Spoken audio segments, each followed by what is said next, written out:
Right, so it's a very good afternoon to you, coming to you live, of course, from the Kyalami International Raceway. I'm Gareth Burley, Brendan Kelly alongside me, and we are looking forward to a busy afternoon of racing. Brendan, it's been a great morning so far. It's been an absolute dream come true. I mean, the quality of the racing that we saw in the 3 hours and 20 minutes round 5 of the South African Endurance Series, and then some lots of action in the single seaters as well. Looking forward to the Lotus Challenge cars going out later on this afternoon.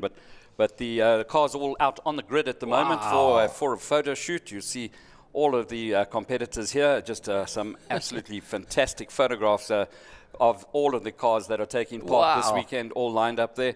And we then going to go straight into the National South African Endurance Series practice number 1, which will be followed by the first the Sports and GT qualifying, which should be an interesting affair.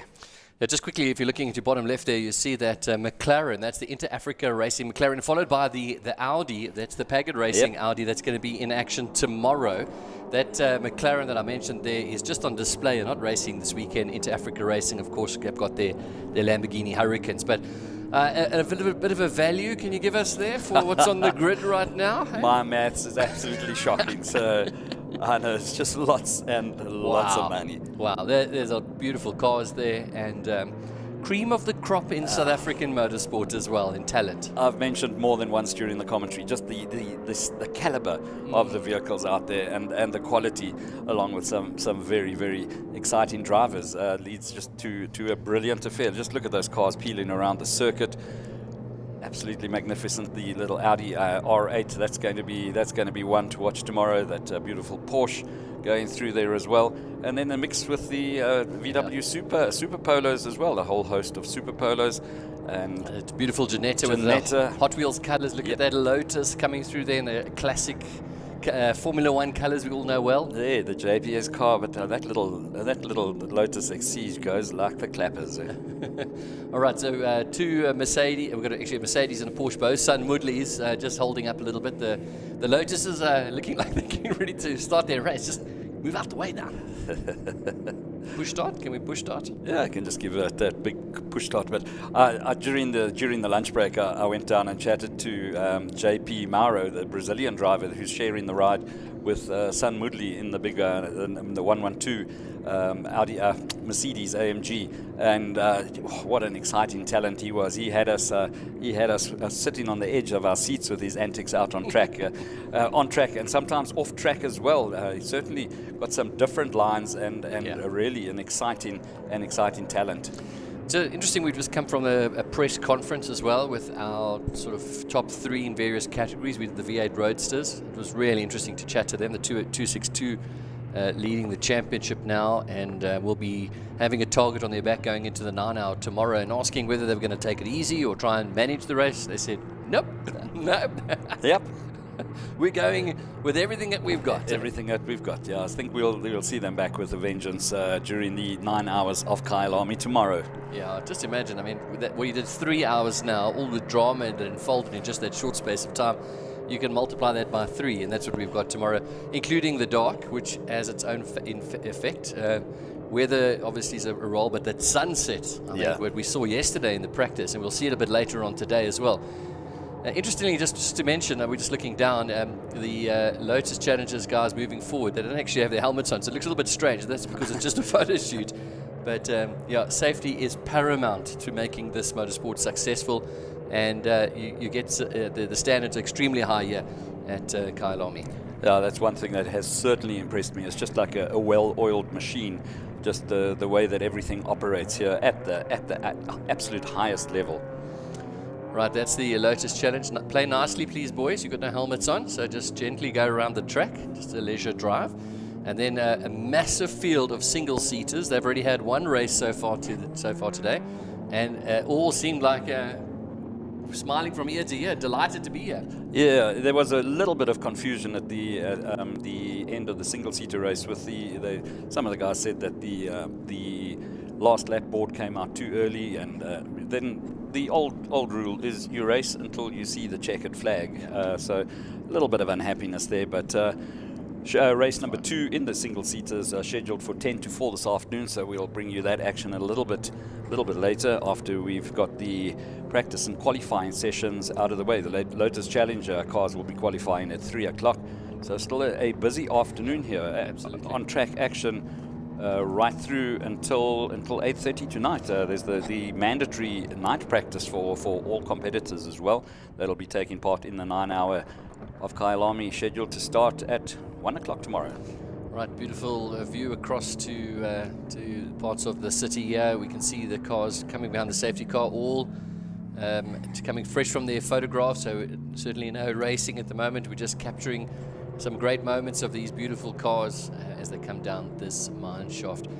Just a question coming in from one of our viewers asking why some of these single-seaters got rear wings, some don't. What's the story behind that, Brendan?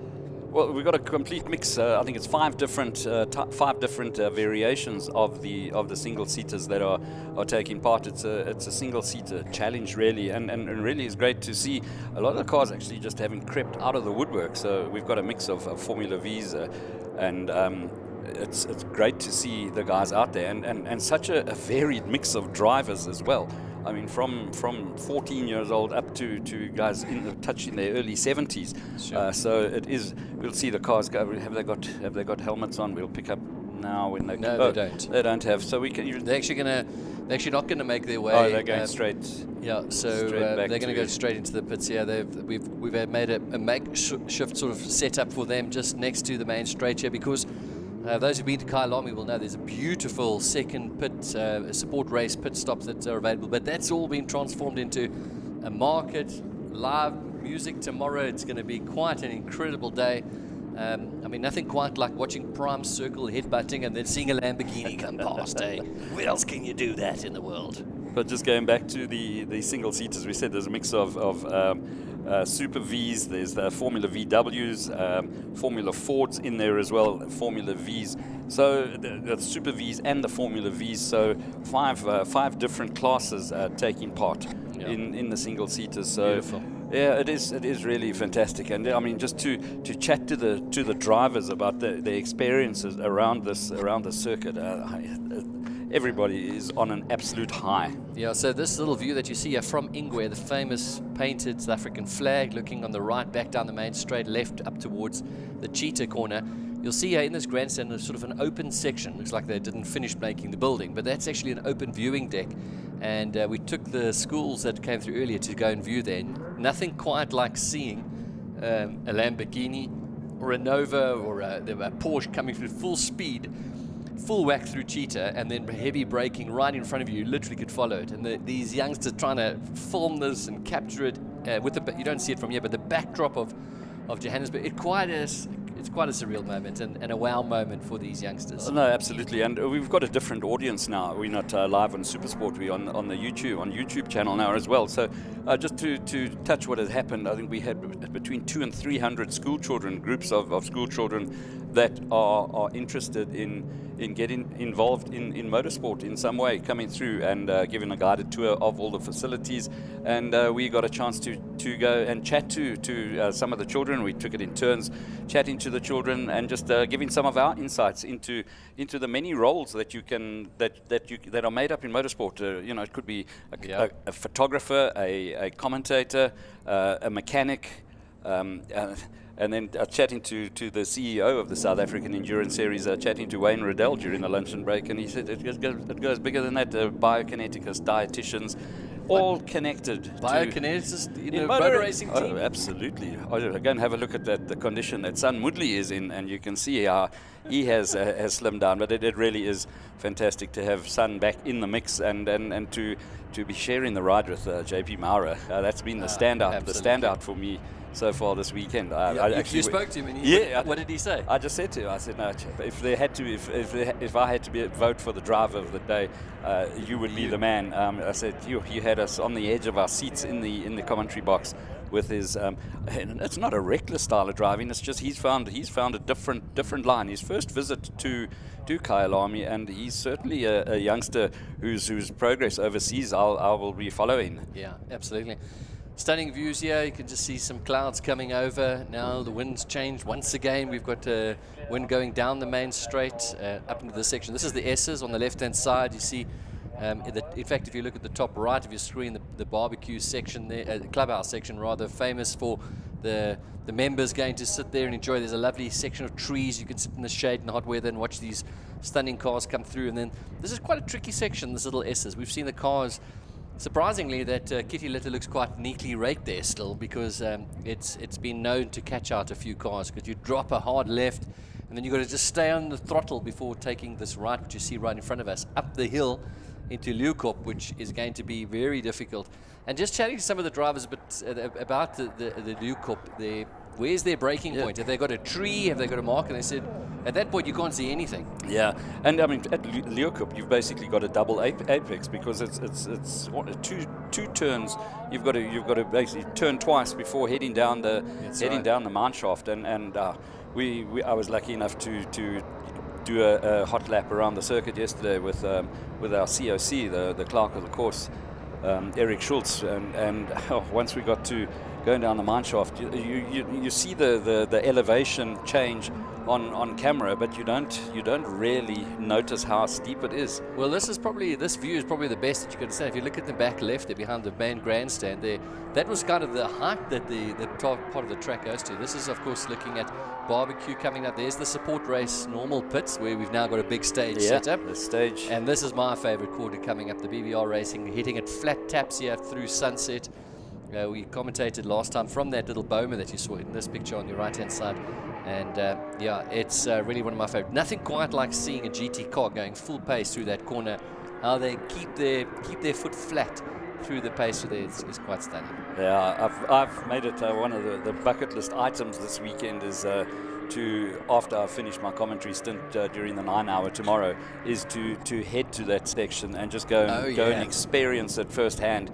Because I mean, seen it on screen and just hearing those cars come screaming. Here we go. Yeah, that's exactly what we were talking about. The BBR goes up. Now we'd be looking at the sunset. There he hit the brakes. His brakes already for a double apex coming. Yeah, but of course he's not at full race pace. Here's the Janetta. Interestingly, chatting to some of the drivers. This car, I remember, I don't know if you recall this, but it set a lap record around Aldous Grabanti a few years ago. Yes, I think Gavin Grenier, or was it Stuart White? Anyway, one of those at that time. And this car's quite an old generation. There's been 2 homologations of aerodynamic packages for that car since then. So, you just realize how much things have changed in the racing space. I think you were right. It was Gavin Crunier that set it, but then it wasn't long, and Stuart White got behind the wheel and basically set the lap record at every circuit around the country in that Janetta. So it's got a rich pedigree.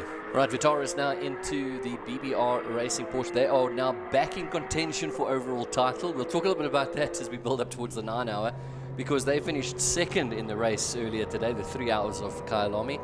And here he is now at full pace. So what are the drivers looking for? What are the teams looking for now? Because we're looking at just past 1 o'clock. This is going to be the time tomorrow when they'll be starting the race. So is there a setup? Are they looking for how the conditions and how the car reacts?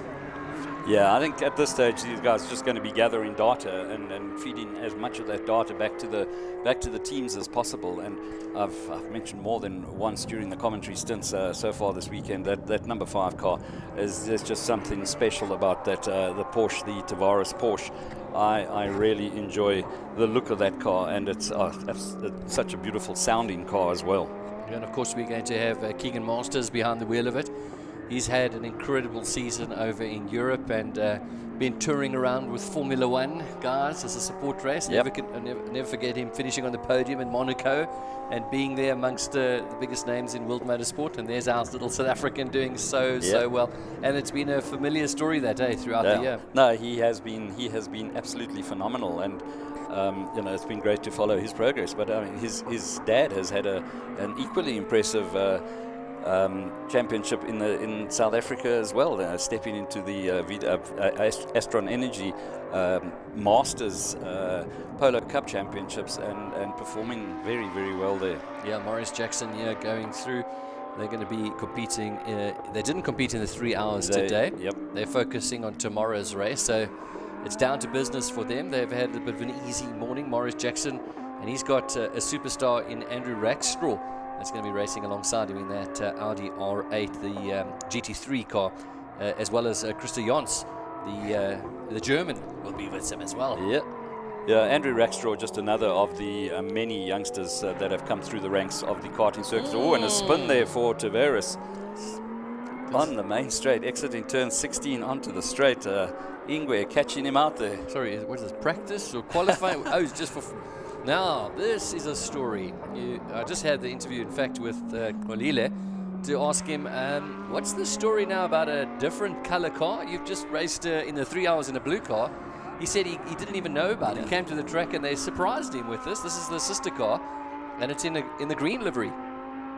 So a bit of a special livery, and of course they've come so close to winning this title and come up short, so they thought they'll mix it up a little bit. Maybe this could be the little factor. And he's very excited. So he's driving a brand new car. Yeah, in his mind, he said, thought so. He thought so, yeah. Driving a brand new car. Nothing like a new lick of paint to give you some... running a little bit wide onto the curbs there. Certainly showing his intent, and he's got it well set up there. Gee. And pushing. And I mentioned during the race earlier, he has impressed me, just the amount of work and his work ethic going into his racing. Stuart White obviously having worked a lot with him, but he has just improved in leaps and bounds, and certainly showing now that he's a title contender. Yeah, and in fact, Son Woodley as well impressed earlier, so age certainly not a hindrance at all. Another one of the Audis coming out now, so we just actually haven't got confirmation just yet as to who is actually in the Inter-Africa Racing Lamborghini Hurricane, but we will confirm in a short while. But this is one of the G&H Transports. That's Jimmy Giannicaro, coming out now in the Porsche 997. Oh, and I just heard going past me as the Inter-Africa Racing Lamborghini goes through is the Charles Arangi's Neveling Audi that's gone out, the Audi R8. We'll see that out on track in its red colors. They also decided not to race in the 3 hour today, saving their energies and efforts to win the 9 hour. Now let's just remind our viewers, the story of last year was that that same team rocked up at the track with a third driver in a brand new Mercedes. The third driver unfortunately crashed it right here at that very corner that we've just seen now, coming out of the S's, and that was on the Thursday. Then they were like, what are we going to do? So they ran back to home and they got their Audi, this Audi, and they brought it back and they went on to win the championship with this Audi. So when I asked them, I said, what are you bringing? They said, good old faithful. Yep. Nothing like good old faithful to bring us to another hopeful race victory. If I remember correctly, I think it was the last time they were in East London. They with the Mercedes, there was a small shaft and a connecting shaft on the drive shafts that packed up as well, and there was none available in the country. So once again, they just jumped into Old Faithful. Yeah. And we can confirm that they've actually sold that Mercedes now. Yeah. Yep. I don't know who bought it, but don't tell them these stories. Right, going down the main straight now. We've got another one of the cars that are going to be competing this weekend. Just to remind you that in the 9 hour, it's going to be a little bit different. We've got 6 cars in Class A. There goes the Arangi's Neveling Audi R8. And so we're still just going to get confirmation as to who's in the cars. But the Bobcats Audi R8, Stradale Motorsport, looking absolutely stunning. Just weaving a little bit, building some heat. How much time have we got for this free practice? How much I think it was an hour practice. We practiced 60 minutes for the South African endurance practice. A nice extended session for the guys out there. Well, of course, this will be the first time that they've been on track in terms of race preparation, because they didn't compete in the 3 hour. And of course, Kari Hill is another one. We're just seeing her coming out of the pits now. That is the Kari Hill, Yuri Swart, Anthony Pretorius in the Calyx. We'll see them out on track as well Now, they didn't race in the 3 hour, also putting all their eggs in one basket called the 9 hour. Yeah, looking forward to an absolutely epic race tomorrow. There's just so many stories and races within a race happening, and lots of permutations going on. So, just really the Neveling car just on the curbs there. That's the defending champion in the number 1, running slightly onto the grass there as well. And we're not picking up their times on the live timing. So I just wonder if there's a transponder issue, and that's obviously an indication that we don't know who is in the number 1 car at the moment. So tomorrow we're going to have 6 cars competing in Class A. Class B is going to be 2 cars, and then Class C will have 4 cars, and then our usual backdraft roadsters. So tomorrow 24 cars will be racing in the 9 hour, and in the 1 hour dash it's a smaller field once again, about 13 cars that will be competing in that. So it's a big field of almost 40 cars that will start the 9 hour. 13 will fall away after the first hour, and then 24 competing for the rest. I'm just trying to catch a glimpse of the crash helmet in the number 1 car. That 511 car, Jimmy G and Acaro, on the list here, they've got it listed as a Porsche 997, but that's no Porsche 997. That's an Audi R8. Yeah, and it's a GT4 car as well, I believe. Yeah, so one of the sort of older specs there of different. You've got GT3s and GT4s, and this one is the G&H Racing 511. That's going to be competing in Class B, and they're up against the Samlin Racing. So quite a nice little battle tomorrow. G&H Racing versus Samlin Racing to look out for in Class B. That GT4 against the beautiful Lamborghini Gallardo Super Trofeo. Oh, that car. Absolutely stunning. It's the one that everyone takes the photograph of. I was just that you took the words right out of my mouth. I walked down there, and so many people. That car comes past. The cell phones are out. They're just everybody taking selfies in front of that car, and it's just an absolutely stunning vehicle. Yeah, I hope to get to see it out on track quite soon. So. Look at this, 3 different generations of Audis next to each other. They're going through GT4, GT3, and a new spec GT3 coming in as well. Wonderful to have them here with us. I mean, we can think about some of the greats who've driven these GT3 cars. Michael Steven was one of them and did so well in SAGT racing. You think about Calvin van der Linde being here recently for endurance racing and doing well in those Audis. Oh, such a familiar sound. You can ask any race fan who comes to Kyalami, close your eyes and listen and tell me which car comes past. You'll pick up the Audi. A very distinct sound, as has the Mercedes, which you picked up earlier. Yep. You mentioned in Michael Steven, a huge congratulations must go out to Michael Steven and his wife Kirsty on the birth of their little girl. Absolutely beautiful little baby girl that was born less than 2 weeks ago. So big congratulations to Michael and Kirsty. Wow, congratulations. So just in terms of the car that you see ahead here, it's the GT3 Evo with the GT3 LMS car just behind. So 2 generations there of Audis going through. So interesting chatting to Stuart White in the press conference, asking him who's your biggest rival. He said, look, I'm looking for the Stradale Motorsport Audi. He's obviously very aware of the Rico Bala Racing Nova that's won the 3 hours of Kyalami earlier today. But of course, in terms of title, we're not talking much about the BBR Porsche, the 911 GT3. We've got 3 incredible drivers there joining with Dad Hein Latergan, with the likes of course, Keegan Masters and Tavares, and of course Henk Latergan, fresh from his victory in Rally Raid in South Africa. So multiple champions in that team. And he's just pushing a little bit too hard there, or just still finding the grip. I mean, they'll be going out in sort of older tires now, looking just to get race set up, not looking for quick times. And but certainly not holding back. Yeah, no, running a little bit ragged there.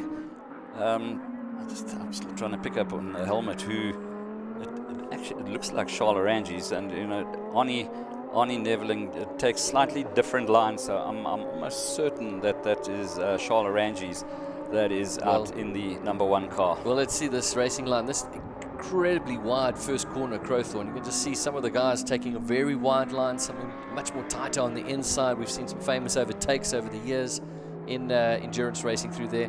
a little flick to the left, a little flick to the right through Yixkay, and then it's at Barbecue where they go full taps. This is in front of the support pits normally, and which was now being transformed into a music festival area. Yeah, we go straight now, flat out as we follow him through the Sunset Corner, and they're going to be braking hard here in towards the clubhouse section. So this is where all the club members will have their gazebos up tomorrow. Now it's full taps now. A little drop to the left through the S's.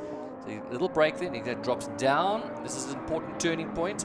Not to go too early on the gas. And now up the hill towards the Lure Corp. You've got to look for your braking point. Let's see if we can spot where he picks up. You can see the brake lights come on. Yeah, just as he gets to the crest there in the Sunset, that is extremely difficult. Just following him quickly around. Yeah, you mentioned 2 turns. There's the first, there's the second now. Now it's down the mine shaft, and for these guys, experienced racing drivers, there's no holding back. It's flat taps through here. Now you got to look for your braking point, and if you miss it, you can usually compromise. It's extremely wide. Crocodile coming through. There's Crocodile 1. Then you've got Crocodile 2, and he goes too wide. You just missed that braking point. This is a fast corner here. Cheetah now, penultimate corner, and then look for your braking spot for Ingwe, the South African flag painted on the outside, and then not too early, not too early. There we go. Onto the tap he goes. Don't miss the apex, and that's a lap of Kyalami. Yeah, his time, Marius Jackson setting the pace out there at the moment, a 1:45.7. Oh no, 1:43.2 is his quickest time so far, and it's only 2 transponders that we're picking up times on. So we'll see if we can get that fixed. But here's another other big story, of course, is the Kara Hill Yuri Swat, the 81 that's we've been waiting to see them out on track. In fact, sorry, that is the Keegan Campos, Nathan Hammond, and Jager Robertson. Names that have been synonymous with polo racing. And so what a season Jager's had as well, eh? Absolutely. And Keegan Campos behind the wheel of anything as well. Also exciting driver. And always got a good story to tell afterwards. Yeah, so 4 cars will be in Class C tomorrow. You're looking at one of them. That's the 100, Keegan Campos, Jager Robertson, Nathan Hammond. They're in the Volkswagen Endurance Polo. Then you've got the Bruno Campos, João Martins, and Marcos Rodrigues from Portugal. They're in the GTR Turbo. That's going to be the 111 car. Very, very similar on pace. But Kara Hill, Yuri Swat, and Anthony Pretorius are in the Volkswagen Polo. So 3 VWs in this class. The 4th car, it's the Alfa Romeo. So we've had some stories so far this season with Alfa and VWs. So it's one to watch for tomorrow, definitely in the 9 hour. Yeah, the Alfa, already just mentioned that name, a reliability issue comes into play. But just jokes aside, the VWs, the Polos are for endurance racing. They just run like clockwork, beautifully set up, and they just seem to go on forever. Well, I mean, as long as we can remember, we're talking Volkswagen Motorsport in South Africa, and such strong series. And you can just think of names that have come through and racing here, like the likes of Keegan Masters, starting out little polo. I mean, the junior, what's that little series? The Rookie Cup. The Rookie Cup is... I mean, these are kids that are still 12, 14 years old. I was in a radio interview with a 14-year-old that lived out in St. Francis Bay. Yeah. He joined me on the phone. He had to have his dad with him on the phone just to make sure that he spoke nicely. I mean, this is who we are interviewing these days, 12 and 14-year-olds. Eh? Joshua Moore, but chatting quite extensively with the head of VW Motorsport, Mike Rowe, about Joshua's progress. And Josh will definitely be a championship contender for overall honours in Rookie Cup next year. But his younger brother, Jack, still too young to join the Rookie Cup class, but that Mike is... looking forward, absolutely got an eye on the talents of young Jack Moore. Just having a look at that little banner on the left-hand side, you can see the wind just picking up a little bit, changing directions it's changed once again. Yep. And a bit of debris, packets actually blowing on the track. So, I was asking the guards about how much effect it had on the GT cars. They said, not really, but definitely on these Polos that are much bigger, they definitely feel a side wind effect. It's gonna have a little small role to play as well as we go into the racing. Right, so now we're seeing some of our first of our roadsters out on track as well, and that's the 169 coming through, and that is the Backdraft Racing South Africa with Pedro Garcia, Andre Betancourt, And Remy Gougy from France joining us. Lots of international drivers here this weekend. Couldn't keep up with all the accents in the pits earlier on today. Yeah, it's just great. I'm loving the fact that we've got such an international contingent, and I believe 16 drivers from 16 different countries, and every one of them is just singing the praises about not just the facility, but the country, the weather, the friendliness of the people, and a big shout out to Brian and Tony Martin, who have got involved in supplying cars to a lot of these guys, helping them come out here and perform, and just to promote South African motorsport. Right, we are getting a bit of times now coming through now. Just to put it into context, this is a free practice session. Some of these cars, they haven't had much opportunity. They've had some problems. Some of them are only focusing on tomorrow's race. So we're not going to read too much into it, knowing that yesterday, and in fact in this morning's race, the top guys are running in the low 140s. But at the moment, we've got Inter Africa Racing.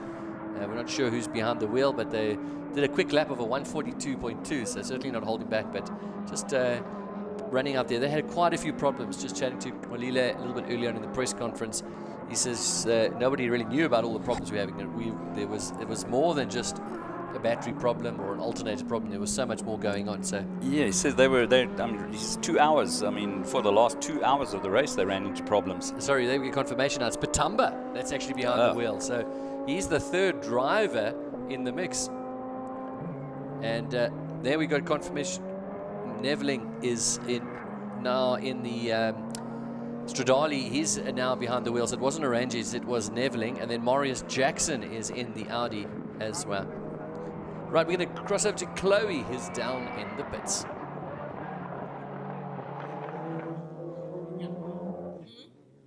Do I look fine? Okay. Should I go? Okay.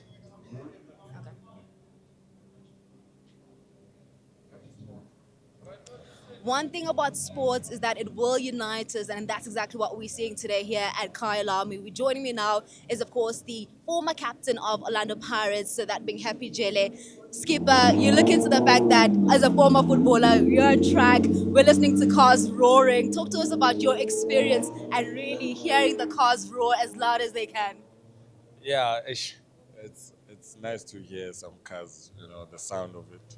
And for me, it's very good to come and support other sporting codes, just to see, to refresh your mind, because all the time we're in the field of playing soccer, but this is something different for me, and I'm learning. I love cars, and the way Bashanga corner here, and I wish one day I can get a license for it and come here and enjoy myself. We can only wish, but what I want to find out from you, Skipper, I mean, so many cars, a lot of options. Which one for you is exciting? Which one is a favorite from your perspective? My favorite car is McLaren. I love McLaren. It is very powerful. I've never drove it, but when I see it, I can see that this is powerful. And I wish God can give me blessing to buy one day and also come and enjoy it here in Kyalami race. Because there's no use to drive a sport car and you don't feel the powerful of it. So it's for me, if I can get it, I will come here and enjoy it. Definitely would be great. And it would be an absolute sin not to, of course, ask Happy about his drip, because athletes actually take time to figure out what are they going to wear when they're going to specific events. I mean, we've seen that with Lewis Hamilton, taking special detail when it comes to his outfits. Talk to us about your outfit and what inspired it, Skipper. I just wake up today, I felt like, let me put this clothes, it's an Adidas Apera. So for me, it's very nice. I always wear Adidas. That's it, of course. Then from Happy Jele, we'll be, of course, staying with him, and we'll be getting more guests along the paddock to make sure that we find out, of course, what inspired their look and their experience in Kyalami. Thanks very much, Chloe, bringing us all of the action from the pit lane and just catching the little dance there towards the end of it. Yes, So a spirited young lady there, Chloe Grace. Brilliant to be working alongside her. just the action back out on track. It's Mikhail Petamba in the Class A car that has now jumped to the top of the leaderboards, down to the 142s. So the first time we've seen Mikhail in the 125 car. He was sharing the car earlier, the Mini, with his father earlier, but now shifting the focus to the 125 car. Yeah, the Inter-Africa Racing Lamborghini alongside Stuart White and Kalila Kakla, and right on pace there. Just to say, Chloe, you looked fine there, I thought. I think I was just checking to see. And then Happy Jele, of course, he'll be stoked. Orlando Pirates, top of the Betway Premiership, so they'll be very happy with how things are going. So no doubt he's smiling. He's asking God to help him so that he can have a McLaren. That was a McLaren, eh? Yep. Something to do with Lando Norris, no doubt, about his season. Okay, look at this. This is what makes us race fans so happy, seeing a prototype car, a designed endurance racing car, the 28 coming out. This is going to be competing in the 1 hour endurance. This is what it's all about, eh? Yeah, just with the 9 hours of racing, and to be, if it rains tomorrow, you're going to have the worst of the elements in the open top car. So hopefully the rain is going to stay away. We've been assured more than once this weekend by the CEO Wayne Riddell that the rain has come and gone. He says it'll be the first time in I think the last 11 runnings of the Kyalami 9 hour that there will be no rain. So we hope he has got that one. He has got that one right. JP Thunder then behind the wheel of the Leger that's out on track, running around in about a 2:14 as he makes his way past the barbecue corner there, past the entertainment area. He's going to give it full taps now as he heads towards Sunset. And for these cars with the big aerodynamics, not really following the racing line there, so possibly just warming up and finding a bit of a groove and settling in. There's a daunting task that awaits tomorrow, 9 hours of Kyalami. For him it's a 1 hour, but amongst 38 cars, I think that's what the drivers have spoken of as being quite an experience to be part of. No, you've hit the nail on the head there. Charles Arangis, it was definitely him in the car. We were debating that earlier on, just getting confirmation that it was Charles that was out there in the number 1 car, the red Audi R8, and his best 1:43.1. So Petamba just a little bit quicker there, and then Marius Jackson matching the time in the number 80 Audi R8. Him and Arangis running at virtually the same times. And then we've got the Samlin Racing, the number 100 car, that is running in 4th at the moment in the session. Right, so this is a free practice. This is an opportunity for the drivers in the 9 hour, and part of the 9 hour is the 1 hour dash. So some of you are saying, why don't they just race for 9 hours? Well, the thing is that you need a big team, you need different kind of setup. A 1 hour is what we heard from a lot of the drivers on the grid earlier today, a lot more fun. You can just rock up here, fairly small team, and have a great time amongst some really good fast cars, and of course gain some experience. So totally understandable, and we really are thrilled that they could all be here as well. Corey Hill going through there now. She's in the Class C VW, and not great to see her back. Just to mention, she has raced in a few cars this year. Hey, not only in that VW, as we see now, Petamba going through. Full tap here now, going through the barbecue corner, and he'll be heading now. You can see the racing line tucks to the left-hand side, and this is going to be full gas through here, no lifting in through Sunsets, and then a hard brake towards the barbecue corner. This is where fans will be lined up on the left-hand side tomorrow.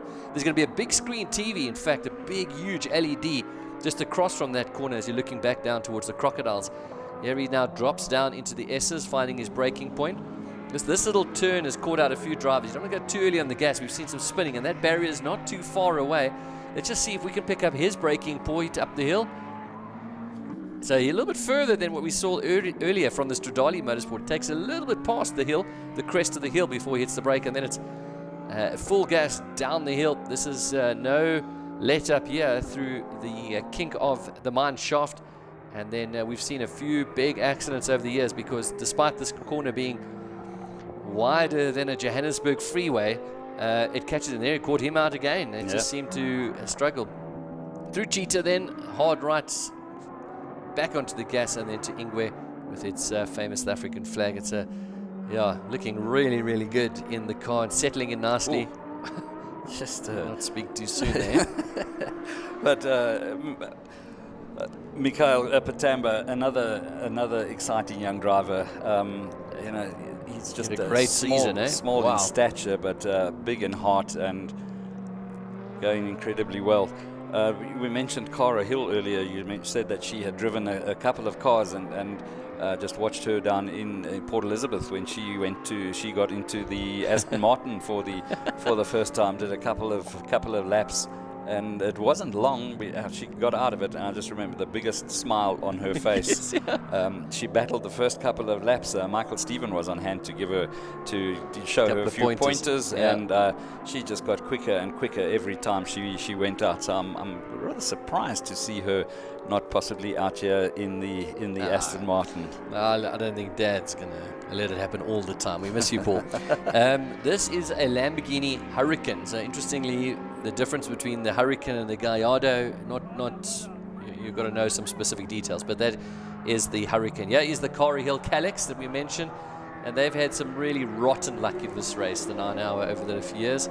So they are, no surprise, putting all their eggs in one basket, and that's the 9 hour. They've stayed away from the 3 hour. They don't want any troubles. They just want to get the car set up now, and they want to finish. They want to finish the 9 hour. Yeah, and pairing up with Yuri Swart and Anthony Pretorius, and Yuri straight from the championship victory in the GTI Challenge down in Cape Town, the fiercely competitive GTI Challenge that runs down in the Western Cape, and their away race this year was to Aldous Grabunty Raceway. So we have had a busy season at our circuit in the friendly city.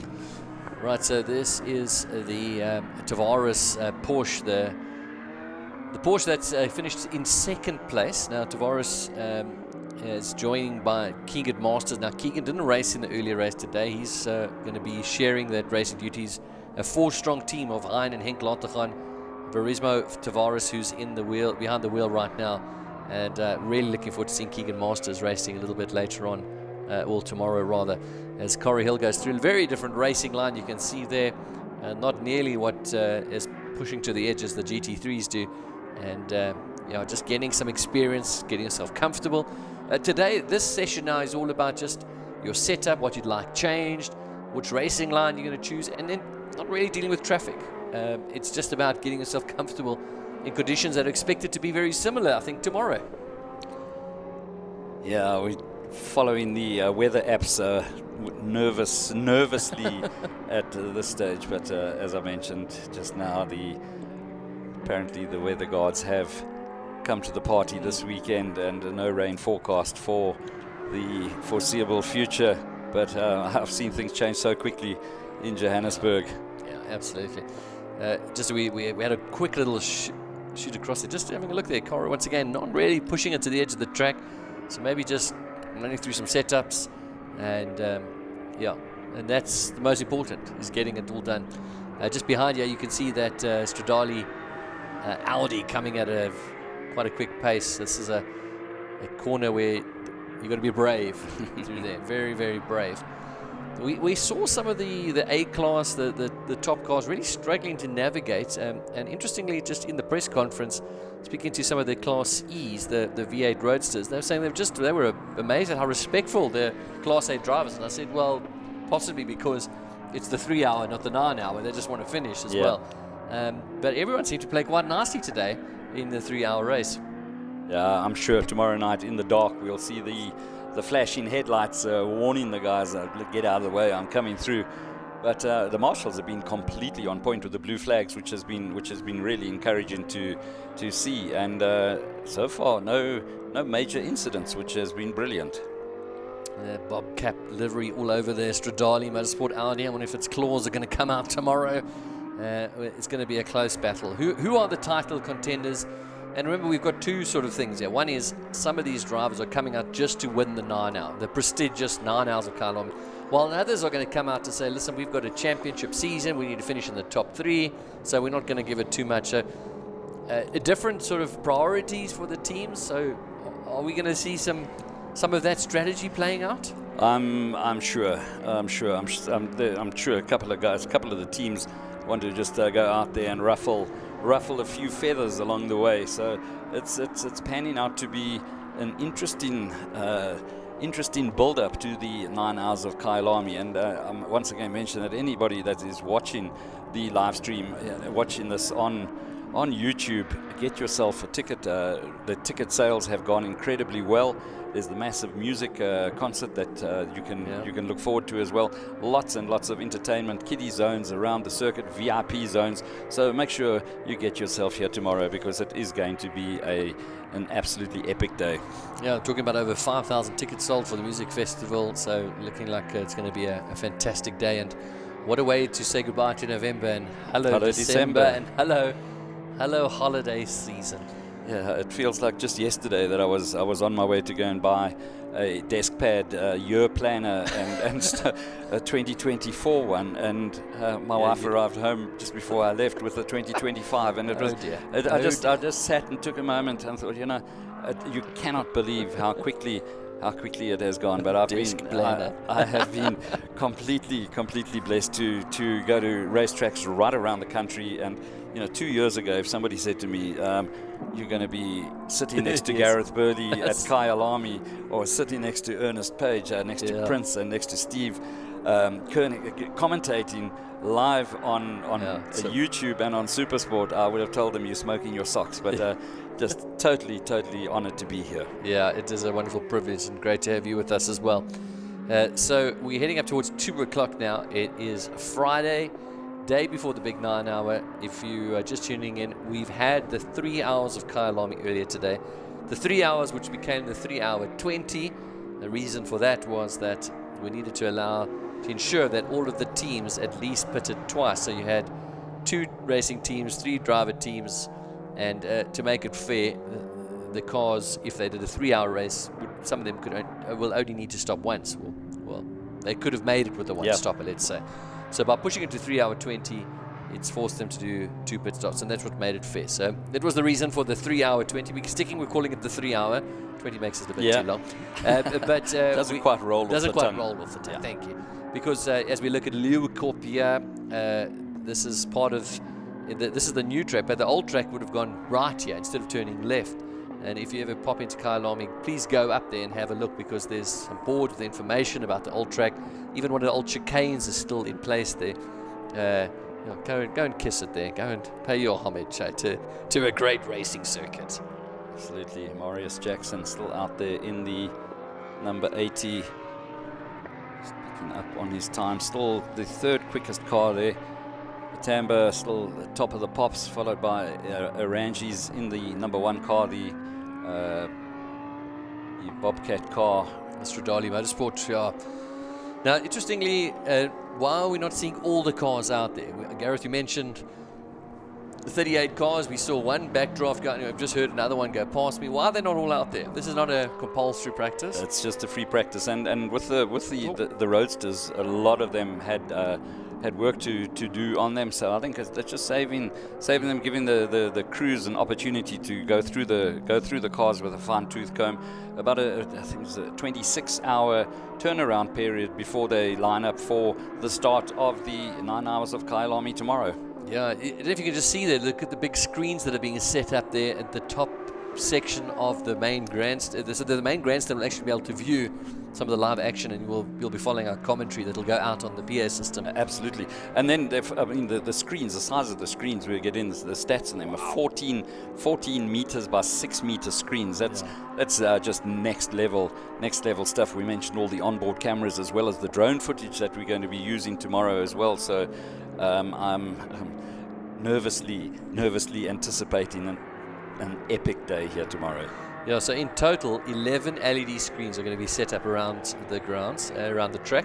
The biggest of them is 14 by 9 meters, in fact, which is going to be, in fact, just left of what we can see now. You'll actually, for the fans sitting out at Clubhouse, you'll be able to look across the track, across towards Crocodiles, and there will be the 14 by 9 meter. And here's an interesting stat, which is going to be interesting. We've already started spraying champagne, but in total, through the weekend, 386 bottles of champagne will be sprayed. 386 bottles of champagne. That is absolutely incredible. Yeah.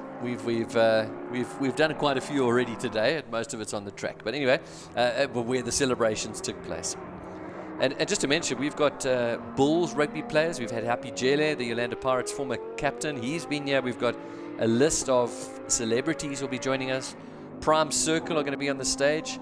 They're going to be down in the pits as well. It's quite an incredible day we're in for. Patamba brings the 125 car into the pits now, not forgetting all of the parliamentarians and officials that we're going to be hosting here as well tomorrow. So did you just say, don't forget the politicians? Is that what you did? Don't forget the politicians. Right, so we can't wait for the politicians to join us as well. But yeah, it is going to be a spectacular day. And what amazed me was that when the ticket sales went out, VIP sold. Like within a few hours. Like, yep. Done. Boom. That to me was probably the most encouraging part, and you get involved in the build up to this event right from getting invited to come and commentate and then follow the progress, and that blew my mind when I saw the VIP tickets sold out virtually immediately. Which and part of it, I don't know if you've ever had a chance to come, is for fans, is it's more than just racing. It's the live music. MTV have got a stage here in the VIP section. Best views of the track, so that's all part of it. So I can understand why. And then you get to go and walk down on the pits and go for a pit walk, a grid walk rather, and get some signatures from the drivers. Yep. Well worth it. So if you can afford to spend the extra bit of money, it's well worth it. This is of course views from the top of the course at Lewis Corp, looking back down the mine shaft. Every now and again we'll see just a bit of a wide angle shot of this amazing facility. The BBR Racing heading at full tap. So we've seen this corner, particularly in the wet, really catch out a lot of drivers, and as he makes his way there now through the Crocodile. So I mentioned Prime Circle. One of the exciting things that's going to happen tomorrow is that they're going to be live on stage, then they're going to quickly climb in a car, get to the start of the grid, and sing the national anthem. I can just sing. It's going to be very rock and roll type, eh? Yeah, looking forward to that one. And Gareth Edwards, one of my favorite singers, and now the lead singer of Prime Circle. Okay, there's the Morris Jackson Audi running at a pace. Last time a 155, so certainly not at race pace. Really just looking to the setup of the car, and we're starting to see a little bit more. How much time have we got left then for this session before we move on? Just over 18 minutes, and we see the 125 car having gone in there. Patamba came in, and it's either Stuart White or Olile Letlaka that has gone out now. So just obviously they haven't. Wait for confirmation of that. Just wait to. And of course, we possibly could have no driver change as well. Oh, we've got a bit of some bodywork coming off the one roadster that is out and about, and we'll see if we can find out what's going on there. Was there a bit of a collision, or did it just come off there? Interesting. Also, question about all these orange cones that are separating the racing line from the pit exit. You don't often see that on a racetrack, eh? Yeah, and it's just a safety first, as we mentioned earlier, and just to ensure that the guys just stick to the complete left-hand side when they exit. I know one of the I think it was one of the Lotuses yesterday took them all out as they went. I think he missed the point of the game. Yeah, he thought he was having a game of German Skittles, and the cones went flying. You thought he was collecting points every time he hit over a cone. This is the view back down. You can see the area of the waterfall area of Johannesburg in the background there. Santa to the right.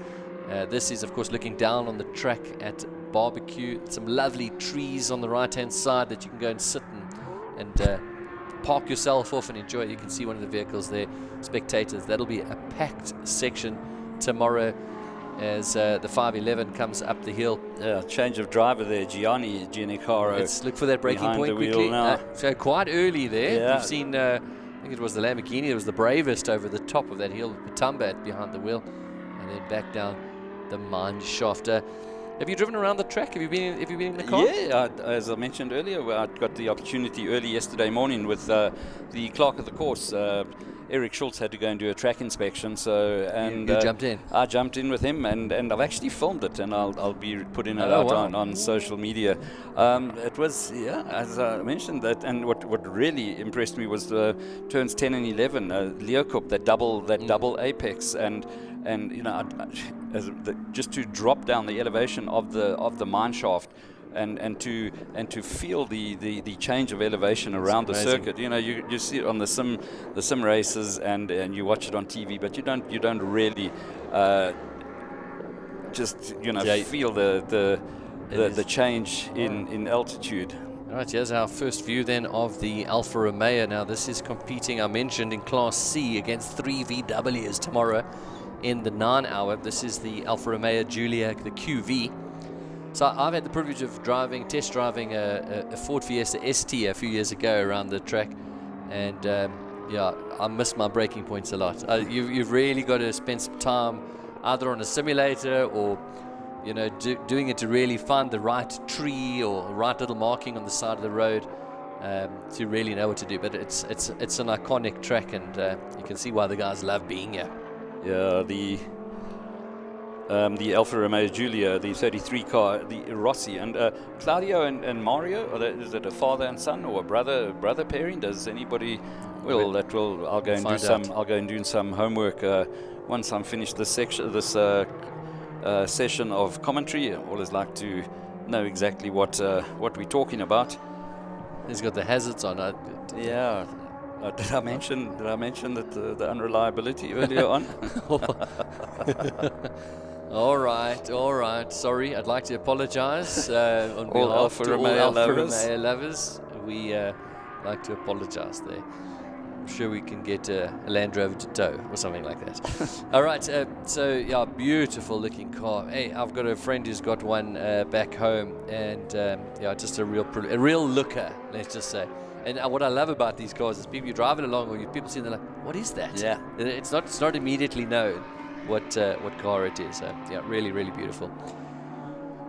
So he's just taking it easy. No doubt probably just dive back into the pits. Just take it easy through there, as we've got Kolila now confirmed behind the wheel of that car, getting some valuable time. So some people might be saying, look, if these guys are going to get another 3 or 4 opportunities still to practice. Later on today, there's a mandatory night practice. We know tomorrow. So what's the need for all of this? You know, they've already had 3 hours 20 minutes of racing as well. But it's a different car. They've changed cars now. So I think it's just getting used to it. Just getting feeling the differences and gathering as much info for the teams to be able to use. Yeah. So when's qualifying for the 9 hour? Just give us a little run through of that, and just give us an idea of, because you're going to have some teams with 2 drivers, some with 4 drivers. So how's that going to work for us later on today? Yeah, they've divided them up. So qualifying for the 9 hour starts at 20 past 5 this afternoon, and they'll go qualifying driver 1. All the driver 1s will go out for Group A, and then all the drivers for Group B, driver 2 groups. So A and B groups will go out driver 1, driver 2. So it's going to be quite a long qualifying session. Runs from 20 past 5 to 10 to 7, and then from 7 o'clock onward is the compulsory night practice, and every driver has to, drivers 1, 2, 3 and 4, if you've got a 4th driver, has to go out and practice in the night. So still lots of action that we can expect. We've just got just over 10 minutes left of this practice session for the 9 hours of Kyalami. Yeah. So just to mention as well that the sunset last night was it about 6:30 around there, somewhere 20 past 6. It was indeed, and I didn't. Just on 6 o'clock, and one thing I didn't realize what a challenge that setting sun can be. It's going to be daunting, and I can't wait until we've got the onboard cameras as well. We get the driver's view, looking, heading up into the setting sun. So that going to throw another challenge, and you just wonder, do the guys go out with dark visors? Yes. Do they? Yes. Do they? Oof, whoa! Well, Corlile's really going for it there. Well caught, Corlile. That's running rather wide out of Ingwe onto the main straight. Just riding right up on that curb and over. So, one of the viewers asking about the first corner. Is it Crowthorne or is it the little kink? Is that a real corner? The kink, it is classified as turn 1. Just that little right hand. Was it right hand 15 kink. degrees or something Yeah, like that? I think it's 15 degrees. Yep. And so it is classified as turn 1. And then Crowthorne, we did hear yesterday. He said it's a South African race, so they're going to change the names of some of the corners. Like Barbecue is not going to be known as Barbecue; it's going to be known as Braaivleis Corner. Braaivleis Corner. So we actually got 1 or 2 people to believe that story as well. Yeah, don't believe everything we say. Right, just a replay. Yeah, this is Molile then on Ingwe. So just the momentum of the car just going past the little bump there. These cars are fairly robust, so that's not going to be a problem there. But yeah, you'll get another chance now to fix it. It goes quite wide, yeah. Maybe trying a different racing line or just missing the braking point. This is what they really also have. This is the practice that's actually needed. It's not just setting up the car, but it's just about dealing with traffic, different parts of the track, because you've got to make instant decisions. And we were hearing about some of the drivers saying they're going over 320, 330 Ks for this Lamborghini down the straight. The V8 Roadster is doing like 220, 230. Yeah. There's a 100K difference. So you've got to figure out how you're going to do that cautiously, or like Charles Visser, reckless. Sorry, not reckless. That's the right word. Excitingly. There we go. Yeah, there we go. Now Molina gets it right this time around. The last corner, as the image shows there of the main straight down the hill through the 15-degree first corner kink, and yes, Crowthorne as wide as a parking lot. I chatted to Nick Adcock when they were in Parc Fermé a little later after the conclusion of the 3 hours 20 race, and he was just saying, within 6 laps they're already starting to meet up with the back markers. So he says, but the guys did a brilliant job, and lots of young drivers, and not with the wealth of experience as the normal, the international endurance specialists have got. And he said, but they managed to get through without any problems.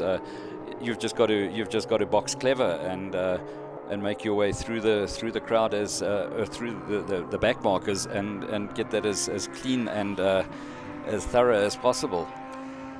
So one of the cars that we haven't seen is the good old Slingshot 2.0, which we're now referring to as the.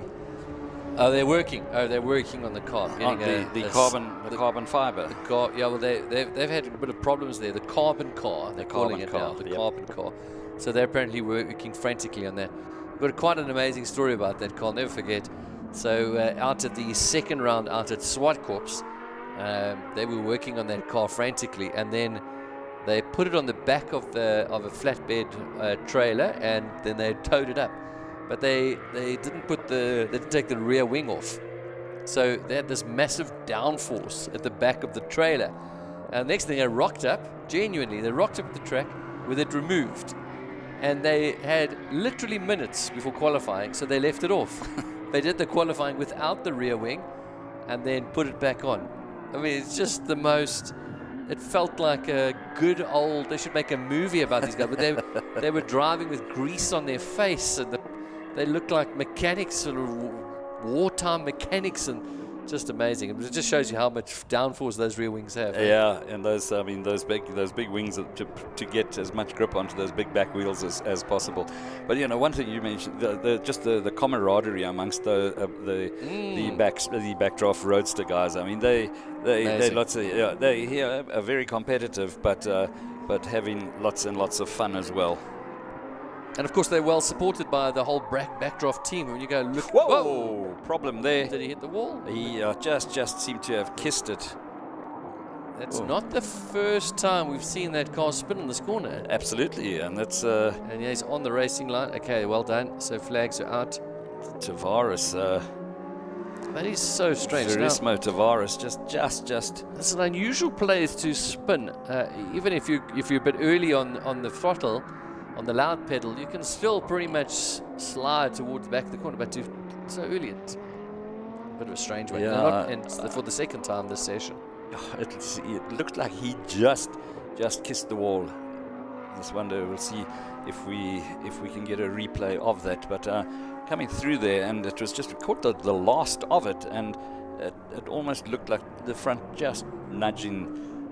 No replay, so no problem whatsoever. 6 minutes left in this session here. We've got this free practice one for the 9 hours of Kyalami. If you're just joining us, just to remind you, it was the Nova that picked up the race victory, the Rico Barling Racing Nova that won the 3 hours of Kyalami earlier today. As for the Inter-Africa Racing Lamborghini, I asked him in the press conference, did you have the pace today to win it? He said no. They didn't. They had too many problems, too many issues. They did manage to finish in third, which is great, but in second place is this car, the BBR Racing Porsche 911 GT3. With 3 of their drivers, we've got a 4th driver join them for the 9 hour tomorrow, and that is Keegan Masters. Nothing quite like saying, we have a Porsche, let's have a 4th driver just to help us. How about going for an international superstar in Porsche racing, Keegan Masters, and he's absolutely loving being here. Yeah, that is great to have him back here, and just happen to see the front of that car, carrying no damage that I can pick up on the Tavares car, the number 5 car, sharing that car with Hendrik Latergan and Hein Latergan. So 4 minutes left in the session. Stephen and Prince are going to be taking us into the next afternoon session. So what's up next? We've got qualifying for Sports and GT to come, the Lotus Challenge qualifying. What time are their races on later on today for our viewers? We have just had they start at 20, scheduled to start at 20 to 3. It's the Sport and GT and SAGT. It's the Sport and GT and SAGT qualifying, and then from 3 o'clock to 10 past, 10 laps of Lotus Challenge qualifying, and then after that we go straight into the practice session from 20 past 3 to 20 to 4, the National South African Endurance Practice number 2.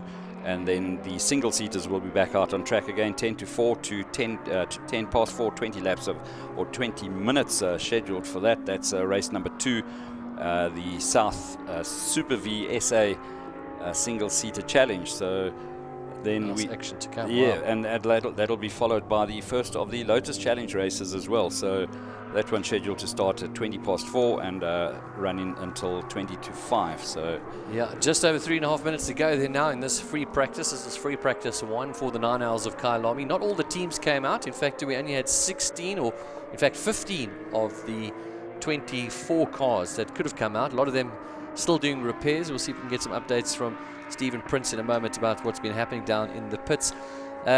Yeah, so we've not learned too much in this session in terms of the cars. We had a few incidents, but it's just really been about, for some of the drivers, their first chance to get out there. Some of the teams only racing in the 9 hours, like Cara Hill in the VW, like the Stradale Motorsport Audi. This was their first little opportunity. They now got their eyes firmly set on the 9 hours of Kyalami. So we've got 3 support races to come this afternoon as we watch the BBR Racing now back up to speed after having 2 spins in this session. Tavares with the quickest time in this session so far of a 1:55. By the way, just quickly to mention, Andre Neveling is out there in the Stradale Audi. Last lap out, he did a 1:42.3, which is not the quickest time in this session. That was earlier on with Mikhail Petamba, who was actually the quickest in that session so far. We haven't seen Stuart White. Doesn't look like he's going to come out in this session. So not all the drivers going out. It's just really about setup at this stage with just on 2 minutes left to go. Arnie Neveling in the number 1 car, sharing that with Charles Arangis, the Bobcat Audi R8. Just another of the all-round great guys, and he's mixed it up in single seaters with a whole lot of guys that have progressed to Formula One as well. So a very good all-round driver. Right, there we get the confirmation then, the best laps coming through. in this session as confirmed there. Although Molile Lekatla's name is there, it was in fact Patambo who was behind the wheel. But for that car, the quickest time was a 1:42.2. Neveling last time out, last lap he just did was a 1:42.3. And Marius Jackson a little bit earlier on today, he did a 1:43.2. So really quick time. Salmon Racing was the best of the rest. Tavares that we got on screen now did a 1:55.1. And Gianacaro a 1:55.2. So we've got some really exciting races building up here in the various classes. I think Class C and Class B are going to be exceptionally close. We know the 6 cars in Class A will also bring it alongside the 13 one-hour dash cars, which not really featured in this hour. They're pretty much chilled. Yeah, we've got less than a minute to go, and what I'm looking forward to is seeing what Mikhail Katamba is going to bring to the party, joining up with Holile Letlaka, as well as Stuart White in the Into Africa, the 125 car. So that I'm going to go and go on a little fact-finding mission and go and chat to a couple of the drivers, and then I'm scheduled to be back on air at about 20 to 5 this afternoon. So we're going to get ready to hand over at the conclusion of the practice session. We have got just on 10 seconds left. Yeah, well, the cars have really slowed down now. No one really at pace. Thanks, Brendan. We'll see you then a little bit later. So Stephen Koenig stepping in, who's going to be taking over as we build up to our support races. They've got qualifying and their races to come this afternoon. We've still got that big qualifying for the 9-hour, the compulsory night races. Stephen Koenig, it's going to be a great day. I'll leave you to it. It's going to be an exciting one, and to just let you know about what was happening with the carbon car. They were frantically working on the engine, the gearbox, and also the front suspension, trying to do a variety of things. So it seems like it's not just one little gremlin that started creeping in, and they're busy trying to get things sorted and also try and tinker with the car. All the upgrades that they wanted to bring, well, it's in pieces at the moment, and they're starting to try and put it on the car to survive the 9 hours of Kyalami. But I am going to be really looking forward to a couple of categories coming out, and one of them is going to be the Lotus Challenge. They're going to be putting on a fantastic show. A couple of cars also in the sports and GT. Those are mostly cars coming from Cape Town. Lotus Exige and Lotus Elise being the two very beautiful cars I love. With Jabir actually bringing his Lotus Elise the Lotus Exige that races in the Samola Hill climb and goes and skyrockets itself to the top. Well, it's getting some track time as well. And the first time it's coming up to Kyalami for a long time. It usually sits in the Cape and racing around Killarney. So I'm really looking forward to seeing what times it can set. Generally, that takes the fight to the Janettas. I mean, those are LMP cars, and you've got a very modified road car that's able to take the fight to it. And that's the beauty of this kind of format of racing, where you get to see the creativity of all of these engineering talents and racing talents trying to tune their cars and get them into a window of performance that on paper, in black and white, they have no right to be in.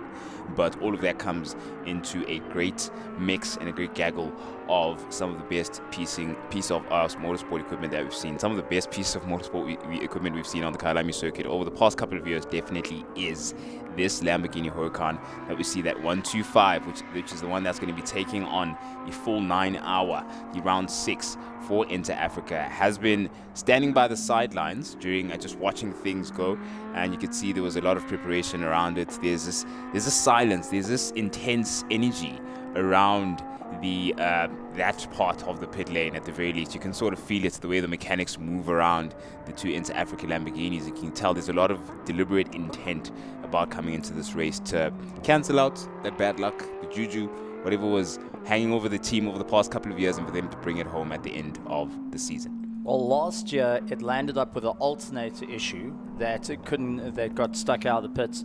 This year, the 3 hours and 20 minutes of racing, they landed up having a battery issue. So I do think they're going to be shuffling the pits along just to, maybe that pit box wasn't the greatest, but it's good to see them out there. They're going to have to work hard though. They only got a 3-point deficit to likes of Black Bull Racing, that BBR Porsche. They'll be chasing them down. But with all the sessions done and dusted with there, we're going to start moving on to our sports and GT. They're going to be hanging out on the track. I saw Jabir's car lined up and ready to go. David Jabir is going to have a huge amount of fun on the circuit. during the warm-up, he was just pacing himself continuously, looking to stand up at the top of the order with his Lotus Exige. We're going to see how it's all going to work. Ulisani is going to be out there with the BMW Z4M, and it's great to see the BMW Z4. That's gone through a multitude of evolutions over the many years. It was just a plain Z4 that was racing around. It landed in 111 as one of the categories, and it just has developed and developed into a beautiful car. And if we take a look back at GT3 racing, go to the Z4, it was actually also put as a GT3 car. They went and shoveled a big 5-litre V8 into it, and it managed to have a huge amount of fun. But it's good to see the road-going version now turned race car. We've also got the Toyota 86. Well, a very interesting car, to say the least, that is a shell of a Toyota 86, but a lot of the components are not exactly what Toyota intended it to be. So it's a bit all out over the show, looking to really get their way through up the order, and that's going to have a great time out there. We've got Jimmy Giannaccaro. He's going out in a 997, and also a car that is very familiar from the Stradale side of things, because that was actually one of the Porsches that they ran in Aldo Scribante. So I'm looking forward to seeing how that works out. Obviously, the big Mercedes-Benz AM GT3, and there is the Lotus Exige of Joubert, that Wild Rose written on the side. And for anyone who's a big fan of hill climbs, you will get to see this car out on it and at full race pace. Big front splitter just to create as much downforce onto the nose as possible. Big downforce onto the rear wing. This car is absolutely scary to be around, because it's a small package but so powerful. It is so quick, and the amount of grip that it makes is just bizarre. Compared to a GT3, this actually produces more downforce versus the Lamborghinis that you busy going and saying, wow, that's the amazing part. The Lotus Exige is just absolutely magnificent. Incredible. Which year model is this Exige, Steve? Because there was a 10-year production run when it came to this particular one. That's a very good question. It's not quite where it started as an Exige, so it's a bit hard. It started its life as an Exige with Lotus Challenge, believe it or not. It was one of the road cars that was racing with Lotus Challenge. It then got developed into what it is now. And there was actually two. There was a Lotus Exige and a Lotus Elise that was racing at the time. But this is Davi's pride and joy of note. It is a stunning, stunning car. And like I said, the amount of downforce, you would be surprised. Take a look when this gets into Crocodile. It's not going to brake. It's going to be quick dab of the brakes and just floor it. Remember, this is a car that has been built specially to take on hill climbs, where you have one shot and you got to go to the top of the hill as fast as you can. And if you can get a sub 1 minute, aces. But this is going to be a proper run all the way through. And I can't wait to see it. Getting a little bit of reports that the Toyota 86 is not the happiest engine car at the moment, so it's going to be definitely one to keep. It's getting a bit of work on. And then have to say that there's a bit of reports coming in, and I love seeing this, because this originally had a Honda engine and Query, a Ferrari engine, put into the Lotus Exige as well. Yes. Now the Lotus Exige, a absolutely amazing car, and Davi's going to really set it. But utilizing the Ferrari V8, and that would be the same engine that was in the Ferrari 488 at the time. Incredible. Okay, that makes sense then, why a car with that level of power, with that potential power under the hood, needs that amount of downforce as well. I reckon it's proportionate in terms of what could be achieved when it comes to outright performance. Of course, modified for similar hill climb purposes. I mean, a 38.4 set at the hill climb recently, if I'm not mistaken, correct me if I'm wrong. Yes. But to produce that type of time at the similar hill climb, you definitely need that amount of grunt beneath the hood as well. Well, its closest rival that it usually goes and has an argument with is also one that's owned by the Scribante family, Franco Scribante, in the General.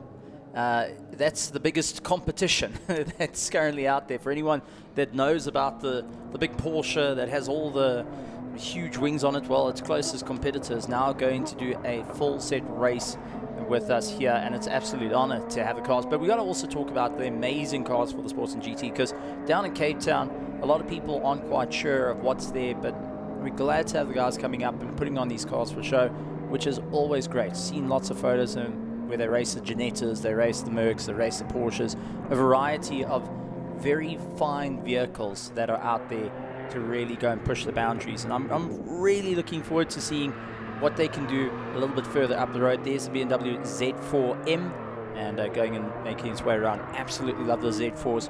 That long bonnet nose reminds me very much of the old Chev ZR1s or the Mercedes AMG for those in more recent times. But even when they started, the BMW incorporate their GT3 car to have a V8, just really pushed it over the edge for me. That was an absolute dream sort of car to deal with. But now they're going to be setting out qualifying. And this is where we're going to see the lap times. So what was the lap time that we saw that was set by the Nova? Was it 140? Yeah, 140 is it 3? 140.3, all right. Roughly. So that's where we're going to be looking at. And then your Lamborghinis, like the Inter Africa, was doing 142. Yeah, 142 too.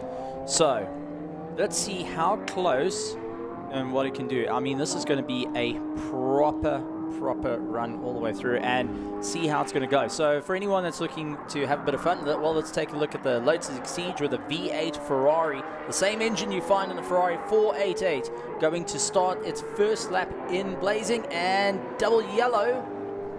That will be probably for any car that is sitting on the outside. There it is. There's a car on the outside just by the pit lane and far enough away, but Davy is going to give it everything he's got. So Jabir is going to have to really wring the neck out of the car and show what it can do. And you can see as he's going quicker and quicker, you can see the car compressing itself to the ground, really fighting its way through into the back straight and now gunning it to Sunset. Very clean the whole way, just an immense amount of grip coming up from underneath it. Going to go through Sunset without too many problems on it as well.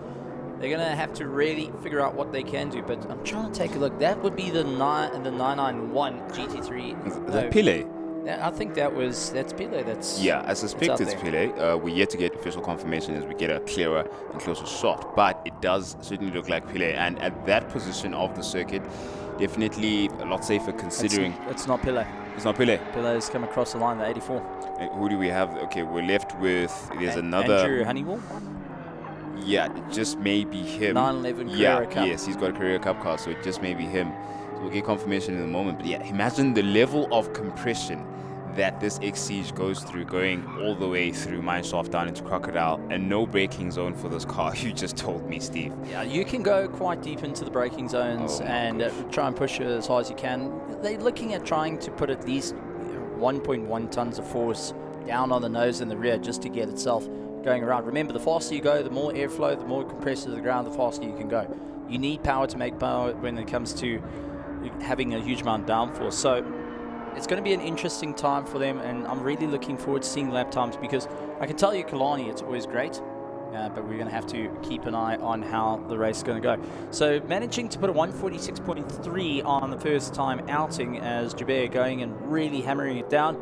Sun Woodley with a 2-minute 30, a little bit more calm and tame at the moment, and let's see as they get themselves more towards race pace. We should see those times start racking down on the warmer circuits, very rubbered in, and the cars are having to push themselves that a little bit more.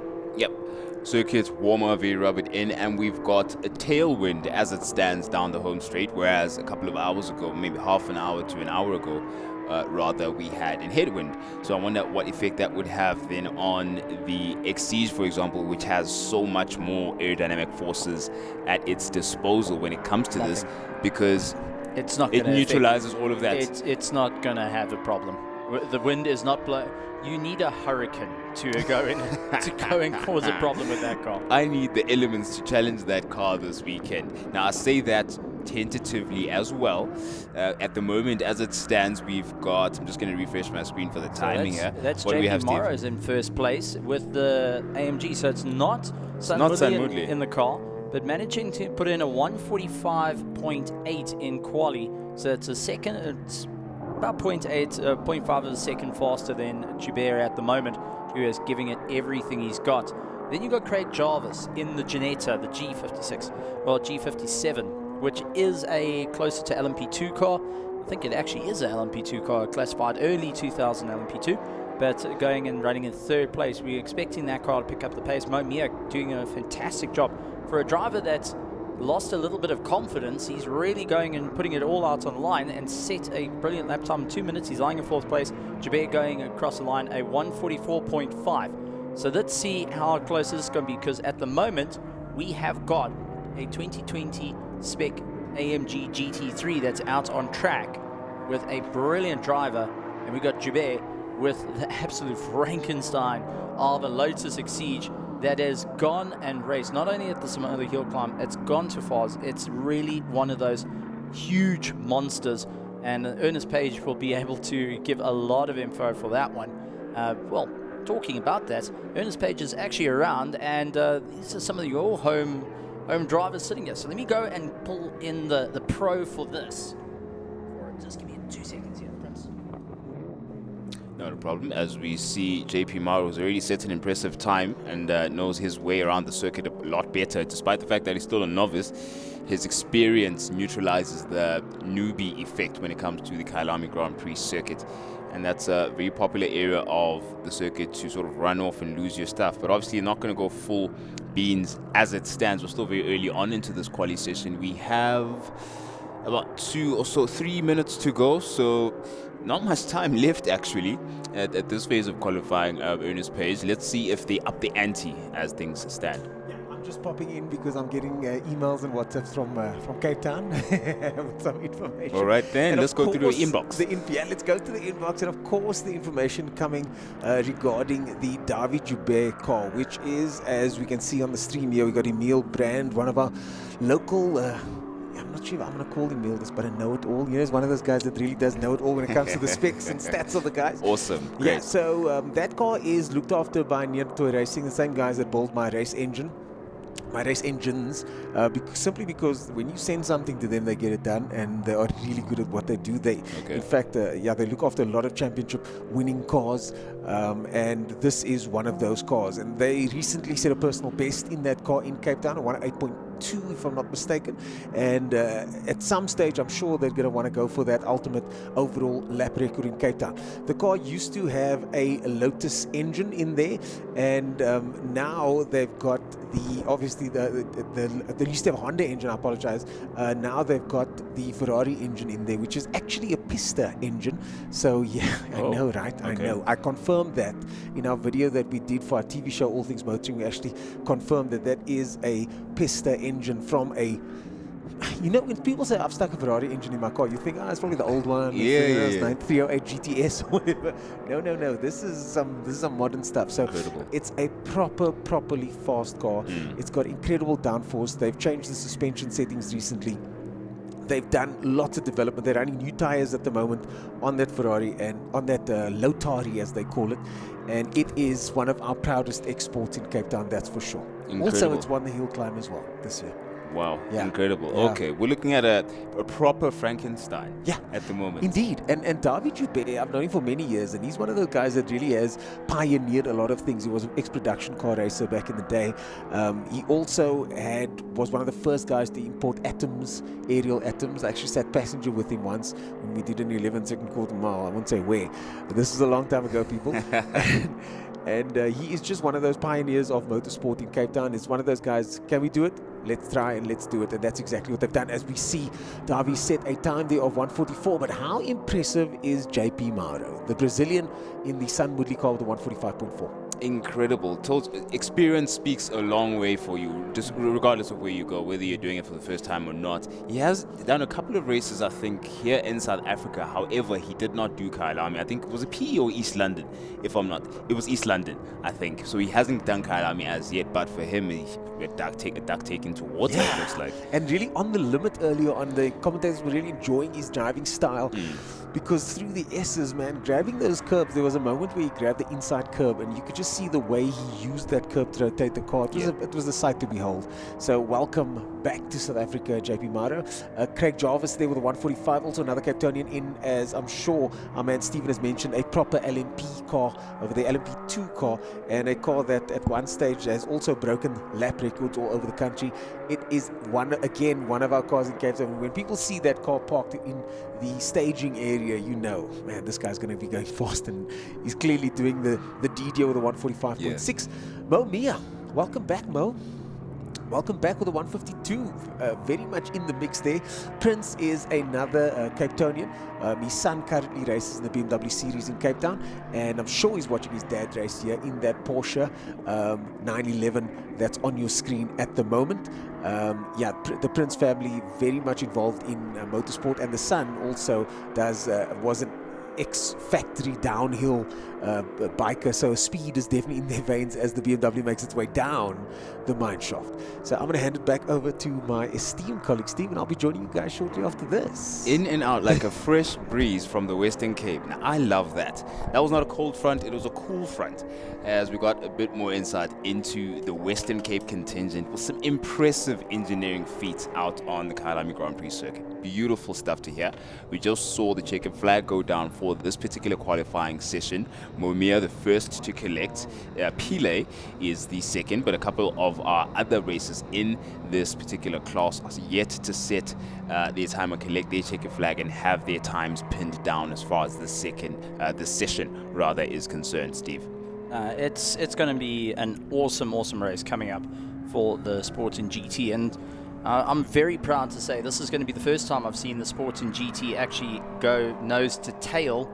And all the years I've been on the mic or even just around the racetrack, never got to visit Cape Town. So maybe this is Cape Town letting me know, why don't you come down? It would be a good idea, enticing. You know, I am a really large chap. That's like having a sweet and then slowly encourage a person.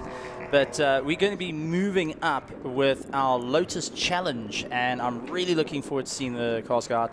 They've completed their championship through this year. They got the invite to be a part of the SAS here at Kyalami, and instantly everyone went and said, let's do this. Let's put the cars out there.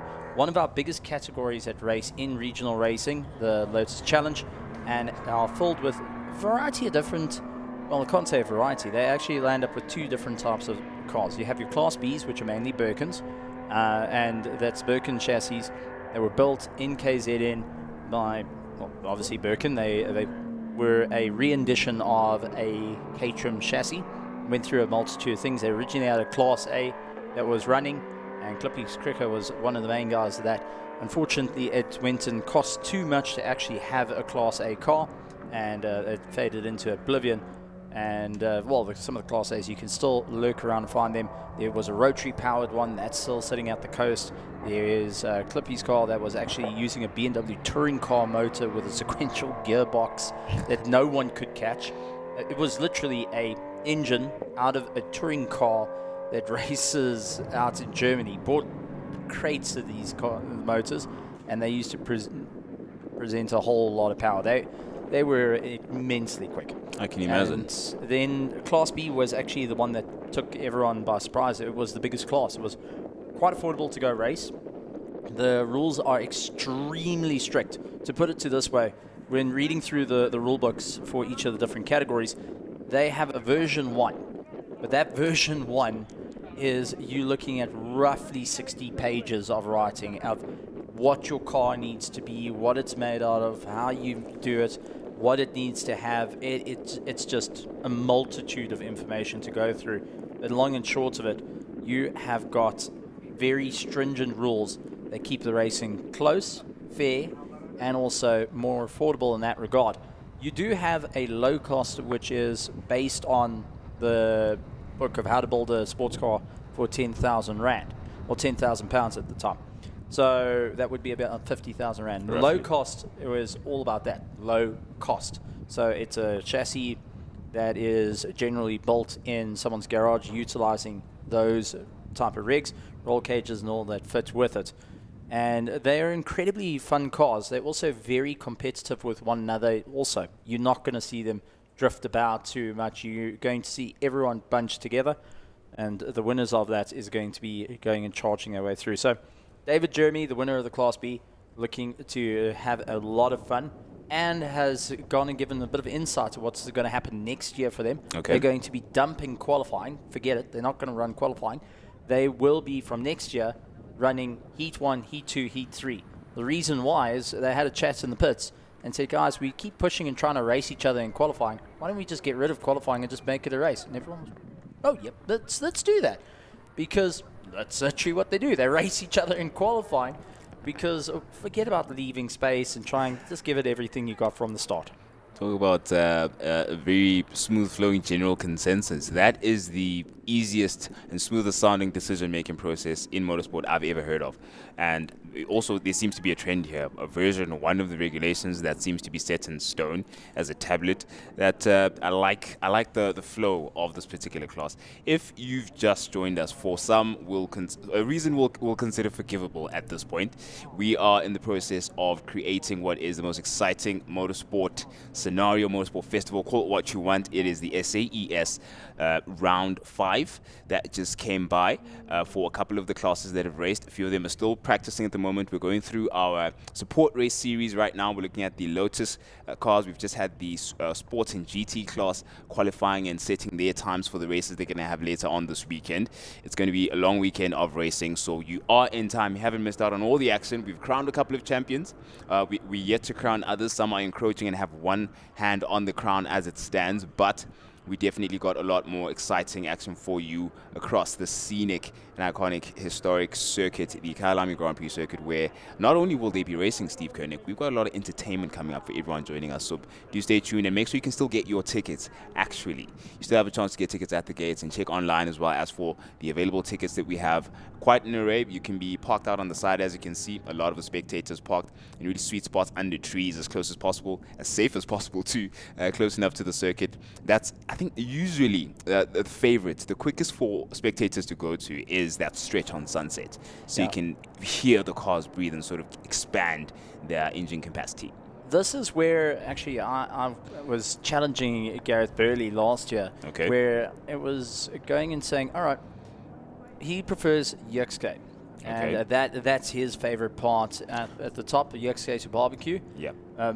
Some drivers preferred Sunset. My personal favorite has to be the S's. Hearing the cars screaming down, gear down, and then they have to give it everything they got heading up to Leeuwkop. And you still have the sights as when they go down, the echo travels back up through the S's. Those are my favorite places. So if you really want to go and find a place to park between Clubhouse and the S's, that's where you want to be. So you can keep an eye on all the action. You can actually see down towards the crocodiles as well. So you'll see the cars making their way through and having a great challenge there. But we've also got specialized tickets that allow a lot more going on. Definitely go and head over to the South African Endurance Series website and go and be a part of it. Get a hold of the big tickets and come and enjoy the VIPs. Go and enjoy the music. There's so much to do. There's so much out there.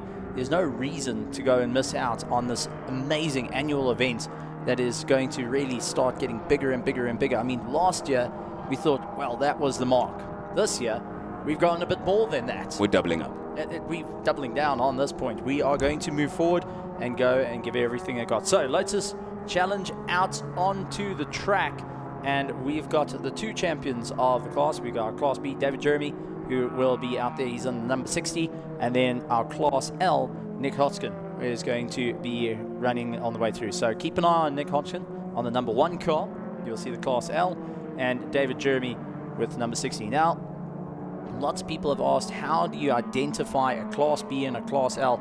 The easiest way I can explain it, look at the roll cage. If it looks like it's angling up quite a bit towards the sky, that's a Class L. If it looks flat on the top, that's a Class B.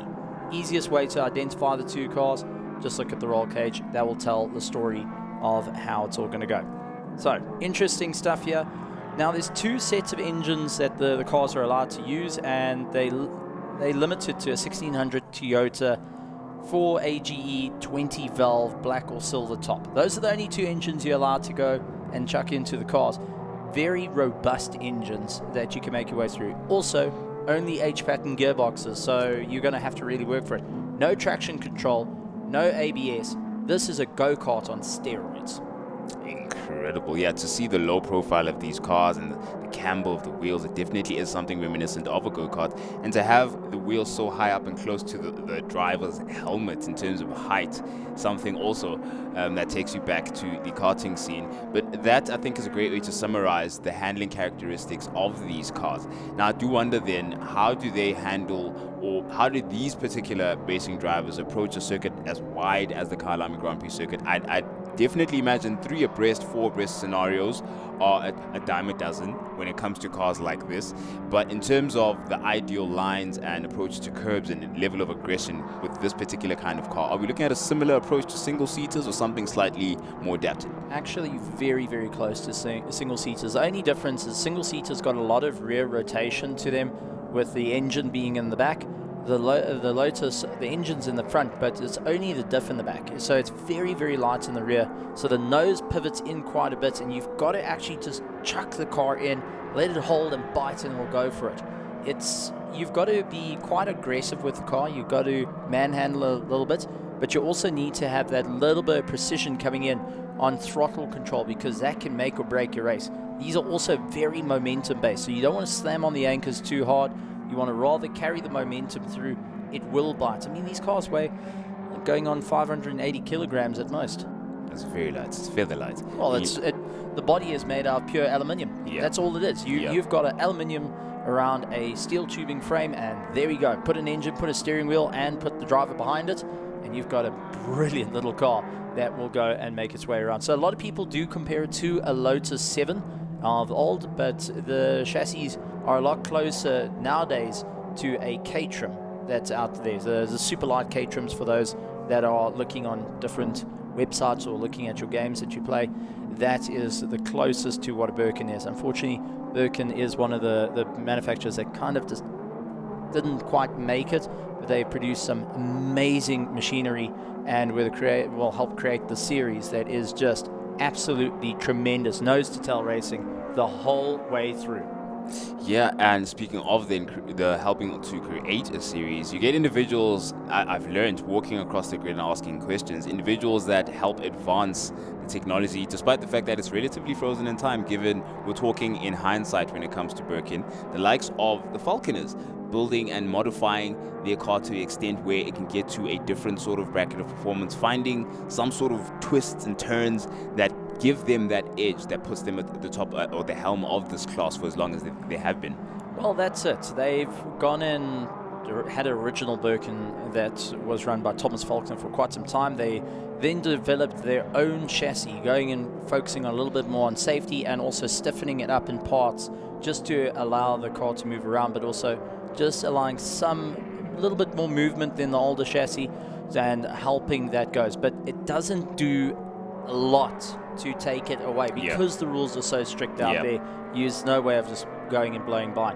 Now, as we take a look though, Jeff Gable out in first place with a 2:02.7, David Jeremy with a 2:03.2. Now, not too long ago, Jeff Gable and David Jeremy actually shared a Lotus and raced here in a 3-hour, not too many years ago, just add another going on 15 years. But he went and had a great race, and the two of them shared it, so this is quite a moment for both of them, just saying this is fantastic, this is what we want to be. Actually, our own presenter, Chloe, got to sit in Jeff Gable's car, got to fire it up and get the feel of what it's all about, and said it's just one of those experiences. Human currently running in third place with JP Nokia, which is out there. He's got the SA Lube written on the car and is running in fourth place. Thomas Falconer down into fifth place. But we have to keep an eye out because our Class Ls will also look to take their way to the front. Grant Findelli running in 6th, Sean Hewitt running in 7th, Nick Hodgkin in 8th place with a Class L and has managed to set his time of a 2:08.6. Expect that to change on the way through. David Jeremy going and showing why he is the current 2024 champion. He's stuck in a lap time of a 2:02.631. That got beaten out by Jeff Gable, putting a 2:minute 1.9. So Jeff Gable's nickname that he had for many, many years, he was touted it by a variety of amazing commentators here in South Africa, and that was called Stable Gable because he was just being as consistent. He did go through a patch where it was a little bit unstable, but he's gone and shown that pure consistency all the way through, looking to take the fight to David Jeremy now. Considering the championship's over, it's bragging rights. 100%. And unstable Gable doesn't have quite the same ring to it, does it? Looking at the Class Ls, it looks like Hodgson is in the 208s. That will put him right in between Findlay and Reap in 6th and 7th for Class B. And Dutoit behind him. This is Class Ls that I'm going through with a 2-minute 10 dead. And we've got Dunford also in the 2-minute 10s with a 9 though, so he's quite a way off, about 0.7 of a second behind Dutoit, and Hepburn in 4th there with a 2:10.9. So he's very, very close, Hepburn, right behind Dutoit in terms of the pace they've found, with looks like just over 2 minutes remaining for this qualifying session for both of these classes. So they've got to get their times in quick because they don't have much to go, as 2 minutes is pretty much a complete lap for a lot of these cars. Well, they will also be doing a standing start, so you can position yourself in first place, but if you can't get that clutch control right, much like we learned with the single-seaters, you can get swamped in an absolute hurry. And that's what's going to make it a make or break for a lot of our drivers out there who are looking to really stand up above the rest. So Graham Hepburn, also a brilliant driver, and is looking to really stand on the top of it. Actually was fighting for the championship for quite some time, and the championship came down to Red Star Raceway about a month ago, and that was it. It was separated by at least 3 points at the end for our Class Ls, and unfortunately we do have one of the cars stuck on the outside there, and that is not the ideal situation. That is one of our Class Ls that is stopped. Just trying to see who that might be. That's definitely not Clive Wilmot. And is that a Croton? That is heading towards the S's, wouldn't that be? Didn't get a clear view of where exactly that Okay, was. So that's Crocodiles, that's Cheetah, we know that part. It just might be... No, it's not Hodgson. Hodgson is still pretty much where we anticipated it would be. It dropped even further now. Hodgson with a quicker time at 2:07.3, and that puts him in and about still in the 5th and 6th, 7th range in terms of times in comparison to the Class Bs. And we have a second car off this time. That looks like a Class B based on the rake angle that you see with the tubing there. The roll cage, yep. The roll cage, yeah. That's a definite Class B car. And I think the car that I was looking for, I actually went and found him, is Mr. Tin Yang Ven, who is out on the track. Unfortunately, it looks like he's parked it off. One of the overseas drivers coming and joining in with the Lotus Challenge. Done very, very well. He's been improving all season, but unfortunately, first time out, landing up with a bit of a problem here at Kyalami. But some great drives nonetheless. But with the timer has run its course, drivers will be starting to get that checkered flag, and it's going to be dead set with Jeff Gable currently with a 2:01.9, and that is coming through Yuxay sweep into barbecue. Yeah. So definitely a little bit of a catch out there, and the problem is yellow flags out. You can't really keep the throttle pinned down. You have to lift a little bit because yellow flags mean prepared to stop if there's a problem ahead of you. So you have to be able to be prepared to stop. And that is going to definitely impact the times, and I think most of the drivers are going to be stuck exactly where they are. Jeff Gable going to try and hold that first place. David Jeremy could not get the first. He's going to have to start second, but he's on the front row looking to push as hard as he can. There's the number 46 car making his way around, and that's David Favio that's going and having a huge amount of fun out there. Also, a driver to keep an eye on. He does get a little bit of elbows out with the drivers and really pushes as hard as he can. Great to see him out there and really just throwing the car around. Now, the one thing about these cars is you can turn on a dime. So it means wherever you're going to defend, you're going to have to be very, very careful because your competitors can absolutely work their way around you in a heartbeat, especially with a track so wide. The only way I can put this... the way to explain this is like taking the 125s and putting them around Swartkorp's racetrack, not the little go-kart track, the main circuit. Go and change your gearing on your 125 and go and send it out. There's so much space to play with, but that means there's so much place to try and defend that can compromise you in the worst way possible. Yeah, it gives a switchback opportunity at pretty much every corner as we're getting the checkered flag now in this qualifying session for everyone. I was looking at the lap times between, I think it's Norcha there in the number 79, just in the context of the fact that we just had 2 cars go off and pretty much put a damp towel over the session. We have, it was 1/10 in with a 10th. He was right behind Human. He's also in the 203s with a 203.65, whereas Human in the number 21 has a 2-minute 3.5. So it's there or thereabouts in terms of a 10th, and I think there possibly could have been a chance there for the number 79 to pip Human and get a top 3 start for the beginning of the race. But like you're saying, there's just so much space for these diminutive yet powerful cars with what I would imagine is an incredible bucket loads amount of mechanical grip. Well, that's what it all is. There's no hero to this. There's nothing fancy to it. You've got a robust engine, robust suspension. And robust steering capability. And a very robust driver behind each of the cars. Andre Human managing to just keep JP Nokia at bay, but only just. And this is something that's carrying on since the fight started in February.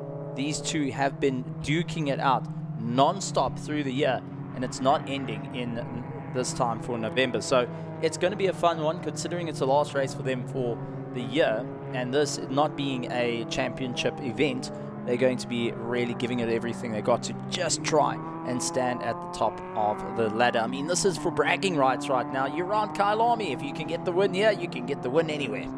Yeah, and what a place to do it at. I mean, it's incredible close to the season for them, I'd imagine. Also, you wouldn't like...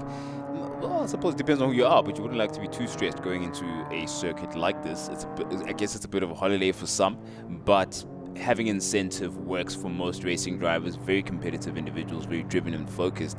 And I won't lie, I mean, I walked past David Jeremy. He didn't look like a bragging rights type of body language that he had on him. He looked quite intent during yesterday's practice sessions. So we'll see. We'll see. Well, there is Thomas Faulkner's own car, the Faulkner machine that has gone through it all and managing to only get into 5th place with a 2:05.7. So he's going to have a lot of work lining up next to JP Nokia on that run. Andre Human in 3rd is going to be on the 2nd row, and David Jeremy and Jeff Gable are going to chase each other all the way through. 2 very competitive drivers that are going to really ramp it up, and only by 0.2 of a second gap between them. Well, it's now going to be who's got the quickest reflex a little bit later on. But that does conclude our Lotus Challenge qualifying. We're going to be moving on to our SAE practice. That will be heading out onto the track, getting used to all the conditions, getting the drivers out there to get their iron. And it's something that our co-commentators actually brought up. Why have so many practice sessions? Well, why not? Because if you have been working on all those little gremlins in the car, like we have seen during the course of our little walk around, there was many cars getting new brakes put on, new tires, new brake pads, new discs, working on the engine, complete changes of gearboxes. And in Fabian's case and Naidu's case, Christian Naidu is sitting with a brand spanking new car they've never driven with no setup on it. They're going to have to learn the car and see what it's going to do. I mean, there's so many different little points, and the practice sessions become those helpful little ones to start working out fuel usage, tire usage, brake usage. What is the car going to do? How's it behaving? What's the setup changes? And also with the conditions now changing, because we're in late afternoon, everything's starting to cool down a little bit more. The wind has picked up. What is the track going to feel like? Just to give you a bit of insight of what you need to do for tomorrow before you go out racing to the top of the pack. You will see a little less cars going out on track though, because many of the drivers will want to try and save the cars for tomorrow. Don't want to wear them out just as yet, but if you do have a new driver, it's best to get them out, especially when it's not too busy. Yes. Just to start learning those brake markers, try and figure out where they can push the cars a little bit harder, where they can rather just come off the gas a little bit more and coast. I mean, there's so much that can go on in an endurance race. Having this little bit of time can be a huge advantage to get to know. And for those that are wanting to just get a bit more laps in around the circuit, I mean, who doesn't? It's Kyalami. It's an amazing track, lots of room to play. And also to say, well, this is what I've done. I've managed to set a quicker lap time. I managed to keep a consistent lap time. That's what many of the drivers are going to be looking at. It's not how fast you go around, because if you can be fast in 1 lap, great. But if you can be consistent in 10 laps, that's going to be the advantage. And we've seen that all season long. So now they're going to be working on what's the average that we need to hit, that target time. And every team will have a target time of, just as a number for the GT3s, a 1:42.5. That's your time you need to hit consistently to be able to work your way through. That's what the fuel usage is going to be, about 3.7 liters per lap as you make your way around. That gives us a bit of time of when we have to get you in the box. This is going to be that practice session to try and make it work around. Beautiful shot of sunset, and I've got to say, absolutely amazing to see it as they make their way through. This, Steve Koenig, you were talking earlier on, just to throw back to your favorite spot and Gareth's favorite spot on the circuit. This slightly further up would be my favorite, because you can see the cars coming out of that long, beautiful straight of sunset and going a transition going into the S's. Right where Clubhouse forms is where I would love to be. I've always enjoyed my positioning there. Okay, so we're going to have a bit of an argument here. You're busy saying Clubhouse is the best. We've got Mr. Burley, who says barbecue is the best. I'm curious to see what Brendan Kelly is going to say as what his best spot is going to be, because we all seem to be positioned in all sorts of areas, and there's no real consensus of where's the best spot. And I'm curious what our fans are going to be feeling at what it's going to be the right place during the course of tomorrow. We would like to be, this is the best spot in the house. I mean, I still say the S's best spot, because you can see the mine shaft, you can see crocodiles, and you get to hear those engines roar and echo as they go around. That is my favorite spot, and I think it's one of the best parts on the circuit, because let's be honest, when a car comes past you, they just go dead straight. Well, when they have to work through nice and gently, and especially when traffic's involved, it's beautiful. Yeah, I get the sense we're going to cover the entire circuit, because we're pretty much, 40% there, I think. So a couple more people to ask. We have a large enough commentary team to actually do that. As we see the Janetta being worked on, the Jarvis Janetta being worked on, the beautiful, interesting livery. Simple yet has serious connotations. A car on fire. Hopefully it's going to be on fire and on song with all cylinders firing. That's a Hot Wheels livery. It's Hot Wheels livery. Yes, it's a Hot Wheels. Literally. When you put the back on the car, it says Hot Wheels. Oh, I hadn't seen it. I hadn't gone up close to it. Yes, it's based on the Hot Wheels livery on the car, and well, it fits perfectly fine as there. And good to have a LMP car. I mean, the Janettas, when they first came out onto the track here in South Africa, they were absolute monsters. I mean, we had the Janettas, then there was a Pillbeam LMP car that lurked around as well, that raced in the Pekisa 6 Hour many years back, and really showed off what it could do. Unfortunately, landed into the dirt, wasn't able to finish at Pekisa 6 Hour, and, well, we've got quite a few different LMPs. Even Peter Bailey of the Bailey Motorsports going and building up an LMP car that was to go out. It actually was put on show at Le Mans many years ago. And that just tells you a bit of a tale of we've got these prototypes around.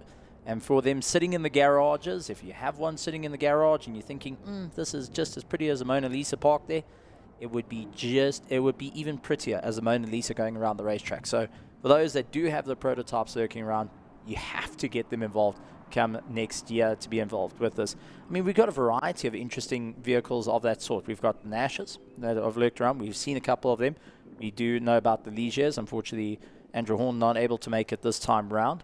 And we have also the Sports 2000s. There's quite a few of those chassis lurking around. They also have seen some modification to do some longer racing.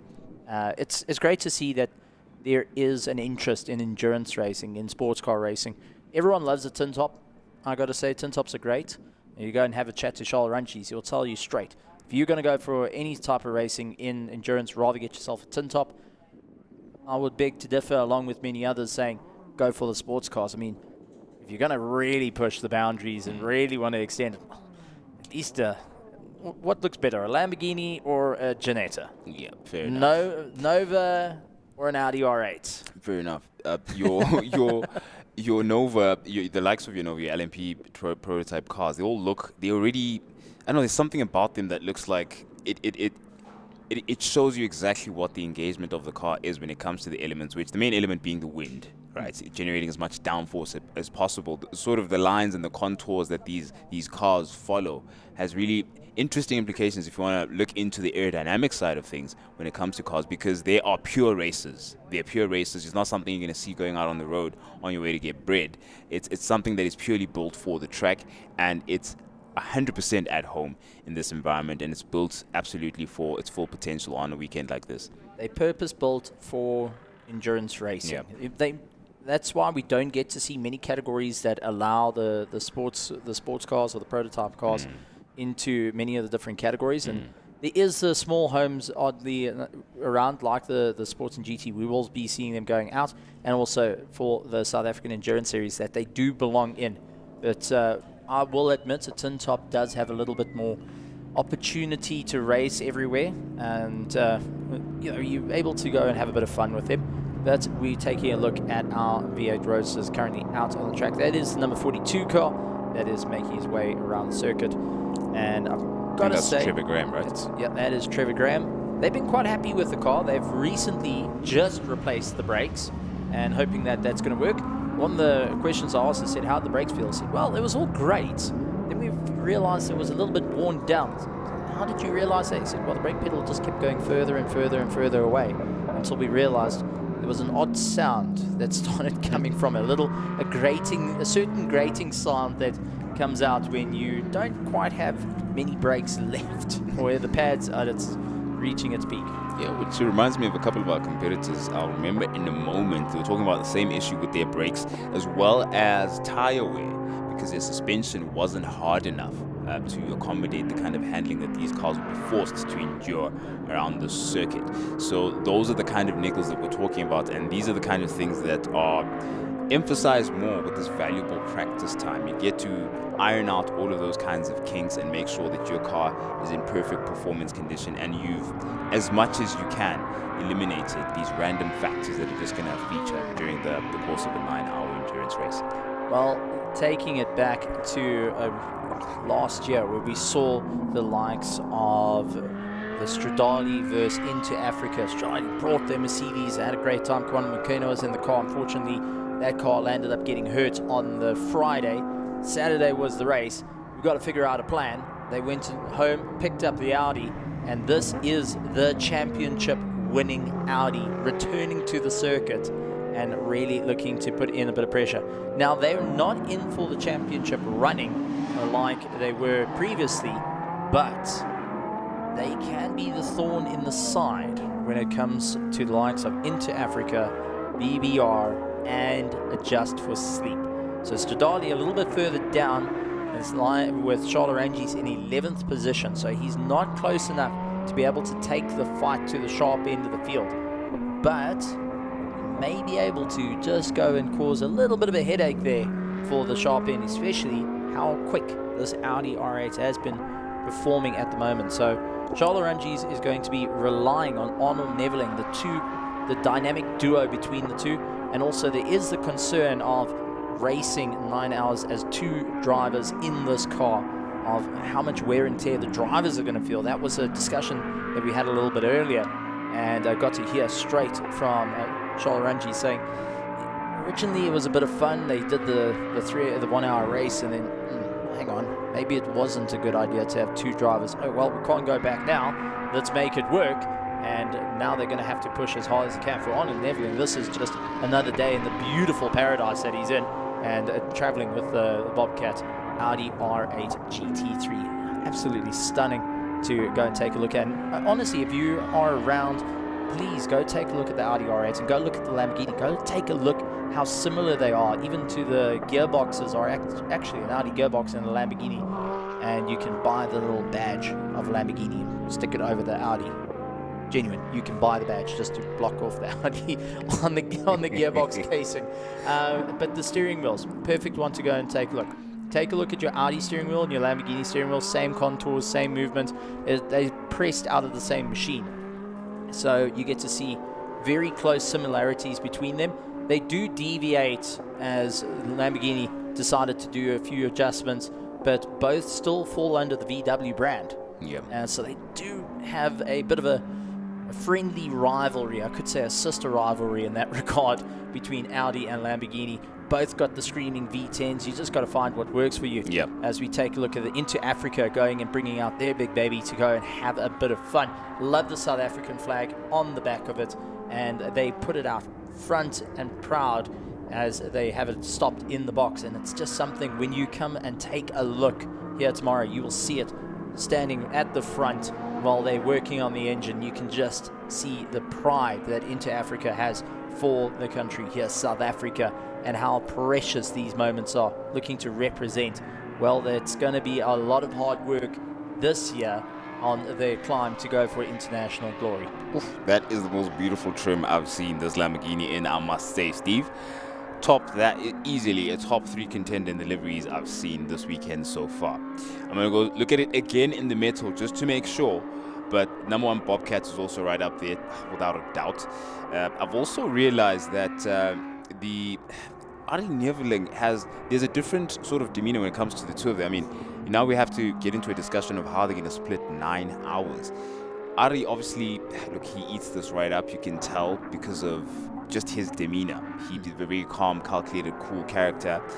Similar relaxed nature to Charles. However, a lot more smart. You can tell that competitiveness in Charles. Like, he has this energy. He sort of can barely contain it at times. And just looking back to the amount of work they put into their win last year and all of the exhaustion that he told me came their way, it's not going to be an easy challenge. And I wonder if they wanted to improve on the way they wrapped it up last time around. Did they want to come and rehash and sort of, I don't know, add a layer to what they've learned? Of course, they're not in contention for a championship. They're not walking away with a crown. But it's always good to know that you're getting better and better at a circuit such as the Kyalami Grand Prix circuit. Well, if BBR, Into Africa, and Adjust for Sleep don't go and they fall out of the race for whatever rhyme or reason, and Charles Rangi keeps going and takes the overall win, then they have a chance of winning. Then they will walk away with 200 points. But as 2 drivers, it's definitely a tough time, and they'll have to try and figure out how to work it. For example, let's give you how to work out a calculated length here. So example, a 3-hour, 20-minute race with 3 drivers, each have to do 50 minutes. Okay, simple, easy workout there. For a 9-hour race with three drivers going 4 drivers, each have to do 135 minutes in the car. So that's 25% of the race for each of them to fight it out. So for the minimum percentage that is calculated, you have to take the total race time in minutes divided by the number of drivers, entered +1 for the calculation.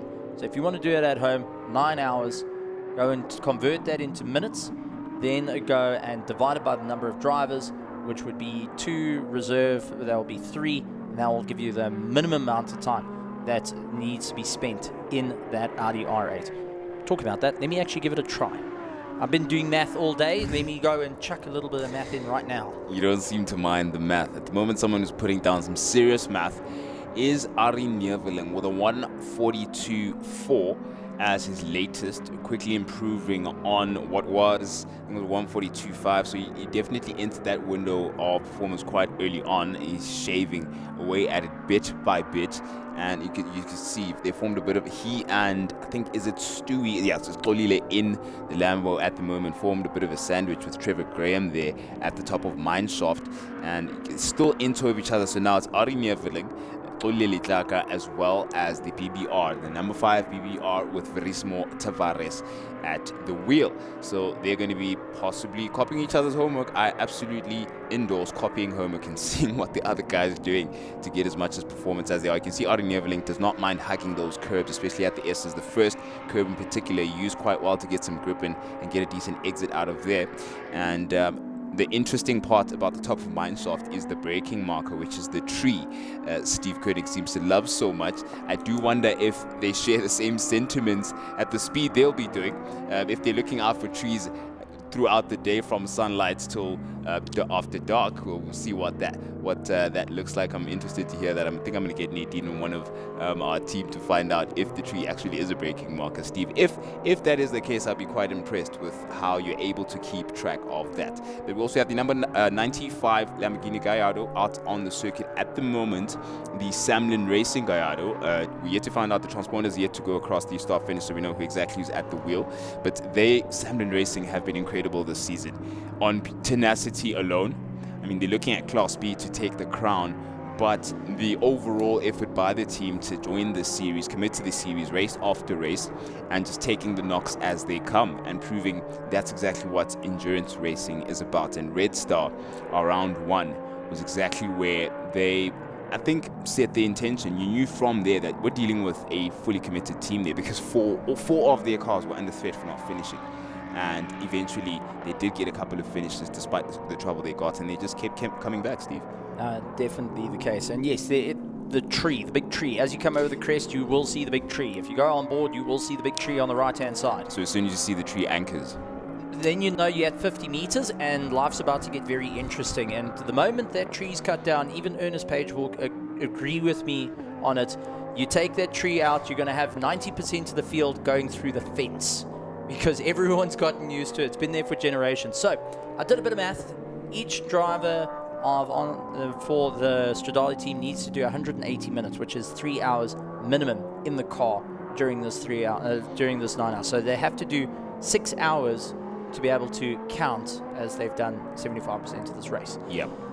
3 hours as a run means that you're going to be breaking up your stints roughly 1.5 hours per driver for a stint, if you can get your car to do 1.5, which is a possibility, but you got to really nurse the car. You mustn't be pushing too hard, otherwise you're going to go about 1 hour 10 minutes possibly. If safety cars come out, that can also influence it as well. So you've got to be very cautious on that approach. So in ideal world, absolutely ideal, engine management worked well, your fueling works well, you just have an absolute ray of sunshine, nothing happens. You're going to have a 1.5 hour stint between drivers as you cycle them through. So let's mull about and sort of, get these things, get our minds churning with a couple of ideas here, because we have a scenario where we have two racing drivers taking on 9 hours in a particular kind of car, which is the Audi R8 we've been discussing for some time now. Then we have 4 racing drivers in the Adjust for Sleep Nova Proto 2, which is famous for its fuel saving and efficiency capabilities.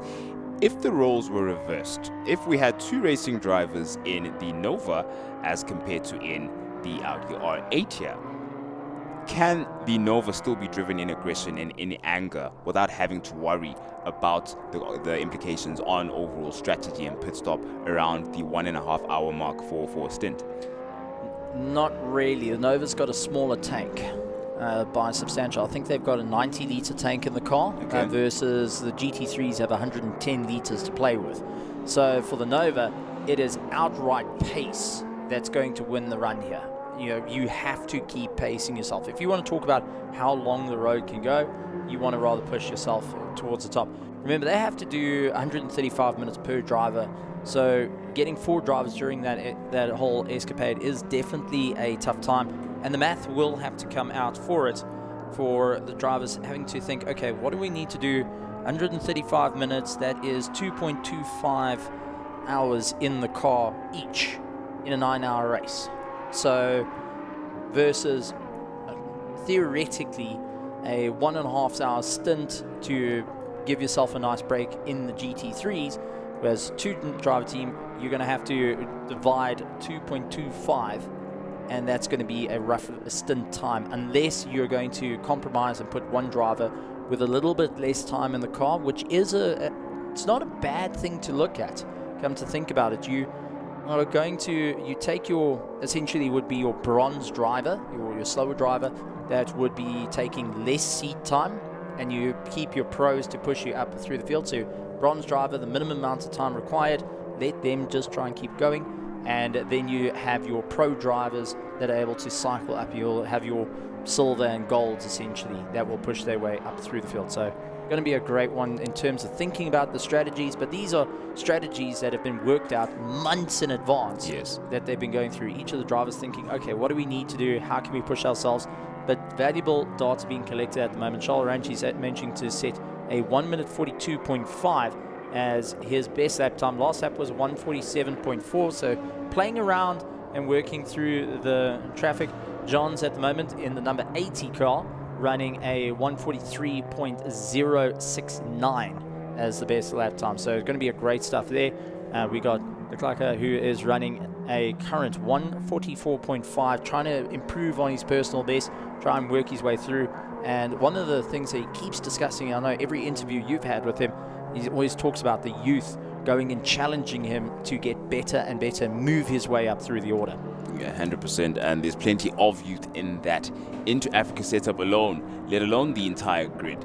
And you can see that he's just gotten sharper and better in terms of his experience and overall approach to the car. He was talking earlier on, I think in the post-race interview, just about how he's adapted his approach to left foot braking as well, and that helped him bucket loads in terms of the performance he's able to extract off the car. Well, what's helping our performance today is having such a lovely array of racing commentary and media talent. We're going to hand over the reins for the remainder of the session to the Ernest Page and Gareth Burley side of things.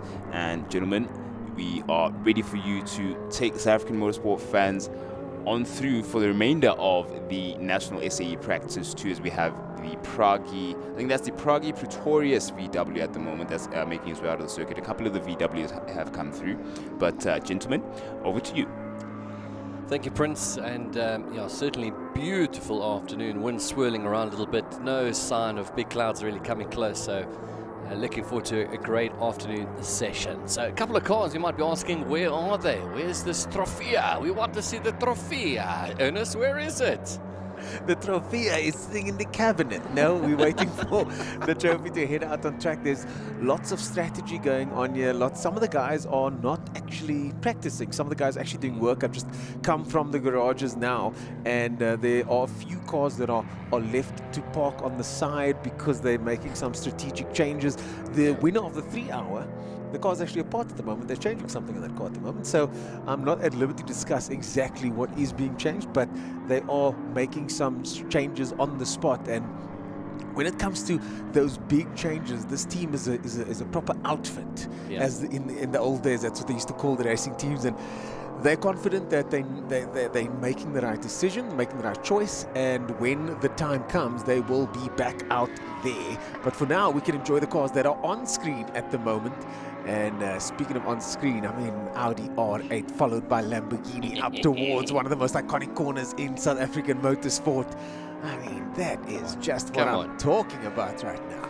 So are you expecting quick times? You're a racing driver. You know this kind of longevity that's required. Yeah, the conditions looking pretty good, or is it you're in a racing car, there's a steering wheel in front of you, there's open track, I'm giving it everything I've got every time I go? Well, these guys, especially the pro guys, like the car that you see in front of you now, the MJR car, also driven by Andrew Rackstraw, Andrew is a professional driver that's been shipped in to help the team, and they've also got another pro driving that car as well.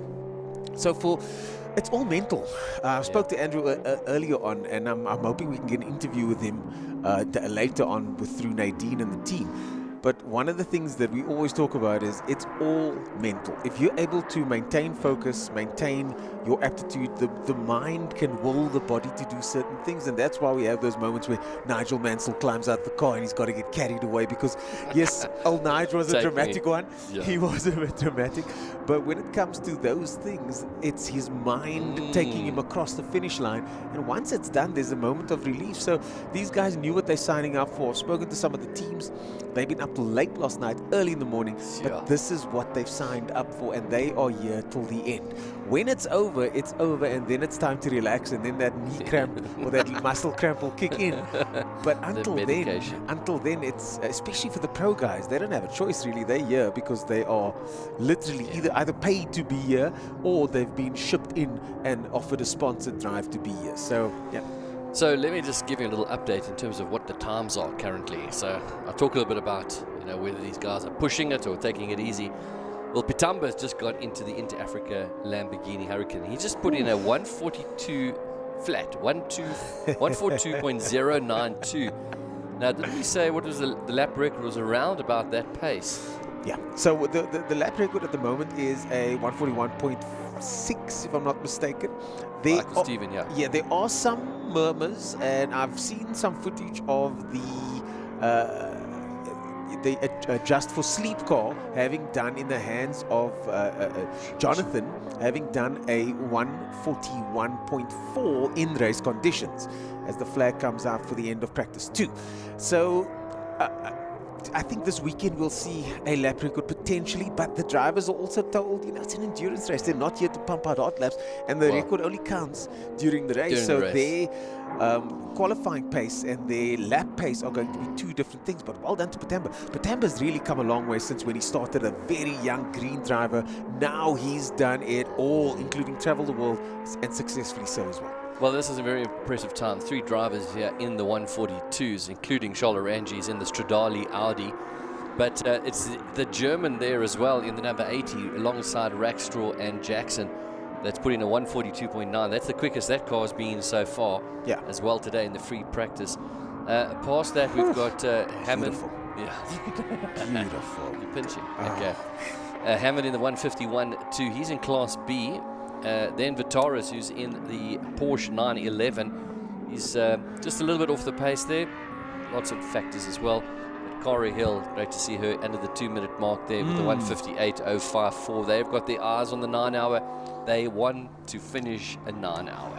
Yeah, I've spoken to, and he tried not to jinx it, I spoke to our GTI Challenge champion, 4-time champion if I'm not mistaken now, and he's teammates with Carter. And one of the things that he was saying, Yuri Umpi Swart, and one of the things, he refused to acknowledge the conversation. In the politest of ways, we're just going to circulate. We're just going to circulate. I was like, what about this?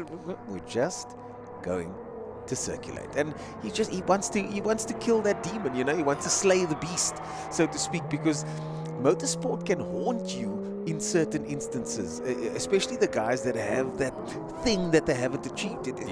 Considering someone like that that's achieved so much, and now there's this one, as they say, demon on his back that he wants to slay. And focus, get the job done, and then the results will come. So a lot of these drivers have a mindset of do your best, have the best possible performance, and then whatever the results are based on that performance, those are the results. You cannot necessarily control the results, but what you can control is your performance in that moment. And these are all top performers, high performance individuals. Some get paid to perform at the highest level. So now's their chance to do just that. Right, so that brings us to the end of this session. Practice 2 for the 9 hours of Kyalami. So next up, we've got, can you believe it, not 10, not 20, not 30, not 40, not 50, but 51 single-seaters. There's a lot of them coming in there. A bit of a logistics, but there's various categories. It was a bit chaotic earlier on because we're trying to fit in a very short space of time. Remember, the endurance series really gets priority, so they get a little window. It's fantastic to have them. The Super Vs have been part of the support race, traveling around the country and being part of the endurance series. But 51 cars lining up across various categories. That's going to be a sight to be seen. Hey, and it's one that's attracted the likes of media personalities, local celebrities, those who've come out of retirement have said, man, let me get back into racing, and they've gone into this series. Some without wings, some with wings, some getting way too hot, some getting way out of control. But it's a fantastic, wonderful thing to be part of. Hey? Well, the thing is, myself and Steve were watching the racing early on, and it got crazy early on because there were so many of those cars on circuit. And single-seater racing is really the genesis of motorsport when it comes to going into the purest route of going racing. When you think about karting, when you think about open-wheel racing, it is one of the purest forms of motorsport. And these guys, there's so many of them, and they're also happy to be part of what is a really historic event for single-seaters in South Africa, considering also in the last couple of years there was a lot of turmoil in this space with just not enough cars on the grid. Yeah. So I didn't quite get an answer. Maybe you can assist me. There's these cones that are here separating down the main straight and the pit lane exit. Now we know the cars can't cross that white line, but to see those cones there coming out, I mean, I heard a Lotus sort of that as a bit of a game yesterday. Yeah, You know, it's a bit awkward, the pit exit here at Kyalami. It's a little bit awkward because when you're coming out of there, it feels like you want to get across to the other side to line up this first very tight corner here that you can see on your screen. And if you actually stick to the rule of the circuit and stay within the white line, it is an awkward position to find yourself in when you flat out trying to go out of there as quickly as possible. So I don't know. The rules are the rules, though, and we got to stick to them. yeah. Just on screen now, you can see one of the big screen LED TVs that have been set up. We know there's a number of them around the track, and this will be really for the spectators for tomorrow, including a massive TV that's going to be down on the inside of the crocodiles. This is a stunning little view here. You can actually see. We see the mine shaft on the right, but on the left there, sort of a concrete bridge or... Oh, yeah. And the helipad as well over there. Yeah, the helicopter pad there, yeah, for us a little bit later if we want to. For us plebs to go back to the hotel. I thought it was for a remote control helicopter. Are you talking about a real helicopter? Yeah, that view from on top there, my good friend Dan Haynes, when he was down here, when we were here a couple of years ago, we actually had some time off and we took a golf cart. We took it all the way to the top there. And you know what I enjoy doing when I'm either I'm not racing or I'm not commentating? Sometimes I just want to watch racing. Yeah. And that's the spot. We just sat there and just watched the cars go around with our feet up. And it was just wonderful because there are and Dan was telling me he's traveled the world, and there are few places in the world that you get a view like that while watching racing, and we have it right here in South Africa. We really are quite blessed to be living in one of the best countries in the world. Absolutely right. Well, I'm going to step aside because Stephen Koenig's going to come back in. He's been commentating on these Single Seater Festival on race 1, and time for us to get ready now for race number 2. So, Stephen Koenig coming in here, and Steve, there are so many cars lining up here at the moment, and I so enjoyed race 1. It was action packed, and I suspect it's going to be more of the same. Yes, DJ Boyson did have it all his own way up front there, but that doesn't mean the rest of them are going to have anything else to say about the rest of the class, isn't it?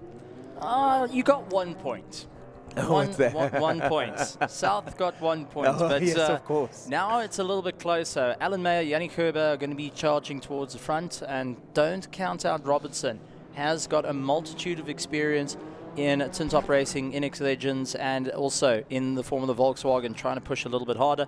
So she is going to be on an outright chase to get to the Robinson. front. There goes Robinson in the bright red car. You can't miss that. And I've just been watching this on YouTube now as well. The visuals are just so clear. So thanks to our production team for just doing a fantastic job with the camera work, with the visuals, with the information on screen. It's really been a pleasure to commentate on this, and also just as a fan, a pleasure to watch. Well, I mean, this is the way that we watch motorsport. We have a discussion with one another and get to see some amazing racing. That's one thing about commentating. It's never just commentating. You're having a chat with everyone. Oh, yes. You're getting to share. I mean, we're all petrol heads. I love this. This is my hobby. This is my passion. Keep an eye out on Lucian Ranchanda, though. Going to be starting out in 5th place and currently the championship leader for the Super V. Unfortunately, Jeandre was not able to make it to race 1, so going and losing out points there, and it's going to be very, very difficult to fight back into its contention. So, yeah, unfortunately, they weren't able to get the car back out. It had a fueling issue in qualifying yesterday, well, in practice yesterday, and that was it. He was then, obviously, because he then would have to go tune the car again. The car's technically not scrutineered for the event. They need to do that and sort of re-ratify the spec on the car, etc. We've got similar rules in Cape Town when it comes to dynoing the car. You've got to have a dyno sheet when you want to go racing, and if you don't, then sorry, those are the rules, and the rules exist for a reason. Yep, no, and you and I have been on the receiving end of what happens when you get a rule wrong. That's for certain. My very first race day, I got failed at scrutineering because I raced the Golf Mark 1, and you know those golf doors are a bit wonky to open, and typically, obviously, it failed as the scrutineer reached for it. He said, no, I could open it, but he couldn't open it. And I tried to show him exactly how to twist your fingers, but he wasn't hearing any of that. But now, later on, now that I'm hanging out with the stewards and the clerks of the course and things like, you understand that these rules exist for a reason. Oftentimes for safety, and oftentimes to keep up and uphold the spirit of competition, of fair competition, and that's what motorsport's all about. Good old-fashioned competition. We're all trying to see who's the fastest out here. Well, that's it. And keep an eye out, because we've got quite a little neat lineup. With Kennedy Taurus, it's got a 1600, the same as what the Super Vs have got, but it hasn't got a front and a rear wing on it, so it hasn't got the aerodynamic downforce to it. So it is a Formula V with a bigger engine. That's for what counts on it. And for anyone out the coast that remembers a blue Formula V with a 1600 that had fairings over it, it was actually racing with it was racing with the cars. It did endurances, believe it or not, in that way down there. I remember hearing a story about people almost turning into one of those cars, and I think that was the car that was people were talking about. Because you can't see them if you're in a tin top. Well, it's also the Formula Renault landed up getting built in the same fashion. So, as we're getting ready to rock and roll... The Formula Renault that was driven by Didier. Yes. Yes, I remember that one, yes. Yeah, that landed up, and it absolutely decimated the competition. But once again, it wasn't really in the spirit of a sports car. But we're starting to see engines getting a little bit warm there from DJ Boyson. Smoke coming out the back of that car. We saw the same earlier, but not quite as much. It looks like we are almost ready to go. The 1 minute board is out. The 1 minute board is out, and it is go, go, go in a few seconds. The 30-second board is out. We can't see it on our screen stuff, folks, but I'm looking at it from just outside here. There might be a slight delay, and it's the 5-second board. And here we go. We are seconds away from race 2 here at Kyalami. The revs are up. The lights go red, and the lights go out, and off we go. We are going racing, racing, racing, Stephen. Drop the clutch, hit the throttle, go for it. First, second, third, fourth gear as you make your way down towards turn 2. It's going to be hard on the anchors, and DJ Boyson currently leading it out and trying to go and make his way through. You can see through the sequential blocks, he is braking, going and seeing it, trying to lock up the diff. Alan Mayer had Yannick Herber try and go around him, and the Hills fighting it out. The Super V's at the back. Oh, got to lock up. And that is a little bit further back. That's actually one of the new Super Vs that's out at the back that had the lockup. That's a Omega chassis, a championship. Oh, Kennedy Taurus, though, into the dirt through the Yuxkay sweep. Almost gets followed by one of the other cars, but manages to recover. Let's see if he's still on track, if everybody's going in the same direction, and yes, they are. So far, so good. We've come out less scathed. I wouldn't say unscathed, but certainly less scathed than we were in race 1 on lap 1 as we make our way now towards the S's after this corner over here. They've just come through Sunset now, and early on we saw one of the cars locking up into Sunset, but not this time. They've now gone into formation, and now the attacks will start happening, but DJ Boyson keeping the rest of the Class A cars behind him with ease at this stage. But I did see some concerning smoke coming out of that car as the Liqui Moly cars go through. The Super Vs, some of the cars at the beginning of the start of the series were and still are sponsored by Liqui Moly, and Liqui Moly then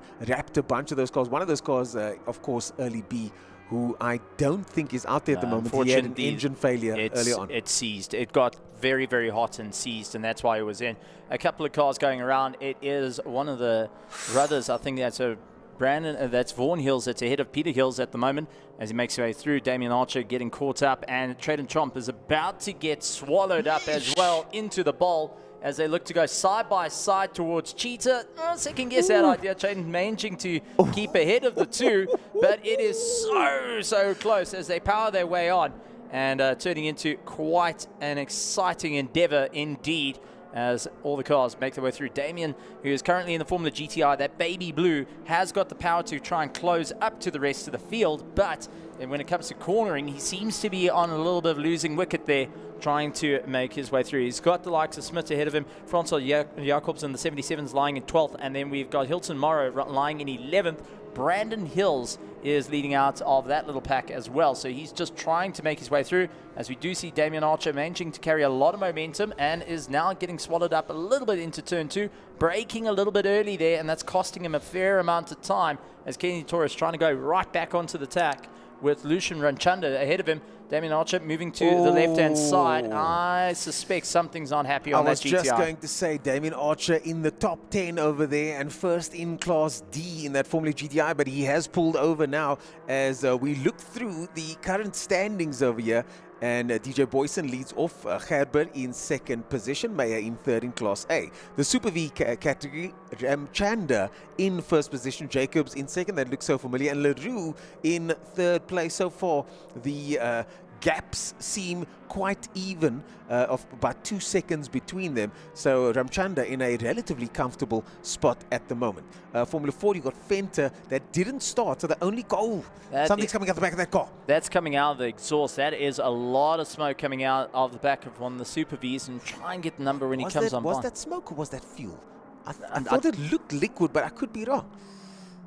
Oh yeah, hopefully it's not liquid, because it needs to belong in the engine, not out. Exactly. Whether it's water, whether it's oil, or whether it's fuel, all of it needs to be in one place, not go and shared with the nation, unfortunately. Yannick Herber managing to get past the likes of Alan Mayer and is now going to be pushing as hard as he can. Alan Mayer keeping in the slipstream, going to go around the left-hand side, hard on the brakes, gets the pass done and dusted. The Formula VW is incredibly quick, but Yannick Herber with the Van Diemen chassis and that Not KTM. giving up. No, he's got the cornering to take the fight. And Alan Mayer, this is a battle we've seen all year round over the course of multiple series. And Alan Mayer going to have to get his elbows out all the way. Yannick Herber immediately trying to close up the gap. And they are now starting to hold each other back. And that allows Robinson to start closing up the gap in a major, major way. So Yannick Herber needs to play it smart. If you're going to go on the attack, you need to make it stick. Yeah. For Alan, it's you've got to break away. Otherwise, utilize the toe to pull yourself along. There's not a lot of time here, and both can lose out a position by just getting to mess around with one another. But Alan Mayer, a gentleman who knows how to drive anything and everything from sports cars. Oh, no, he's lost it! He's in the lost S's. He's lost to the 57 car. Mayer has spun out and he cautiously looks to see if he can get... Oh no, he stalled it. He stalled it and you could just see it there, man. It's just a lesson that I've also had to learn recently. In that situation, just dump the clutch. If you burn the clutch out, it's a better option than stalling it like this. He's trying to get going over there. He's stuck in a precarious position. And unfortunately, after such a tussle, he finds himself stuck on the side of the circuit. The flags, double wave flags, as we cut to a replay, cuts it through the S's and the car snapped, and now he's on the marbles. He's on the marbles, a little bit too much rotation from the back there. And it's kind of on that line right there, isn't it? So he's on the racing line at the moment and just stalls it. Alan Mayer, unfortunately, still stuck on the side of the circuit there, hoping that someone can give him a push or that he can get this car going. Has he managed to get reverse? Well, you don't have reverse, so that's locked out in the car. So they've only got first, second, third, fourth, fifth, sixth in the Formula VWs. They lock out that reverse gear. But what it was quite interesting is he had the snap that he caught. Yes. But the problem is the tires then gripped up at that point. That's the worst. And it threw him out. What ideally we should have...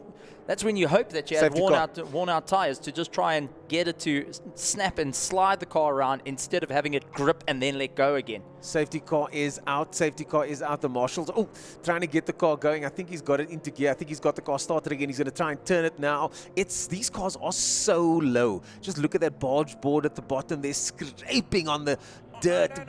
And it scoops up. Oh no, he's beached it. He's beached it. That is not ideal. That is not ideal, and I don't think they're going to be able to push that car out now. It's safety car time, and they're going to have to get the tow vehicle for this one. Alan Mayer just pulled a Stroll. Yeah. Yeah, no, I don't think it's as bad as a Stroll, to be honest. I got to be fair to Alan Mayer. It's not. Stroll did it before the race even started. At least Alan was in the mix, fighting for position. In fact, fighting for podium position over there. That's it. And just unfortunately... Oh, man, but on the plus side, we get a restart, so... they get to go again, and they get to the marshals bitterly disappointed there. Yeah, with those situations, if you look at the car in the front of the car, and we saw the camera zooming in earlier on, that barge board acts like a scoop in the front of the car. It scoops the sand up, and then those wheels, it's such a flat body that once you beach the bottom of the vehicle, those wheels spin in the air, and it's a sickening feeling because you know you can't get out of this now. Well, that's it. You're going and dragging roughly about 12 kilos underneath the car when you go and beach it, and then as soon as you get your foot on the throttle and it spins up, you then now going and digging yourself a nice little hole as well to go and get yourself all sorted out. Bit of an interesting one, though. We did see one of the cars getting overtaken by DJ Boyson. Now, I've got a question with that one because yellow conditions, safety cars out, getting past a car, though, not quite ideal circumstances. Safety car and the yellow flag means no overtaking. So, unfortunately, that is going to be one that's looked at quite carefully. So we'll have to see how it goes. He's gotten past one of the Super Vs, but DJ Boyson's been on an absolute roll. He's been on a tear. He's been on a tear. Someone's going to have to whip out the Formula 4 to take it to DJ Boyson, one of the old national boys, because he's got the pace and he's got the car underneath him that at this stage, I don't think there's anybody on this grid that's going to be able to match that pace. And that's the thing. I beg to differ. Yannick Herber being one of the cars they can. Lighter than DJ Boyson's car. It is lighter, and it has the power capabilities to do it. It won't win in the top end, but we've seen what it can do against the corners with Alan Mayer. If he can get close enough to get in for a fight, he's going to force DJ Boyson to, unfortunately, go and run out a bit wide. And Alan Mayer being one of those. It's a super tricky car, and all that you need is that one moment that's offline on the marbles and can land you up into the weeds in a hurry. So this is going to be a bit of an interesting one. Alan Mayer just saying, listen, give me a push, try and get me out of this. I've got the car started, and all I need to do is get it into gear and force my way through. And the marshals, oh man, got to give it up to the marshals. Well done. Well Absolute done. petrol heads out there.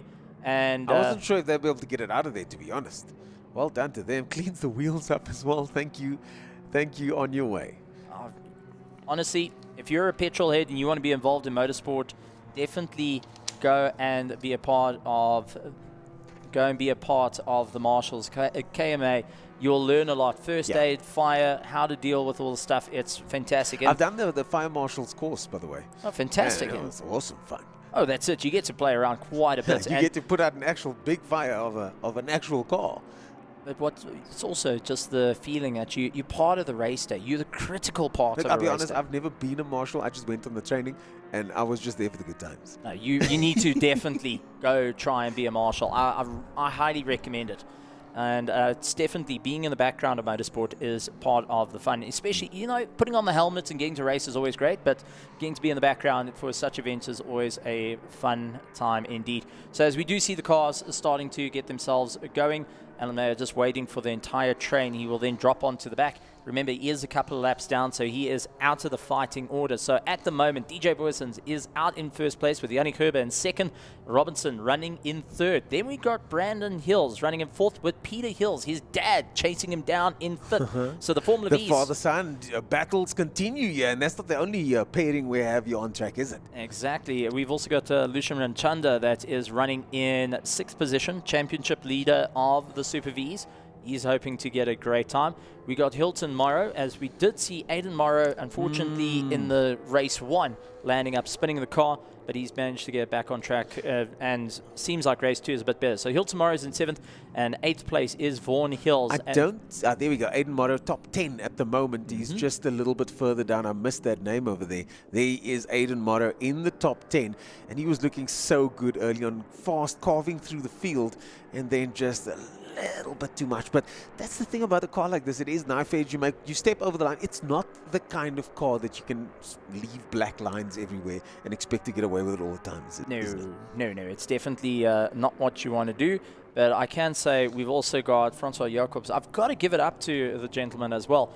Coming in from an acting career into the world of motorsport. That's another one of our famous racing friends. Yes, so he's more in towards the Afrikaans series. The name escapes me at the moment, but has done a phenomenal job. Got involved with motorsport. Actually started in Formula M, which is your bike-engined single-seaters. Yes. Then transitioned over to the Super Vs. He's been doing an incredible job. Slowly working his way up. He's had a few pitfalls there and thereabouts, but he has going and really picked up the pace. Started having a bit more fun and working his way through. Kennedy Taurus, a young man that's really looking to get himself towards the sharp end of the field and wanting to take the fight up towards more of the more powerful cars.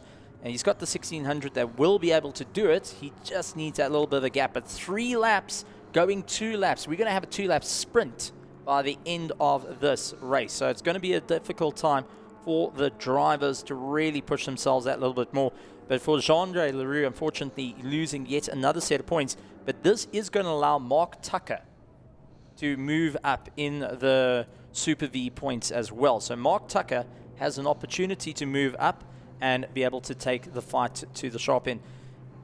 That would move Mark Tucker from 3rd place in the championship to 2nd on his debut outing with Super V. Wow, well done. And when it comes to the first year, it's usually an experimental year, isn't it? It's here to figure out where you are in the sport, how much you have to learn.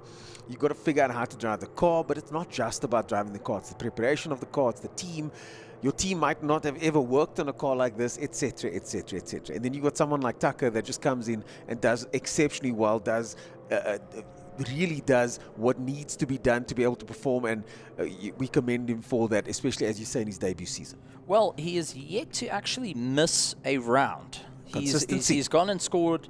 He's gone and scored every round. There was only at SWAT Corps he wasn't able to finish. He started but wasn't able to finish, and that was also when the engine getting a bit warm. So we're hoping that he's going to score some major points here, get into 2nd place, but that is going to put the pressure on Jean-Andre Leroux to really go and step up the pace, because he has all to lose at this point, as 1 point separated him and Lucian Ranchanda. Lucian, not that problem anymore, but it's going to be now who can hold on to that 2nd place, with Mark Tucker really looking to lay into it. So a couple of factors here, but I've got to say the single-seater festival in terms is absolutely great. Having a variety of different vehicles, Formula Vs, Formula Fords, Formula GTIs, Super Vs, Formula Volkswagens, all going and battling it out around the circuit and all getting to enjoy. Also, can't forget our Formula Ms that are fighting their way through. We've also got the 2 Ramchanda brothers. It's been a while since we saw them at SWAT Corps going and teaming up and having a bit of fun out there. We've got Lucian Ramchanda, and then we've got Kay Ramchanda, who is a little bit further down, Kariva Ramchanda. Last time these 2 were in a full race with one another, other than at SWAT Corps, was back in karting when Lucian was still duking it out in the 100 cc's. Wow. And the natural progression continues for Lucian then, based on the fact that he was in karting and now he's doing single-seat racing as Piet van der Walt. Our pace car driver pulls in. DJ Boyson immediately goes for it. Gerber tries to stick with him as they come around the last corner. We got Robinson in the mix there as well. The Hills family in 4th and 5th. And Ramchanda, of course, getting involved there. We saw him have a fantastic race 1. But here we go once again for the restart as they make their way down to the 1st corner. Robinson takes the dive down the inside. And you were saying earlier, Robinson has got the pace to stick to the front. But can he do it? No, Gerber cuts him off. But this time, Robinson with a bit of a moment there. And Gerber slots into 2nd position, gets the line for the sweep section of here, and now into the left-hander towards Sunset, and Gerber back in 2nd position. Gerber hasn't got the top end to fight the Volkswagens, but if he can get it into the corners, that is what's going to count for him. And Lucian Ranchanda going and battling out with Peter Hills. Lucian actually has won a Formula V championship in the past and taking it away from the likes of Peter Hills. Now they're going to meet each other back on track, and the rivalry restarted many years later. But you can see Yannick Gerber not backing down from the fight, but Robinson has really picked up the pace, trying to get more and more used to the car, trying to close up the gap. It seems like through the twisties, though, not able to catch up to Yanni, utilizing all the power from that Formula Volkswagen to chase down the Formula M ahead of him. And she is absolutely laying into the back of that defense. Now it's going to be coming down the mine shaft. This is through the double apex, and you're going to absolutely keep your foot planted. Yeah. This is where the Formula Volkswagen is going to have the advantage. Slipstream and long straight to utilize all the power. Need to aim for the inside. Try and move to the middle of the circuit as quickly as you can. Yannick Herber, though, is going and defending the inside line, not going and allowing any sort of passes. And that's where you've got to be a little bit braver. You've got to try and get your nose in there, force him out a little bit wider. The gap does seem a little bit too big there. Both of them running a little bit wide off that line over there. And Herber, we saw earlier, not shy to get onto the rumble strip and then turn the car in. I mean, that's, I thought I was going to see a little bit of a moment there, but he's clearly figured out that there is grip for him on that rumble strip. Just watch as he goes through the first couple of corners over here. Just as he exits Yuxke sweep, you'll see as he goes out of Sunset into Clubhouse, you'll see touches on those outside curbs over there. Not afraid to use them at all, even on turn-in.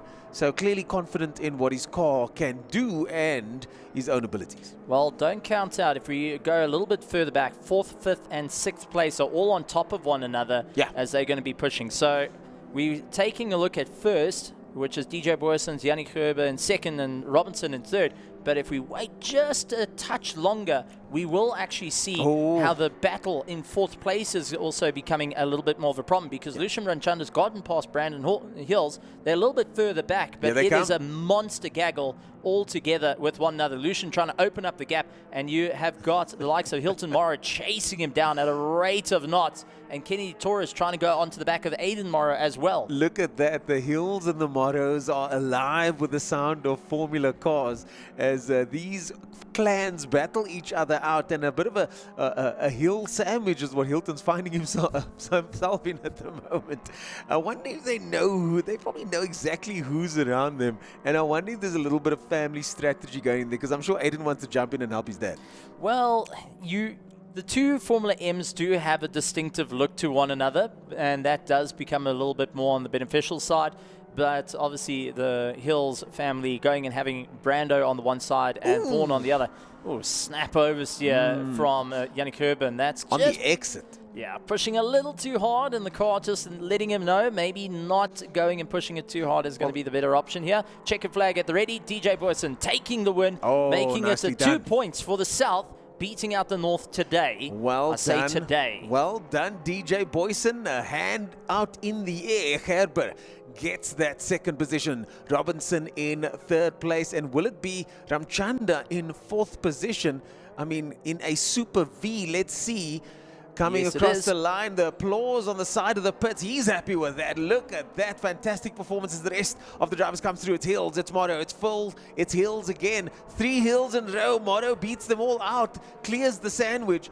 And Aiden Morrow makes up 9th place with Torres, with another great performance from Torres in Class D over there, taking the Class D win, making up the last of the top 10 or 9 at least. Morrow classified as 10th for some other reason. I'm not sure why that would be the case, but he was in there early on.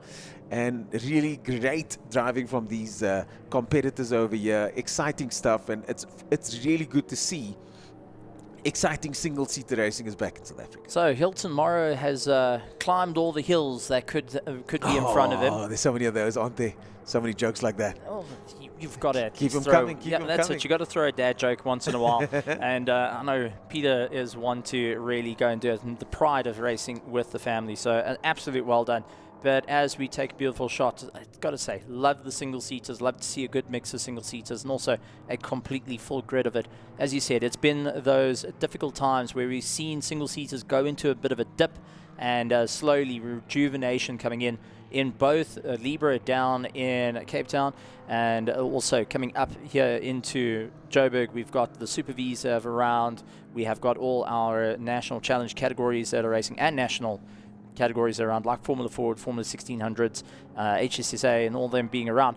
But just to see everyone wanting to come back, put all the cars on the circuit for Kyalami, which has been a very long time since we've had all the single-seaters coming and lining up on the grid. And I can't wait to see more and more of the drivers bringing out their cars, wanting to be a part of the show and be a part of this amazing moment here in South African And history. what a moment as DJ Boyson steps in the footsteps of champions like Gavin Cronje, Jade Kruger, Simon Moss, Robert Volk.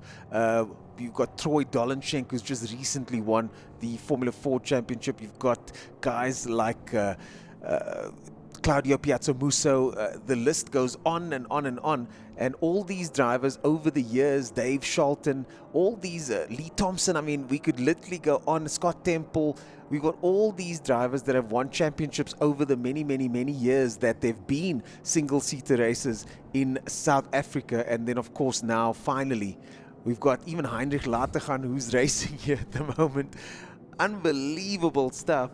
And this year now, Formula racing is really alive and well at the moment. And with some of these classes working on national status and some of these classes just growing and growing, and the recently launched MSA formula, where drivers will now compete in a car that's been equipped with a Halo device.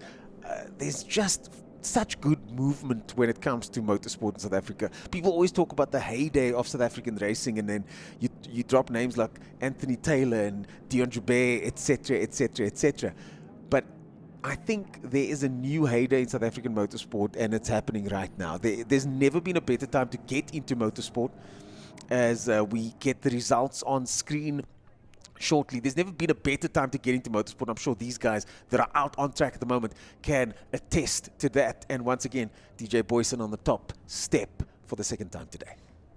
2 points. Don't worry, we're going to get you tomorrow. Yannick Herber was close. Yeah, Yannick Herber was very close. So Yannick Herber in second place. We've got Tyler Robertson running in third. Lucian Ranchanda along with Hilton Morrow. Brandon Hills, followed by Vaughan Hills, Peter Hills, Kennedy Torres in ninth, and Aidan Morrow rounding out our top 10. Each going and fighting it out and really showing off what they can do. Incredible, incredible work. And I've got to say, super excited to see how it all plans out tomorrow. But I think I need to have a chat to all our North drivers on a certain problem that has now arisen. We can't let the South win. They came to our side of the world. We need to defend the honor here at Kyalami. So we've got Chloe standing by in the VIP center, because there's a lot more than just racing happening here at the circuit today. And let's hand it over to Chloe to find out what else is going on and what else there is for you, the viewer, to come enjoy at Kyalami this weekend. Chloe, over to you. One thing that we absolutely love, and of course anything that you may do in the world, is when worlds come together, and that's exactly what we have right now. Dikeledi Chabalala joins me on my left, and she is of course a phenomenal broadcaster. She covers netball and football. And then on my right we've got football commentator Sizwe Mabena. You may know him as Mr. Click Click Bang. This is the gentleman here if you follow your football. Sizwe, we'll start with you. Yep. You're in Kyalami Grand Prix circuit, an iconic track. How is it for you? The strange thing is I've actually never seen it before. All these years living in Joburg, never seen it before. Excited to be here, and generally excited to learn more about motorsport. So that's why I'm here, to learn more about, what do you call it? Grease monkeys and so on? Yeah, learn more about all of that time here in South Africa and so on, yeah. Absolutely love that. DK, I mean, you pulled through with the drip as well. Talk to us about your experience so far on track. Well, it's my first time here in Kyalami. I always pass by, but I've never been inside. I was even telling Sizwe, like, so is this like the streets? This is how it's supposed to be, you know? And like Sizwe said, this is a learning experience for me. We do watch motorsports, but, you know, just to learn more on the Kyalami 9-hour race and the whole weekend and the different cars, the different teams, different drivers, their history. So really looking forward to it. But so far, so good. The atmosphere is amazing. It definitely is. And then before I let you guys go, Mabena, which car are you backing? I saw a whole bunch of Cobras in your social media, so whoever's driving the Cobra, I'm behind them. That's my dream car from Bad Boys 1. The bad guy drove the Cobra. So movies coming into act as well. DK, what about you? So Audi's here, right? Yes. Yeah, I'm gonna back Audi. I don't know why, but hopefully they'll do it great. The Lord of the Ring also sounds fantastic on track. We'll be giving you, of course, more conversations coming through here from Kyalami Grand Prix Circuit. If you're not here, why are you not here? Go through.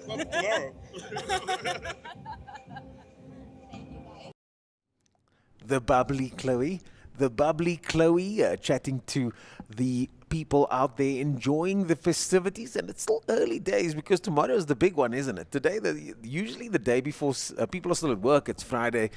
Things to do, children to pick up and drop off. Hopefully at the grandparents for the weekend because it's Kyalami tomorrow. But no, you want to bring the kids through. Yeah, Teach them at a young age. I apologize. This is the way to do it. I take that back. Yeah, look, my thing is when I come to the circuit, I don't want to babysit no one. I want to be alone and enjoy the racing. But I get it. Bring the family. I take it back. Bring the family. It is, of course, a family affair. And motorsport is, as we mentioned earlier on, it's so much better when you can enjoy it with your family, isn't it? Yeah, we've got quite a number of actually families racing with one another, so it's always nice to have spectators bringing their families through and having a nice bride and being part of the festivities. Yes, VIPs being there, and I've got to say, Chloe's mixing and rubbing shoulders with some very high-profile cases. I'm a little bit jealous, but at the same time, I'm too nervous to actually walk up to. But that's one thing, you get to know the personalities behind the microphone. You always think, man, they must be quite serious people. They just not, you don't know how to put it, but once you're rubbing shoulders with the guys and all the ladies and gentlemen that are around and just going and getting to meet them, you realize they've got quite a personality. Some have got an amazing sense of humor to take it to the front. So we're moving on to our Lotus Challenge. They're going to be heading out onto the circuit, and they are going to be having a good bit of fun out there. Something new, something different, something old. Well, the Lotus Challenge has done it all to be part of the fun. And immediately after them will be the Sport and GT. But this is going to be race 1 for the Lotus Challenge. Standing start in these cars. Class B, Class L, an ultimate fight nonetheless for the drivers to really claw their way to victory. And we are going to see the 2 champions that have been crowned, Nick Hodgkin and along with David Jeremy, go and duke it out yet again for an amazing fight through the race. And it's going to be close. They're going to be having a great time. They do have a little bit of an interesting way they start. They have a little bit of spacing. They give about 1 line to go and allow the Class Bs to take off first and Class Ls to take off second. That is so they can get a little bit of a split in the classes. It doesn't last very long because these cars are all very competitive and close to one another in the way they set up to really get onto the running order. So definitely huge amount of fun. You enjoyed the single seaters, well, you're going to enjoy something that's just as great as we got Mr. Burley jumping back on the mic, and well, the absolute stunning Lotus Challenge coming out in their droves to be a part of it. 27 cars taking to the circuit to really put themselves in for the fight. Steve, good to be back with you. Just enjoying walking through the pits, chatting to the drivers. There's a great atmosphere down there. A lot of people actually coming through. I was filming, taking some photographs, and then I ended up filming 5 people filming because they're like never seen these cars, and they're like, look at this car, look at this. And then I was like watching the people filming, you know. So yeah, really great atmosphere. And then just down in the Lotus pits there, I mean, it's quite a great atmosphere, but these cars are so robust and tough, you know. We make them out sometimes to be really like, oh, careful, don't sit on them, you know. And yeah, and then it goes through. So we've aware of these cars really, you know, being robust and tough. Although they can be seen as kid cars, they can be, you know, quite handle pretty much anything, especially some of these tough curbs around Kyalami. There is a fair amount of give to them to allow that little bit of movement, and also that you can get it to, not quite that you can attack Cheetah with it, but it's definitely, you can go and have a bit of fun. They do have fiberglass wheel arches on the rears, and they've got those front fairings which are also fiberglass, so those are easily breakable, but majority of the racing is all side by side. No one wanting to hook wheels, because this acts like a single seater. The hook wheels, you're going to be coming from a driver to a pilot in 3 seconds flat. So what's next to the drivers there? Is there space for another seat? What's in that space? So Class L, you need provision for a second seat. So you have to have a place for a second seat. For Class B, you can close it off. You'll see they'll have an aluminium cover over the side. The left side of the driver where the passenger would sit, and that's just to help improve aerodynamics. For Class L, they need to be as close to road spec type vehicles. Some of these cars actually they went and drove the cars to the circuit. Nick is being one of those cars that is our leader of the Class Ls. He's won the entire category for 2024. So Nicholas Hodgkin, who is going and being part of the Class Ls, you need to have a passenger seat there. That's going to be a lot of fun. Class B, a little bit more racy. So it's the equivalent of your Class L is essentially your national V8 Roadster. Your Class B is heading towards your Nova prototypes sort of way. Right, so expecting some close racing here, and of course it is one of the sport races here at Kyalami. We still got one more to come this afternoon, and then all eyes will be on the qualifying and mandatory night practice for the 9-hour. Over 38 cars expected. They're frantically working behind the scenes. Our focus now turns to the Lotus Challenge. Two classes, Class B and Class L. We've got 27 cars. Might have lost one or two maybe during the day, but a full field here, and expecting some really close racing. It's going to be a great one. Standing start, so the drivers are going to wait for the lights to go on, lights off, and you're racing. They got a bit of a split between Class B, which is in the front, that you can see currently in shot. There's a little bit of a gap before the Class Ls, and then they'll go. Whoa. Is that going to be allowed with green flags out and he's reversing on the grid? Nope, that is definitely a very, very naughty move. That's naughty. And I don't think I've seen that before. That's green flags out and he's reversing. And there we go. What is he? He's like, I'm in the wrong pit box. Yeah. I've been around Coventry for a while with this lot, and I've never seen that done. But we're going to see how it's all going to work out, because it's going to be charging down through turn 1. Not a problem. The king, not an issue. Turn 2, on the other hand, who's going to be late on the brakes, and you will see these cars going 4 wide into turn 2. So 5-second board. You'll watch the lights come on the bridge. Lights on, bring it up, lights off, and away they go. And a great start for some, a terrible one for others. Nick Hodgkin getting a great start to try and make a little bit of a gap to Andre Duplessis, and De Kock chasing him down. But it does look like David Jeremy getting the run, and now it's going to feel a little bit of pressure put onto the back of him, as we do see that is Mackie Adlam's car that is having a good go. Right, 3 wide going through Crowthorne. It's expected with these cars, the Lotus Challengers, very nimble. And because you're a little bit higher up, you're very aware of cars around you, unlike some of your GT cars where you're not even sure. You need a camera to tell you. They're very aware, and they can hear the car next to them. They can hear it breathing down their neck. First time then through from Barbecue through the sunset, and this will be full tap. Starting to see the sun go down a little bit now, so these very aware of these drivers. Nothing really protecting them from the air hitting their face quite hard there as they come through this section, and it'll be full taps here for these guys.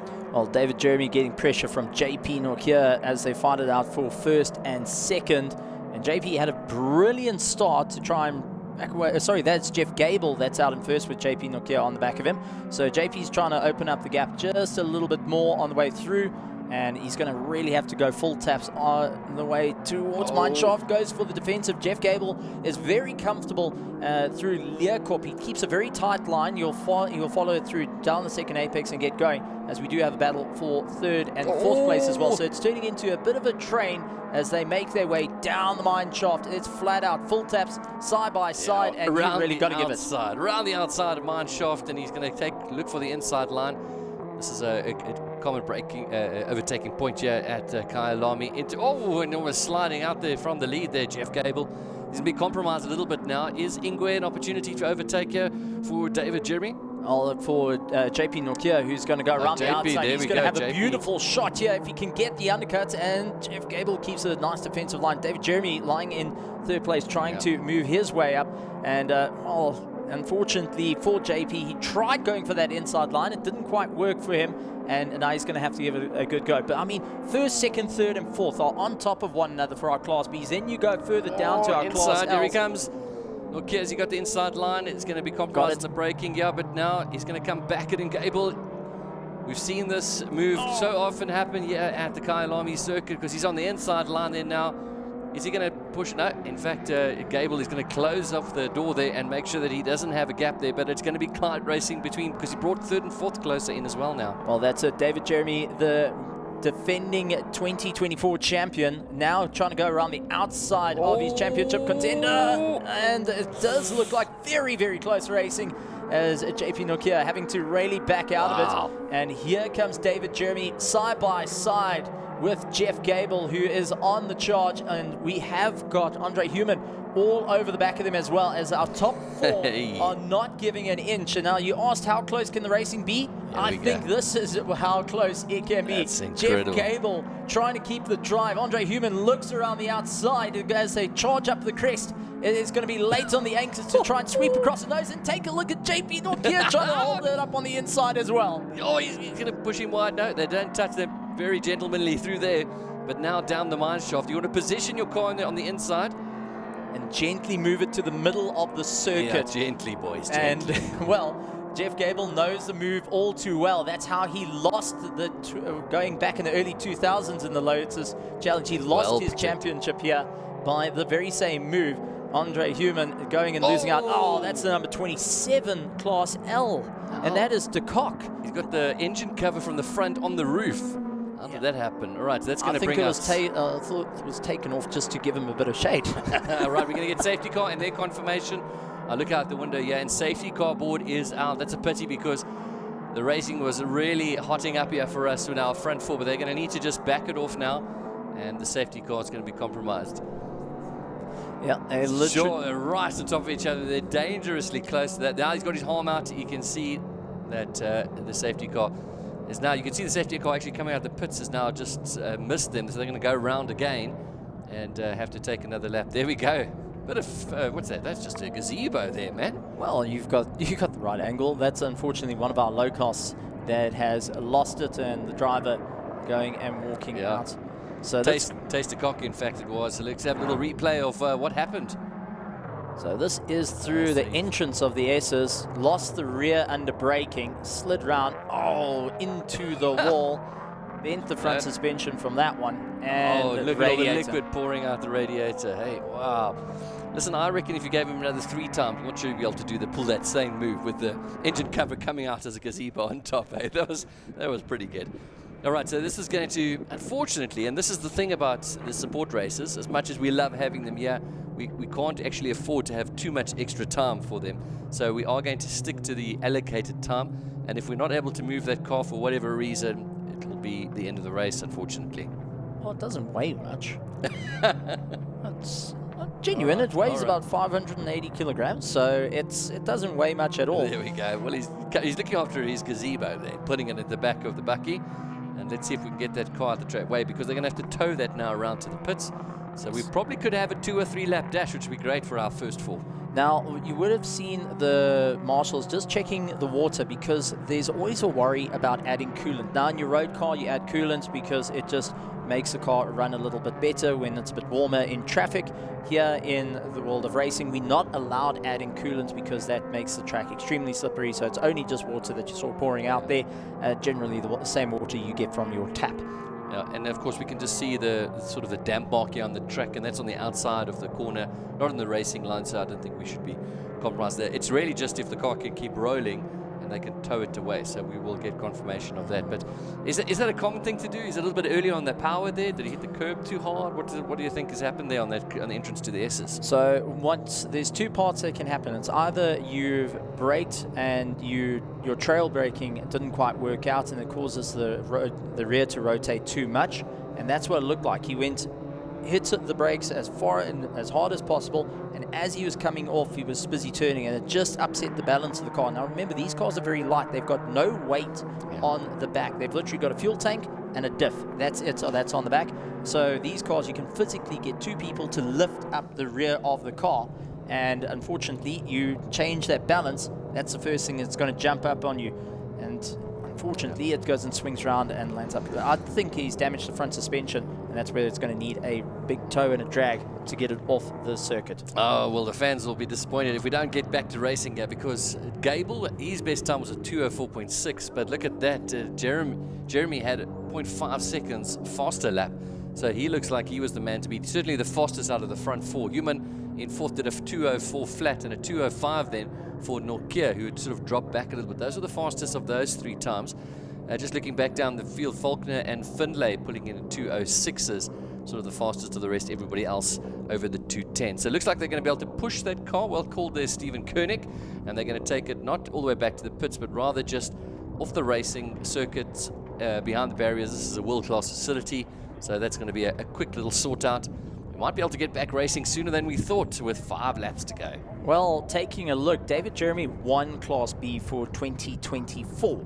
He's at the moment 2nd place behind the person that nearly took away that championship this year, Jeff Gable. We're going to take a look at Class L. Nick Hodgkin won 2024 and had to win it by 5 points over the likes of Graham Hepburn, who is now going and taking his way through. So this is going to be a very interesting run, because the chaps that didn't get to win the championship may be able to get the bragging rights here on a Friday. Yeah, all right, so we have got 26 cars now out on the circuit. We've lost a 1, and looks like we're going to get possibly 4 laps of racing. We're hoping the safety car can come in on this lap. There we go, the car's safely out.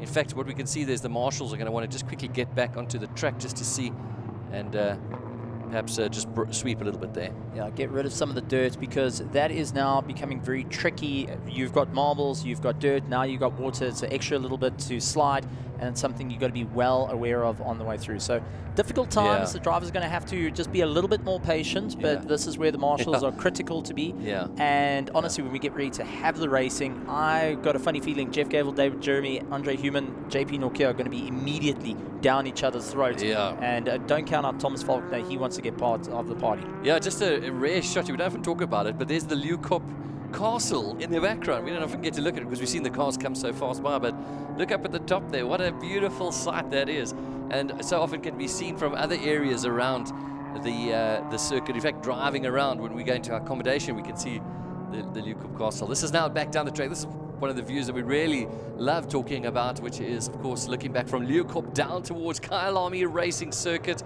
and this is such an iconic venue, one of the favorite viewing spots, and you get to see so many corners all the way back down to even Ingwe from the top of the track. So just keep him out the window. It looks like we're going to go Safety green. car lights are off. Yeah, and I can see just down on the start line we've got marshals getting ready to wave their green flags. It looks like we're going to get 4 laps of racing. So who are you going for here? Gable, Jeremy, Human, Nokia?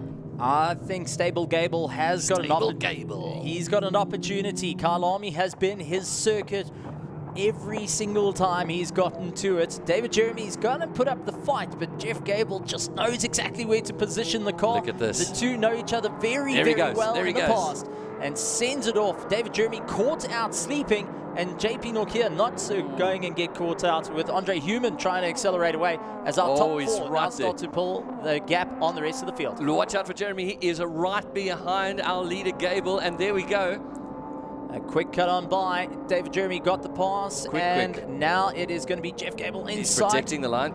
Yeah, it's going to be a tough one. So David Jeremy had the run, so had to swap around, and Jeff Gable positioned the car just enough to take away any sort of drive that David Jeremy had. But David is immediately keeping that pressure on the back of him, and Jeff Gable's going to have to really work hard, as immediately you can see JP Nokia and Andre Human closing up that gap at a rate of knots, and now looking to take the fight to the sharp end of the field. There we go, closing up once again. Full taps through Sunset, and they'll be hard braking now, looking for the line of defense or a line of attack, because you've got some tricky corners. We've seen one competitor already caught out coming into this next corner. This is the first of the S's. That car now parked on the inside behind the barriers, and the 4 are line astern going up to the top of Leeuwkop. Is this an opportunity to overtake here? We've seen them take different lines up to the top there. It's, of course, there's plenty of opportunities, not just one. Oh, he just touches the gravel there, pushing really hard. It's 3 next to each other as we go up to the top of Leeuwkop, and we've got maybe a change here for 3rd position. No, JP tried. He holds on. He tried. Human holding on to the gap, but it does look like David Jeremy starting to get a little bit of a slide, and that is a telling sign of those rear tires are starting to take a little bit of pain. And immediately Andre Human going onto the attack, tries to go for a deep inside line. Jeff Gable, who's actually sporting a bit of damage, and that's from contact with David Jeremy. And take a look, Human trying to capitalize. He dives on the inside, very, very close. Almost touching. And now JP Nokia is going to have an opportunity to get on by. So unfortunately for the likes of Jeff Gable, having the blue wheel arch as a reminder of an incident that happened at Red Star during the course of the year, where it landed up affecting multiple races. It changed the points outcome, and that blue is just as a reminder. It seems like the other side is going to have to change as blue after contact here at Kyalami for some great racing. Human looks for the inside, thought about it, but David Jeremy holding that inside line, keeping a very tight line into turn 2. That's compromising his drive quite a bit. Human now trying to get onto the back of him, Nokia has gotten a little bit tired and is actually starting to snap off a train. Right, we were talking about 204s earlier. Well, the front four are all running just in the 202s at the moment now. Nokia did a 203, in fact, sorry, 0.1 last time out, but the others running in the 202s, and Gable looks like he's got the car perhaps to take it to the end here with just 3 laps to go. You know, this one's not over. No, very, very far from it. The Lotus Challenge are famous for those last lap runs and drag races down to the line. Whether you're in Class L, whether you're in Class B, you have a choice here. Looking at Class L, Nick Hodgkin still leading out the pack. He's ahead of Graham Hepburn now and looking to try drive away as we get back to our overall. And this is the top of the Class B as we have got David trying to get the run up towards Leeuwkop. Over the crest he goes. He needs to try and swing it across the nose. Not able to do it. He does. There he goes. Takes a dive on the inside. He's a compromise, but no, he loses a bit of speed there. And it looks like Jeremy's just going to have enough to perhaps keep the inside line going down to the Crocodiles. Well, he's going to have to really get a little bit of drive. Andre Human now onto his tail. So David Jeremy running in second place. Andre Human in third. Keeps looking for that inside line. He knows that David Jeremy is not as confident as they bounce their way over the curbs, but it is starting to show a little bit of damage on the likes of Jeff Gable. May make it a little bit more unstable. He goes out a little bit wide. That's compromised drive. Here comes Jeremy. He's going to get late onto the anchors. Looks for the undercut, but Human also trying to put his nose in at the same time. Right, it's going to go down to 2 laps to go, and this is where Jeremy's really preferred taking the inside line down the main straight past the kink, but he seems to have lost a bit of drive there. In fact, it looks like Human's gone up into second position as they came past us. And it is. Well, Human's got it. He's now going to have a look towards the inside line, second guess the option. David Jeremy, though, not wanting to be caught out. And take a look at the lines into turn 2 that Jeff Gable's using. Far right-hand side and swings the nose across, tries to straight line it as much as possible. But now you've got Andre Human really forcing David Jeremy out a bit wide. He says, you've won the championship, buddy. Give us the opportunity to win the pride here as they chase each other down. But don't count out JP Nokia. He's still sitting on the coattails at the moment. One mistake, and you'll see that car now into a little bit more of a threat position. Yeah, gap of 1.4 seconds, and then fifth Faulkner 5 seconds further back, and then it's the first of the L-Class cars coming through with just 2 laps to go. And it looks like Jeremy, who had perhaps maybe just small mistake or something down the main straight, seemed to lose a bit of drive, but he's back up to speed now, right on the tail of Gable. And stable Gable not going to allow him any space there as we head up to Leeuwkop for the penultimate time. It's going to be a close one. Human going to go around the outside, and Jeff going to try and hold the inside line. It's late braking, and it does look like David Jeremy's also getting a bit feisty, and Gable still holds that inside line. Very, very confident on the brakes into Leeuwkop. He knows the corner all too well, but now down the mount shaft is going to be a problem because Human's going to have the opportunity to run into that slipstream, pull himself a little bit closer in towards the Crocodiles, and you can see Jeff Gable taking a very tight line this time round. He knows what Human's going to do compared to the likes of David Jeremy, where he's stuck far left. Well, he's a little bit worried about Human, who's going to keep gnawing away at that very tight inside line. He's going to want to stay quite close there because perhaps his best opportunity is going to be down into Crowthorne for the overtake. That sort of scene where he's done it before. So seems a little bit further back now, but yet they go for the last lap in the Lotus Challenge, race number 1 here at the 9-hour weekend. And he seems to once again down that main straight just be losing a bit of pace, and Human perhaps could be challenging for second. It's going to be a different one. David Jeremy like way off the pace at the moment, so something's definitely not happy with the gearing on that car. And Human now getting a little bit of spacing, taking a little bit too much curb onto turn 2, unsettled the car ever so slightly, lost the drive. And you can see how Jeff Gable capitalized on that immediately, trying to open the gap. 0.5, going on nearly 0.8 of a second, separating himself from second place. David Jeremy moving out a little bit wide yet again. And I think he's slowing down there because I think there goes Nokia into third place. So is he going to try and... He is really slowed down. Is he going to nurture this around for a finish, or is that game over for a man who was challenging for the lead not too long ago? Wow, how quickly things can change. I think he's going to try and nurse that car around as a champion. He wants to see the checkered flag, but JP Nokia is going to be smiling ear to ear. He's been clawing away all season long to get a running podium, to go and land up on the podium eventually. And what a way to get here. Kyalami, Thomas Faulkner is going to make short work. I've got a funny feeling that David Jeremy's engine got hurt down the main straight. Yeah, it did seem like he lost drive or power of some sort, so he's going to nurse it up. But they've got no rev protection. Yeah, well, look, we're seeing now what's happening with our front three, because Gable just had 0.5 seconds ahead of Human, and then Jeremy in third. So look there, that looks a lot more comfortable for our front three. So looks like that's going to be straightforward now. Stable Gable is going to do it once again. Hodgson looks like comfortable as well to pick up the L-Class victory. Absolutely well fought nonetheless. Jeff Gable has done it all, and you can't take anything away from Andre Human and the likes of JP Nokia. They've done a fantastic job clawing away at it, and Jeff Gable's going to see the checkered flag here at Kyalami again. Yeah, well done. It's been a few, and now he gets to see it. Andre Human comes on by, and the likes of JP Nokia. And you've got Thomas Faulkner, who's going to be moving up into fourth place. He's going to be smiling with that one, but the drivers are all going and putting on a fantastic show. Oh, no. Is that in the same place that we had a Yes, that earlier? is exactly the start of the S's. You can actually see where the water was. He's just moved slightly up. So that means he probably lost it then coming out of the first part of the S's as well. That is Ronnie Remp, the number 8 Class B car, the Lotus Birkin, and unfortunately on the last lap with a broken suspension, the tire was tired and it's now lying on its side. Yeah, we'll see if we can catch that. But of course, well done to Jeff Gable picking up the victory then ahead of Human. And it's Nokia who's going to finish off the podium, while in Class L, Hodgson promoted up to 5th after his good finish. And we're still waiting to see if, in fact, no, we haven't seen Jeremy come through just yet. So we've got him down in 7th, has been lapped, but there we go. It looks like a hard hit on the front left.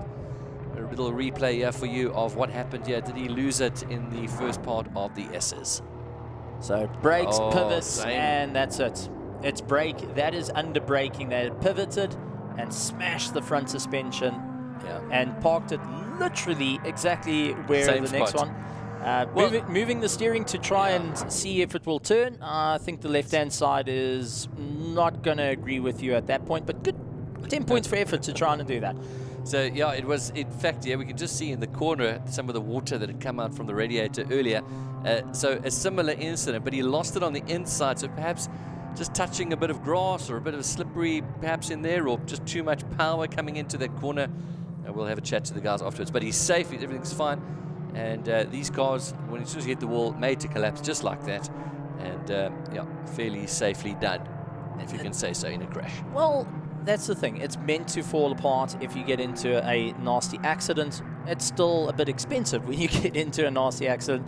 But I can tell you that the Lotus Challenge will assist to try and get that car up and going by tomorrow. They will frantically, everyone will look for wishbones and try and get them out. And this is the one thing about the Lotus Challenge. It's all about being a very family orientated, and a lot of the cars that we've seen go out, the Lotus Elite and Lotus Exige, that will be going out in the Sports GT, they originally were racing with the Lotus Challenge at one point. They've still got rules from early 2000s for the Lotus Elite and Lotus Exige. That's been there since the early 2002 for those cars. So it's great stuff, but well done to Jeff Gable. He's going to be happy with that. He said all weekend he wants to go and score the win here at Kyalami and relive the moments where he was on top of the world, one of the fastest drivers here at the Lotus Challenge B class. So I've got to ask you, you've raced here a lot, you've done different cars, you've commentated on many.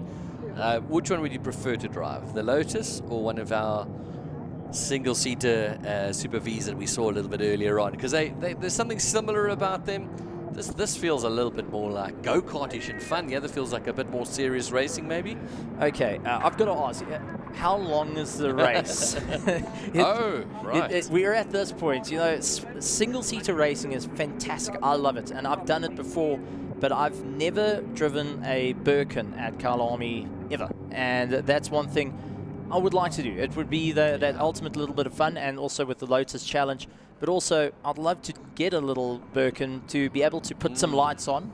And here's the thing, put some lights on, get it all geared up, and race in 9 hours of Kyalami. Because it has done before. So that's going to be that. But let's take a look at our class running provisional results. Class B, Jeff Gable running in first place, Andre Human in second, JP Nokia in third place, followed by Thomas Faulkner.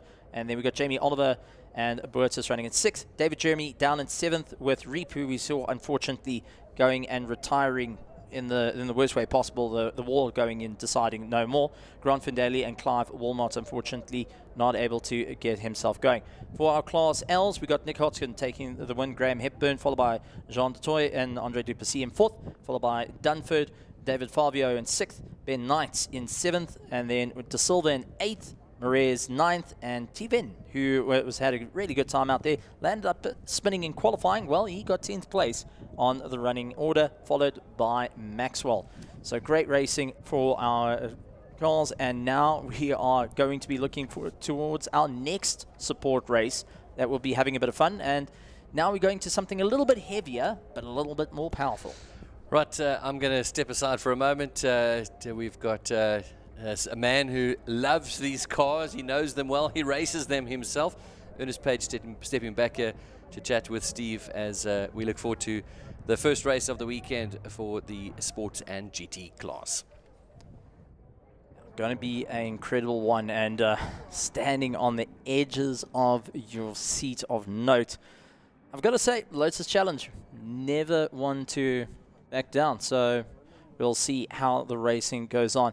But I know one person who was definitely going and putting his hands together and rubbing with the close racing. Ernest, this is not the first time you've seen Lotus Challenge, but this is definitely the first time you've seen it in a long time, going and taking the battle out. I gotta say, I wanted to make sure that I'm still busy studying up on some of the Lotus names and who's who.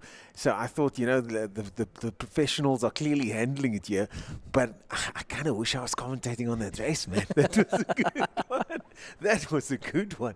That was one of the most exciting races we've seen so far this weekend. And as much as, and I was involved in a crash myself recently of my own doing, so as much as motorsport is not about accidents, it's about racing, sometimes people like to see close, tight racing, and people want to see people pushing the limits. Obviously, no one should get hurt. But crashing is part of motorsport, and it does make it more exciting. And unfortunately for those two drivers that had these big offs, we don't want that. But yeah, as I said, as someone that's busy with the series in Cape Town, the Formula SC, as we call it now, used to be Formula Supercar, we're trying to grow that series. And I told the guys in the meeting the other day, if me crashing out in the last race of the year after winning the championship means that more people are watching, then then so be it. So I sympathize with the two drivers. But thank you for providing entertainment, and I'm sure they'll be back stronger, and I'm sure they'll be back faster. No question that they're going to get a little bit of help from the entire club to get it all up and going. But what's the chances of landing in the exact same spot? No, it's crazy. And just re-looking at it, it's under braking. They're literally dipping the nose down, all the weight shifting to the front, it lifting off the rear, and it's just having that snap oversteer that comes to it. There's a lot of suspension travel on these cars, and I'd love to see a replay because I actually missed this incident. So if we can get a replay on that, would be amazing.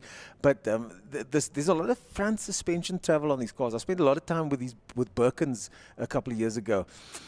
And what would happen was you see the travel on the front suspension, the car sort of dips down. And like you say, there's a lot of weight on the back axle because you're sitting over that back axle. But if that weight does shift off and you do make it go light, then this happens. We'll see the replay now. And thanks to our awesome production team over there. I mean, this is some fantastic visuals, and the visuals continue. Just look at that. Oh, it happened early. It happened very early on in the corner. That's under braking. Oh, that is definitely under braking. Oh, but just look at how well, number one, the tire wall did its job, and number two, these cars are quite modular in the sense that steering's not working anymore. These cars are quite modular in the sense that you can replace the necessary arms, and then off you go. And as long as the chassis is not torn or damaged, he might even be back for the next race. So let's see. I can almost guarantee that car is going to be back, because the one thing about the Lotus Challenge that I've learned over the years is if you got a problem, you say, hey guys, I've got an issue, or they see that something's gone on, there is a multitude of spares that guys go and dip into to try and pull things apart and get things going. It's even chaps that have got a broken car, say the engine explodes. Okay, you don't have a spare motor. Hang on, someone's wishbones are broken. No, let me take my ones off, since I'm not going to use them, put them on your car, at least get one of them out. you will see at least one of the cars that landed up in the wall back out on the track. Amazing. And that's just the nature of the Lotus Challenge. That's why it's been around for so many years, but also have been quite rigorous on their rules to ensure that they keep it safe, fun, fair, and competitive all through the years of motorsport. Yeah, when I first wanted to get into motorsport, Formula Low Cost was one of the things that I was looking into. And at the time, 4AGE engine, for example, 16-valve Toyota engine was a great option in what is still an affordable series, and they've managed to keep it so affordable that the numbers look the way they do. The tires are relatively cost-effective. The chassis, once you have them, you know, there's not much else to do. It's quite a light car, so a lot less strain on all the moving components and parts. So it really is one of those fantastic series where you can enjoy the car, you drive on the limit, it's a proper car, it feels like you're driving a proper car. It's not a stripped up production car, so to speak. So yeah, I'm very stoked to watch the racing, and I enjoyed watching it from next to the commentary booth. If they cut the cameras to you guys, they would have seen my head sticking out the side as I tried to catch a glance of your monitor over here. But it does look like that number 8 car is back on the tow vehicle, which means that we should be going racing soon. As we stare outside our pit window here, David Joubert's car is out on the tarmac over there. Craig Jarvis as well. Sun Moodley also in the mix there. JP Mauro, I think, might be out there in the Sun Moodley car. Nope, it looks like both Sun Moodley and JP might be out there. Let's see. But we wait for the classifications as they cross the line after this, and then we'll get all that information as the system processes who's out there to do the sports and GT race. Now, it's going to be a great one, but talking about the sports and GT, since it's all about being at the coast, it's only fair, since you've got 2 points to our northern side having 0. For now, I'm going to hand over to a person from the coast that is pretty familiar with these cars coming in racing at Eldo Scrivanti. We're going to hand over to Mr. Motormouth himself to go and give a bit of an insight. I'm looking forward to this because now I get to watch the racing. Oh, yes, you do. Yes, you do. And the only car that gets to drive the wrong way around on the circuit, the rest of us will get fined, is the AA truck over there, making sure that everybody gets back to where they're supposed to be safely. And, through that little access gap over there. And back to the action we will go shortly. The Kyalami facilities are just so fast. And yeah, it is just so easy to get things done over here. So we got somebody on the YouTube feed saying, I want to see Stuart White in the new Huracan. Yeah, we will see Stuart White in a Lamborghini later on. And Stuart White is just one of those drivers that has performed so well. And Senor Motormouth, that's what they call you. They should call, we all Motormouths here, aren't we? But you are the one that goes by the name for very good reason. One of the best commentators in the country, and joins me here at the desk. So far, what are your thoughts on what you've seen over the last couple of days? Oh, just still have to pinch myself every now and again just to be part of this absolutely awesome event. And I decided I needed to step in to commentate on this one, because I've just been completely blown away by the man that's going out in the number 112 car. Our visitor from Brazil, JP Mauro. Yes. He has been an absolute revelation out there, and very, very quick. Certainly is a talented young driver and a superstar to watch going forward. And Sun Moodley out as well. He's in the number 11 Porsche. Mo Mia in the Porsche as well, and then we've got Craig Jarvis in the 68 car in the mix as well. So interestingly, Sun Moodley then out there with both of his own cars, but driving the slower one of the two, and leaving his factory driver JP Mauro behind the wheel over there. And JP, as you said, has put in a very impressive performance, not just on the timing boards, but just visually as well, hasn't he? Yeah, he just looks the part, and I mean the lines that he has shown some of the drivers around the circuit. What do you mean when you say that? I haven't seen it myself, but I'd love to get your insights. You just have a look when he just heading through Leeuwkop, and that he runs very wide on the curbs. Sometimes putting the wheels onto the grass, and exiting down the mine shaft. He's got a different line there, and not scared to attack the curbs at all. So I'm looking forward to an exciting race here. And I mean, he went out in the Porsche just now. I mean, to jump out of the AMG Mercedes, and then straight into the Porsche and set brilliant times there as well. So obviously a very versatile driver, but just on screen at the moment. Davi Joubert in that Lotus. I mean, it's one of the favorites, the favorite cars at the Samola Hill Climb every year, and he should be. I mean, from the front row of the grid, he should be a man to watch. Lines up alongside Juan Pablo Mauro, who's moving into position now. See the big AMG rumbling into his place. I just love going out and stand next to the track and just love that sound when it comes roaring past. Yeah, the GT3 AMG was my favorite of the GT3s until BMW launched the M4 BMW GT3. So there's an updated Evo on the M4 at the moment.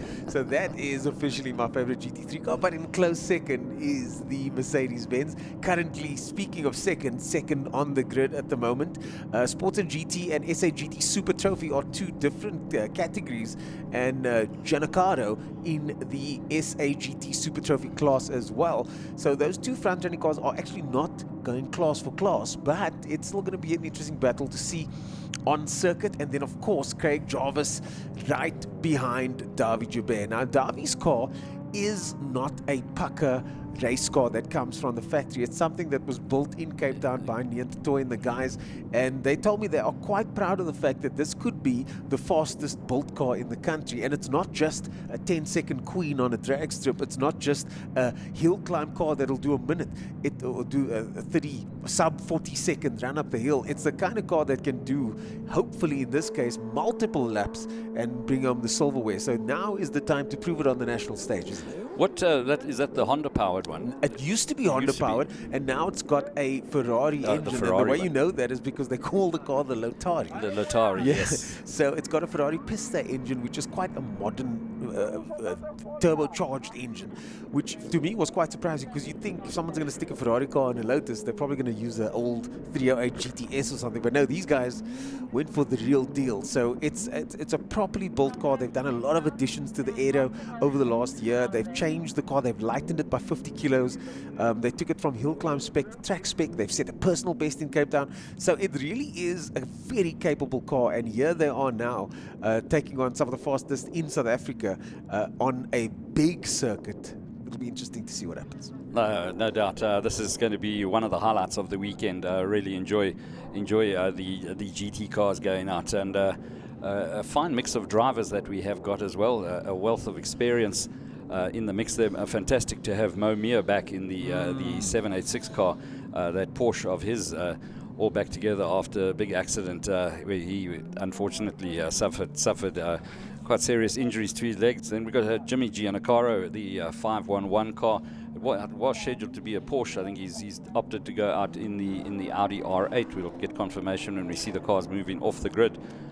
And then we got Prince over there, also another Cape Townian. Sports and GT is, for the viewers out there, Sports and GT is a category of racing in Cape Town for oftentimes gentlemen drivers, or some of the drivers like Davi used to be production car driver back in the day, but now he's not wanting to go do Group N anymore. He wants to race sports cars, and we've got some of the very fastest cars racing Sports and GT.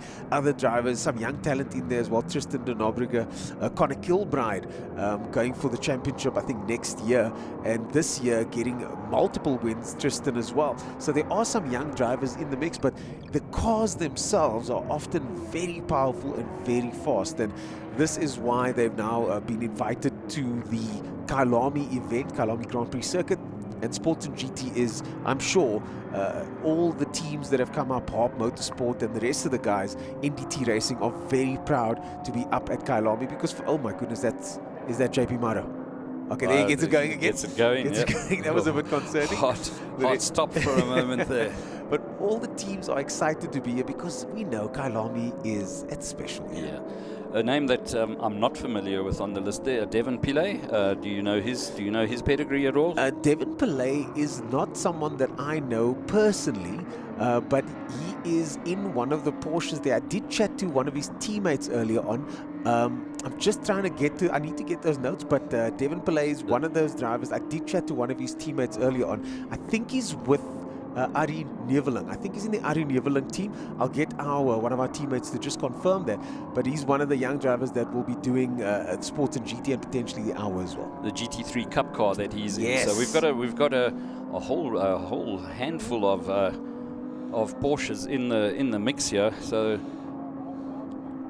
exciting, nervous moments waiting for the lights to go out. Our pace car bringing them around now. Yeah, there we see our man Piet van der Walt. Cape Town well represented here. Oh yeah. Trying to see if I can find some info. I'll speak to our team and get a little bit more info on Devin Pillay.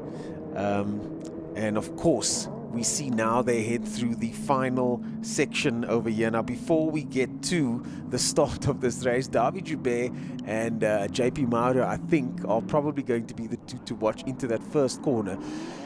I would imagine that JP would get the run under braking, and I would imagine that the two, the Wild Rose Gin car and then of course Craig Jarvis's car would need a little bit more time to warm up. Well, into the Oh pits. no, We that's Naika. see Naika. Oh no, heartbreak for him. Kasha Naika peels off into the pits.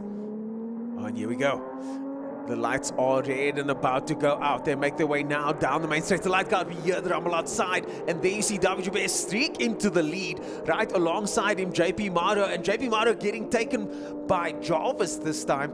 And Jarvis will go into the corner. Second position. How wrong did I get that one? The two LMP looking cars and the one custom car into first and second with JP in third. Oh, that lightning fast start there from Davi Joubert, absolutely blitzing the moment the lights went out, and Craig Jarvis under lots of pressure. It's just this is going to be the battle to watch. JP Mauro, as I've said more than once today, you see him running onto the grass. They're just running slightly wider using all line of the curb that he takes there, using all of the curb and more. So already the top three breaking away from the rest of the field. Mo Mir in a somewhat lonely fourth place there at the moment. So the rest of the field are fairly spread out, but I think the battle up front is going to be out between Davi Joubert, JP Mauro and Craig Jarvis. Yeah, indeed. And a Porsche battle of note behind him. You can see JP rotating on those curves. They really rise the curves in that Bigfoot car over there. And now coming up towards the top of Leeuwkop. We were talking about that tree that they're aiming for. Davi so far with a relatively comfortable lead after just one lap or half a lap or so. And the Bigfoot car also equidistant from the car in front, the Jarvis car, but now catching up a little bit as Davi with the pace and power makes it down the hill. You can see that Davi Joubert car has got serious speed, but look at the cornering speed of JP Mauro. Yeah, the different lines that he takes, he attacks the apexes and then just runs it wider around the outside, so carrying lots of speed through there. And that car under braking, I don't think it's going to be too long before we see him closing right up on the back of Craig Jarvis. Yeah, the rest of the field a little bit spread out now as we see one of the Porsches over here that looks like Mo Mia's car. You can tell from the stickers on the car. Very cool sticker job on that car. The rest of the field comes through the birds now, trying to get in on the action, but get out the way. Get out the way. If anything's going to scoop you up, it's that Lotus. But look at Mauro now applying the pressure on Jarvis. Yeah, it's just waiting for the lap times to start coming through. The lead that Davi Joubert has got over Craig Jarvis, 2.5 seconds, so a fairly big lead that he's already opened up at the battle happening further on down. The battle for I'm sure is going to get close between second and third, and then Mo Mia, as we said, in a lonely fourth place. They've broken away from the rest of the field. Sun Mudley sitting in fifth, followed by. I don't think Mo's going to be too upset about having to not have to deal with the front three and not have to deal with the bottom four. But if he's going to get that podium, he's going to have to attack his teammate JP Mauro. Maybe some team orders coming in there. You get the podium on this one. Yeah. As there we see the Prince car going through, also all the way from Cape Town. The Prince family, all the father and son, both involved in motorsport. There comes the Bigfoot Porsche now. Beautiful, beautiful Porsche. And these Porsches are so capable. Some of them so difficult and tricky to drive. Some of them with traction control, some of them without, depending on the spec that you decide to spec them with. But at that, Davi Joubert just missing those sausage curbs over there. And He is really quite on it now. Looking forward to seeing what those lap times are looking like. Our timing system's not quite giving us the information yet. As Davi crosses the line, let's see if we can get a lap. Yes, we do. 144.5 for Davi Joubert, 145 for Jarvis, and a 146 for Mauro. And these times are not on the ultimate pace for any of these cars, I'm sure, but so far it does kind of make sense what you're seeing on your screen at the moment, because about a second between first and second, and another second between second and third. Yeah, it's Davi Joubert that leads out. We've got an interview with Early B in the background that we get in voices coming through. So listening to Early B in the background. Unfortunately, I think it was a gearbox issue in his car earlier on. Was it a gearbox issue? I think that just he had an issue with the gearbox. So hopefully they've got that sorted out, and we'll see him back in action. I'm not sure if it's gearbox or engine, but it most certainly was terminal. That's for sure. Yeah. Well, there you go, is the Wild Road Gen. The camera work is incredible. You can actually see Davi Joubert. I've actually seen in-car of him driving this car, and it is a busy place to be inside that car. The steering moves around a lot. The car bounces around quite a lot, and these drivers definitely have to keep and mind their P's and Q's when driving a car that fast. Yeah, I saw on one of the previous laps in that same part of the circuit when Davi Joubert came around there, the car is very bouncy. Yeah.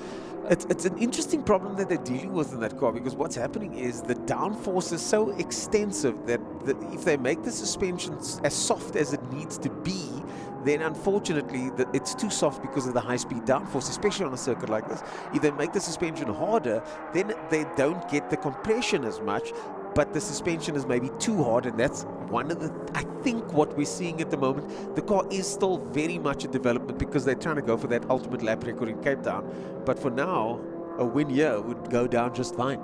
Yeah, well, Craig Jarvis looking really comfortable in that second place. I thought Mauro would be all over the back of him. We've got 5 laps left, so still a fairly long way to go in the race. But it's a bit of a surprise. I thought Mauro would be a lot closer to Craig Jarvis. But Davi Joubert just cruising out front at the moment, running at a second. Yeah, running at a second a lap quicker than the rest of the guys. So 144 for Davi Joubert, and setting fastest lap times for all the front-running drivers. 1, 2, 3, 4, 5, 6, and 7, even 8. Pelé setting the fastest lap time, so the drivers are getting faster as the laps wear on. And there we see now Craig Jarvis also. In that car is a proper race car. LMP2 spec, incredible car. And apparently that you don't want to bump that bumper on that car. It costs more than your average family sedan. 5 laps left, and Davi Joubert still our race leader. Craig Jarvis running in second with our Brazilian visitor JP Mauro in third place, and a welcome back drive from Mo Mir in that beautiful Porsche. And you mentioned the sticker kit that he's got on there. It's the outline of circuits that he has raced all around the world and around the country as well. So very cool. Pretty looking Porsche that Mo Mir is in. It's just fantastic to have him back on circuit. As we see Davi Joubert going past, and we see him going past our window as well. That last lap time slightly slower. Same goes for Craig Jarvis, so they've settled now into their rhythm. But someone that isn't going slower, someone that's in fact picking up the pace here, is our man JP Mauro, who was at last check about 1.5 seconds off second place, but a full 0.3 of a second faster on the lap. Now, yep. So now, is this the moment where that's it? You see the lines? He exits wide. Now, the wide exit, I'm not too fussed about that, in the sense that he's trying to use the rest of the road to gain as much speed as possible. He's trying to straighten the car out as much as possible. But what I want to see, and you can see it there again, he's not scared to use the whole road. But what I want to see is how does he attack certain corners like the S's, and there again he'll probably go all the way out and just touch the sand there. He does it like clockwork, and that's what pro drivers do. But look at how he grabs some of the curb. He normally does it on either the entry or the section over there. Just touches the curb to rotate the car. Just to rotate, yeah. Oh man, it's wonderful to see, and he must be trying to find that limit now, because he's going to have to try and catch up with Jarvis.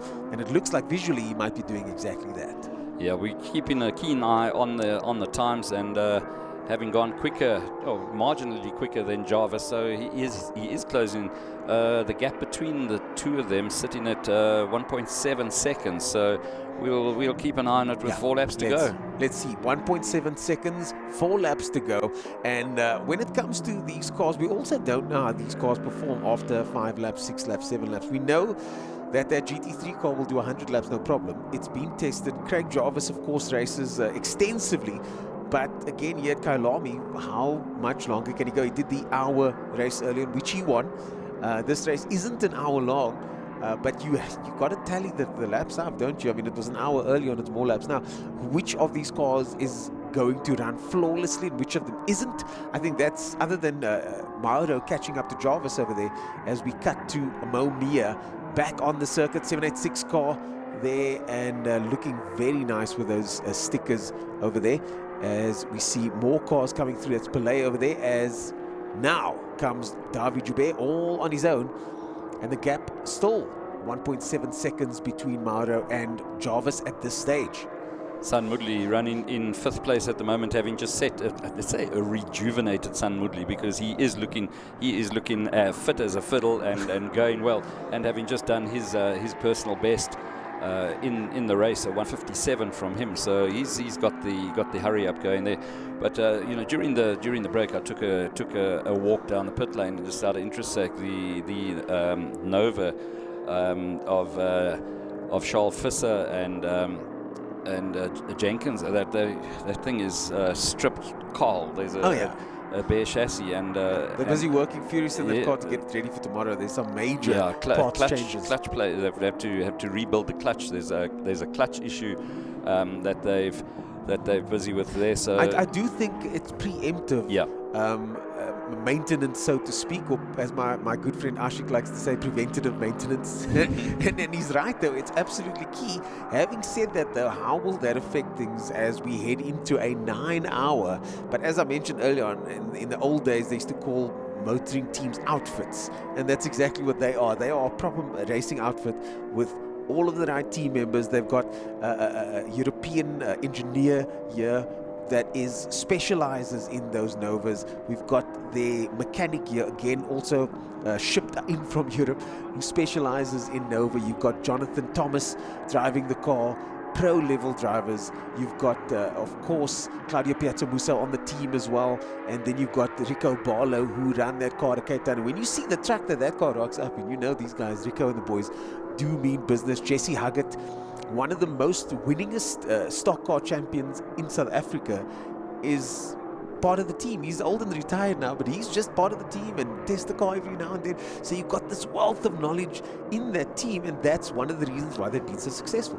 That's brilliant. Once again, just watching JP Mauro with the tires over the curb into the dirt. The gap is down, and that gap continues. It's down to 1.4 seconds, but we're on the penultimate lap of the race already. So it's going to be a little too late. I see Nike's back out there, 2 laps down, unfortunately, but Nike is back out there, and let's see if he can probably just get some laps in. This is race 1, so he should be back, but JP on the limit over there. And now, for someone that also, as far as I know, hasn't raced at Kyalami before, it's his first time here. He's been in South Africa.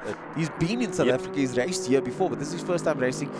But his pedigree, he's won Porsche races. He races Lamborghinis in Europe. So he's at multiple podiums in various international races. So he is absolutely no slouch.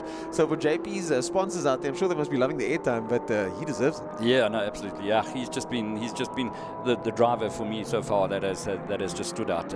I'd say aggressive driving style, but on the limit, yeah, something different, and starting to meet up with the back markers now, and just so neat and smooth through there. We saw Jarvis on the headlights flashing madly. And just following through. Are we on the last lap? Yes, we've gone on to the last lap of the race now. Last lap to second the gap. 1 second from 1.7 seconds 3 laps ago. The gap now down to less than a second, and is Mauro within striking distance.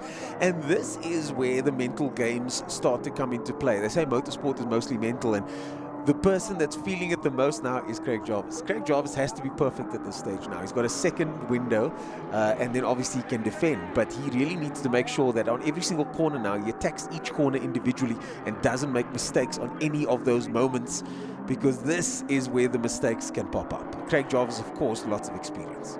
Just continuing to watch the bouncing Lotus of Davy Hubert. The back of the car, it just seems to be almost exaggerated through that part of the circuit. Physical. And with the camera position from the back, it just seems to be a lot worse. Yeah, it's a very physical car to drive. Nian took it for a test run when they made those changes, and Nian's generally always kind of awake when you see him. He's busy, he's doing this. When I went to go visit him after he drove this car, the guy, he looked like he was in bed with meds for 3 days, because he said this car just absolutely took it out of him as the flag comes out for flag time Davy for Davy Hubert, and a dominant win there, surprisingly, 5.2 seconds. Wow.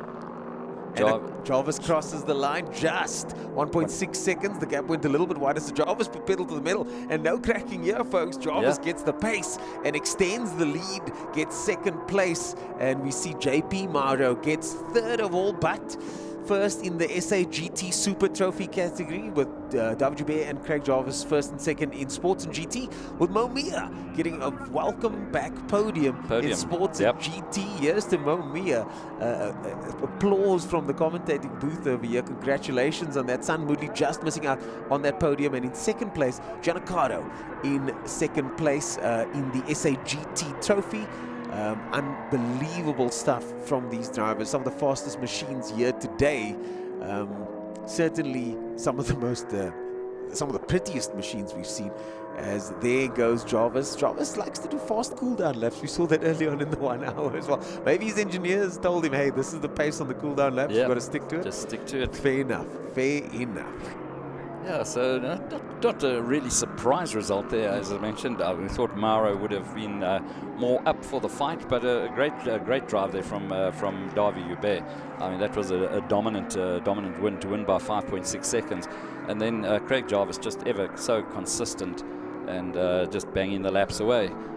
So that concludes the first of the Sports and GT and SA GT races. From this we go straight into qualifying. It'll be drivers number 1 from Group A that will be first out on the circuit. So this is where the rubber hits the road now. Game faces have to be put on, and all going to come down to qualifying for the grid positions for tomorrow's 9 hours of Kyalami. Oh, here we go, ladies and gentlemen. This is what we've all been waiting for, the main event of the evening, the qualifying for tomorrow's 9-hour race.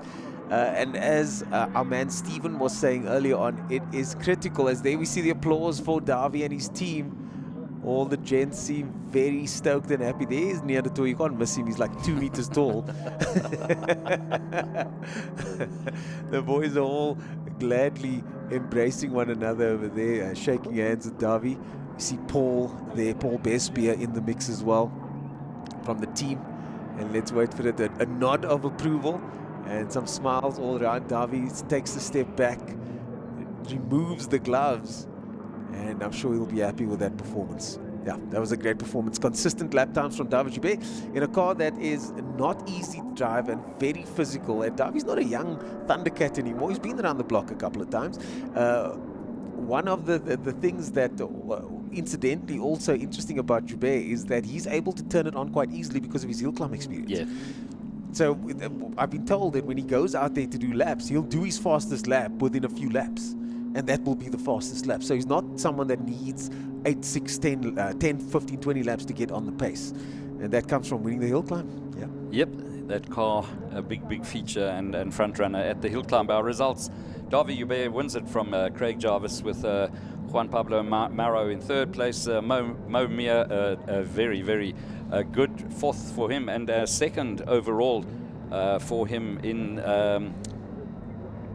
the, where's the category that he races SA in, GT Super the Trophy. SA Super Trophy. So great drive there from Mo Mia.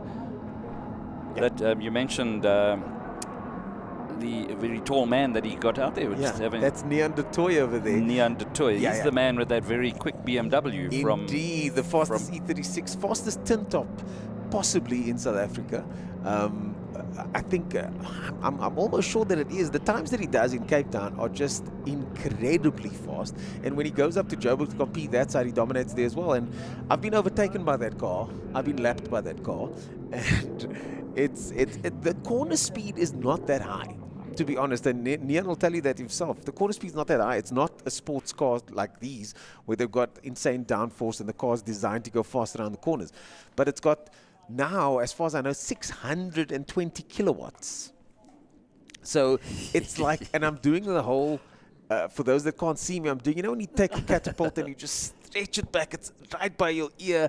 That's what it looks like as you come out of turn 5 at Kyalami. And then when he comes out of there, it just releases. I'm not even at the kink section out of turn 5, and the car's in the braking zone at the end of the straight. So where he makes up the time is in between the corners, and the purists might not want to hear this, but I've always said, and it's been said, that the racing is just about getting the corners done with as quickly as possible and going down the straights as fast as possible. And that's what that car is. It's very fast in the straights, decent under braking, light-ish, and fast enough around the corners to get you down to, in Cape Town, about a 1 minute 13 or 12, I think, is what they're doing with that car now.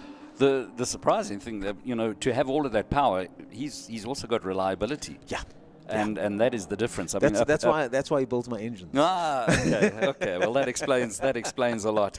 But that's the thing. He's known for building reliable engines. He's known for building reliable cars. And reliability in motorsport goes a long way. We're not all racing LMP3 cars here that can do 1,000 laps at a time. Some of us are on a budget, and you need to make sure that everything holds together.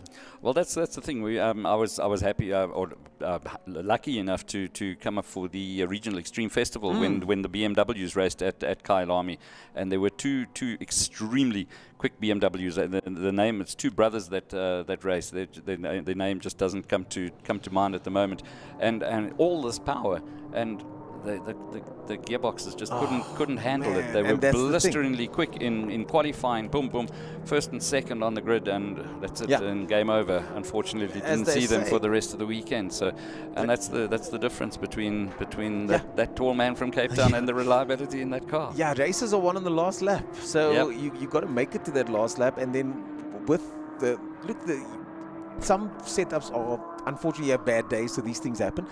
But in Cape Town, we found that you don't necessarily need to run a sequential gearbox in Cape Town because of the way the circuit is laid out. It's just weird that oftentimes the gears kind of fall. If you got the gear ratio correct, you'll hit the top of each gear just before you need to brake.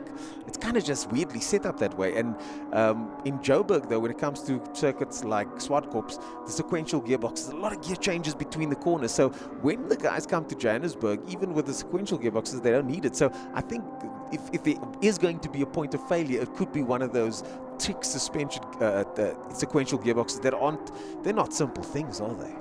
Yeah. Yep, all reliability, as you say. The famous saying, to finish first, you have to first finish. Indeed. You can be as quick as you like in qualifying, but when it comes down to 9 hours of racing, and I think we're already on the clock straight into the qualifying. So these guys are running bang on time, and 7 minutes left in the qualifying session, and Roy Obery in the 991 car out. We will pick up times now. Shaya Harpel, Praji's out there in the 285. So Roberto Franco and Kyle Robinson as well. And just talking to Kyle Robinson with his daughter Tyler, I mean, brilliant performance from them in the race earlier. Finish, I think they were second in Class D and 9th overall. So great drive from them in the 3 hours 20 earlier this morning. Did Craig Jarvis just stay out there and just continue on, or because he's out again now for the 1 hour dash? Did he need maybe to? The rest of the cars just peeled in behind him and joined the session. They just let the clock. Craig, you need to go collect your trophy, please, Craig, to the marshal's office to collect your trophy. happy. Yeah, Craig Jarvis out there once again, and it just shows you the reliability of these LMP cars. Incredible stuff there from Craig Jarvis. My favorite driver car combination has got to be the 991 car of Roy Obery. Had a fantastic chat with him earlier on. What a gentleman. And he told me that car that they've got is a Manti Racing Porsche with lots and lots of special bits. Manti brakes, it's got the developed aero kit on there, so it's not just as they say in Afrikaans, aangeplakte stuff. This is proper pucker, built at the factory, tested in a wind tunnel technology that, you know, it's the best in the world, and that car is just incredibly impressive. Where some, as we mentioned earlier on, some of these cars don't come with traction control, ABS. This car's fully kitted out with adjustable traction control in-car. It's got a camera system built in. It's got obviously the fire extinguisher systems built in. It's not, and there we see the car on screen now, not just your average 911 Porsche. This is a special car. Yes, that was the special That's the build Manti Racing. that we saw Charles Oranges in that car in East London when the supercars came to East London, and it had just arrived in the country, basically off the ship or the aeroplane and straight to the racetrack, and Charles was just loving it. So yeah. Great to see that Roy Obery, it's in the hands of him now, and in the hands of the owner. I'm sure he's happy about that too. For sure. Charles fast, but I'd prefer to drive my very expensive, incredibly rare Porsche myself. But yeah, of course, he did say that the guys helped him set the car up. They've been working together, Charles Oranges, with Ari Neveling as well, and of course, Charles and Ari, a duo, the dynamic duo of Charles and Ari Neveling working on that car. And now here he is, Roy Obery, doing a 154 so far. And he did mention the car is still much faster and much more capable than that, but he is still learning the car. It's a brand new car, it's an expensive car, and he wants to make sure that he keeps that car for as long as possible, and show the car the appropriate mechanical sympathy while enjoying the car at the same time, which judging by the smile that I see every time he gets out of the thing, must be a lot. Yeah, Charles when he was in East London with the car, gave us a detailed tour of the car and just the different changes, everything that different to the normal car, and it was built for racing on the Nürburgring. It was for that series over there, and I wouldn't say a lot more squat than the other ones, but it's got a wider, lower look to it, and already going out there in Obery, the quickest time so far, 154. So top of the leaderboard he goes in qualifying with Shea Hoppel. Oh wait, he's just been pipped by Jarvis, but Jarvis has just pipped him. Yeah, but Jarvis was always going to pip him, but I mean, and not a derogatory term. Best of the rest in this company is not bad at all, as Obery comes in second place ahead of guys like Mike Verrier, Robinson and Franco, of course. So far so good, as we cut back to the visuals on screen as they make their way now into that left-hander barbecue before they head down to, oh apologies, that was Clubhouse, and now into the S's, where we've seen lots of rotation. There was a little bit too much rotation there from Jarvis, I think. I was just about to say that's where we've seen those types of incidents today, and yeah. I think Jarvis went a little bit hard. If we could get a replay of that would be amazing, because I do think Jarvis went in a little bit hot there. I need to pull him aside later on and ask him, was that a moment, or did I imagine something?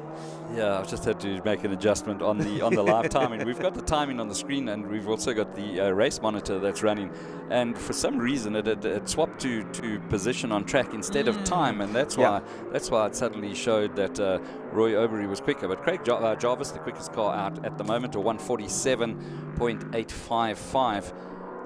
Where is the Sam Moodley's just done a 146. Oh, that's what I was looking for. I saw his name lower and down, and all of a sudden it's on the top of the screen. So we need to check that out, because Sam Moodley hasn't done that time. It might be, let's wait and see. Let's hear from the timekeepers, and there we go. It's been, Craig Jarvis now on a 45. Sure, Jarvis. Craig Jarvis on a 45.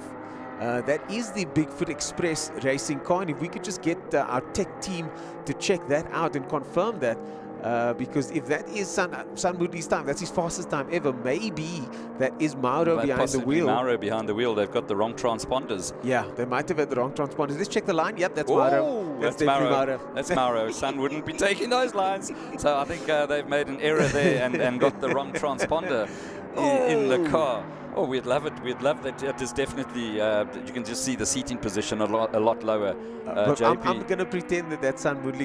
Go, Uncle Sun. Do your thing. Yeah. Do your thing. We love to see it. We love to see it. And they've changed They've wheels on changed that wheels car. as well, Beautiful. so, yeah. I do like a Lamar type look on a car like that.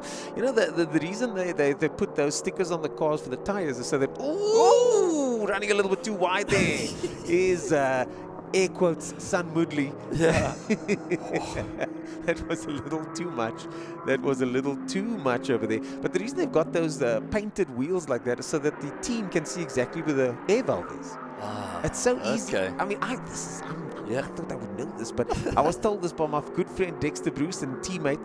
Told me this a couple months ago, and I literally went, "Oh, that makes perfect sense." I suppose at night it makes perfect sense. Yeah. I mean, you're battling low light and visibility, and it makes absolutely perfect sense. So that's and this car might have two valves in, which is why they've got that. So the one valve is, I'm going to lie if I say I remember what this is, but it'll come back to me later. But some of these top flight cars actually have two valves in the car, so that might be the reason we see two of those painted spots. But confirmed, that is JP in the car. Yeah. So yeah, confirmed. Thanks for that. We got our man Steven on the job there, managing to sort that information out for us. It's always great to work with a team like this, isn't it? no, brilliant. And you know, with this, you never stop learning. Things like the wheel, but And I know I sound like the clever one, yeah, but I just heard that the other day. So the checkered flag has gone out, bringing the first of the qualifying sessions for drivers 1. That's in Group A, and Craig done. Jarvis on this screen here. Craig Jarvis 1:45.9.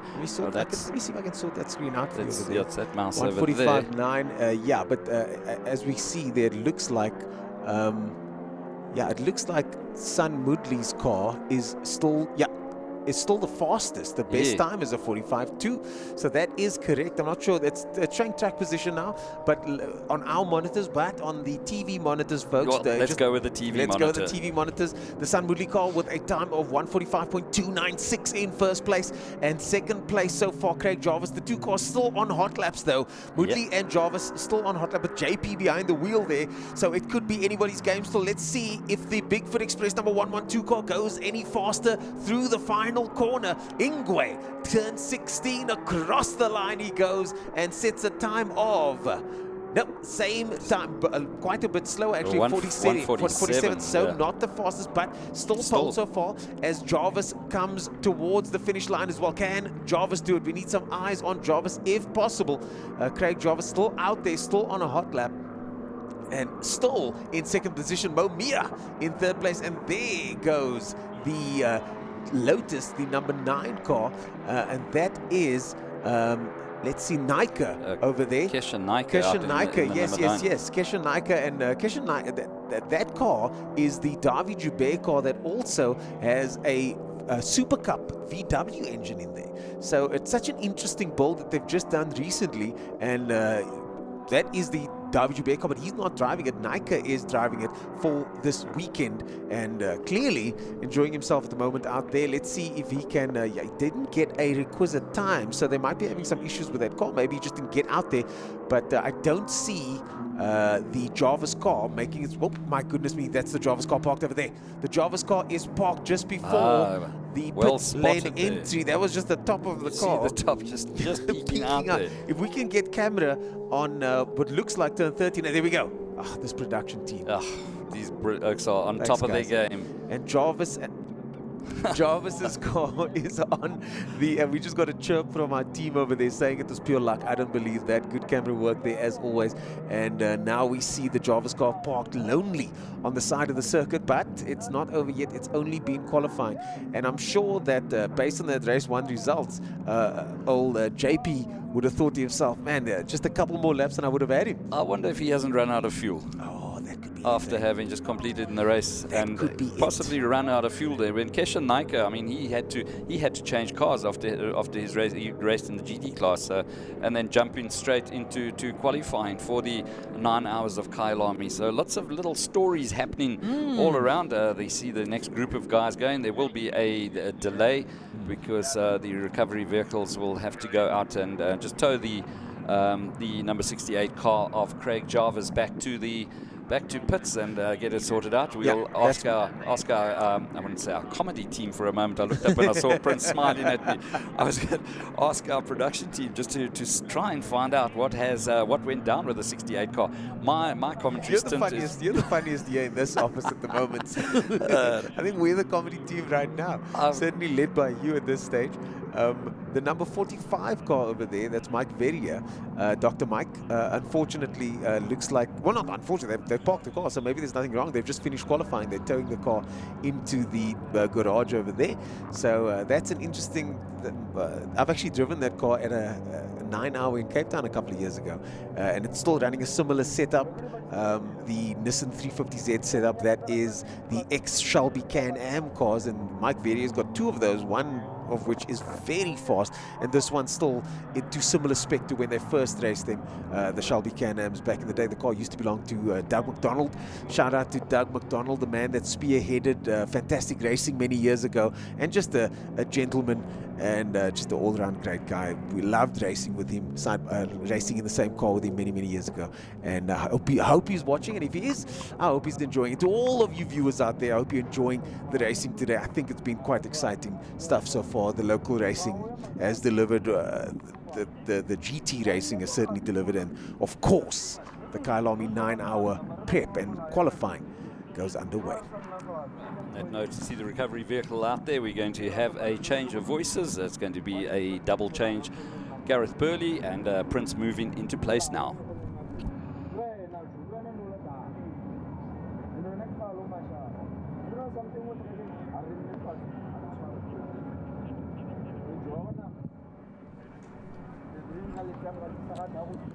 Oh, the Craig Jarvis car still being recovered at the moment.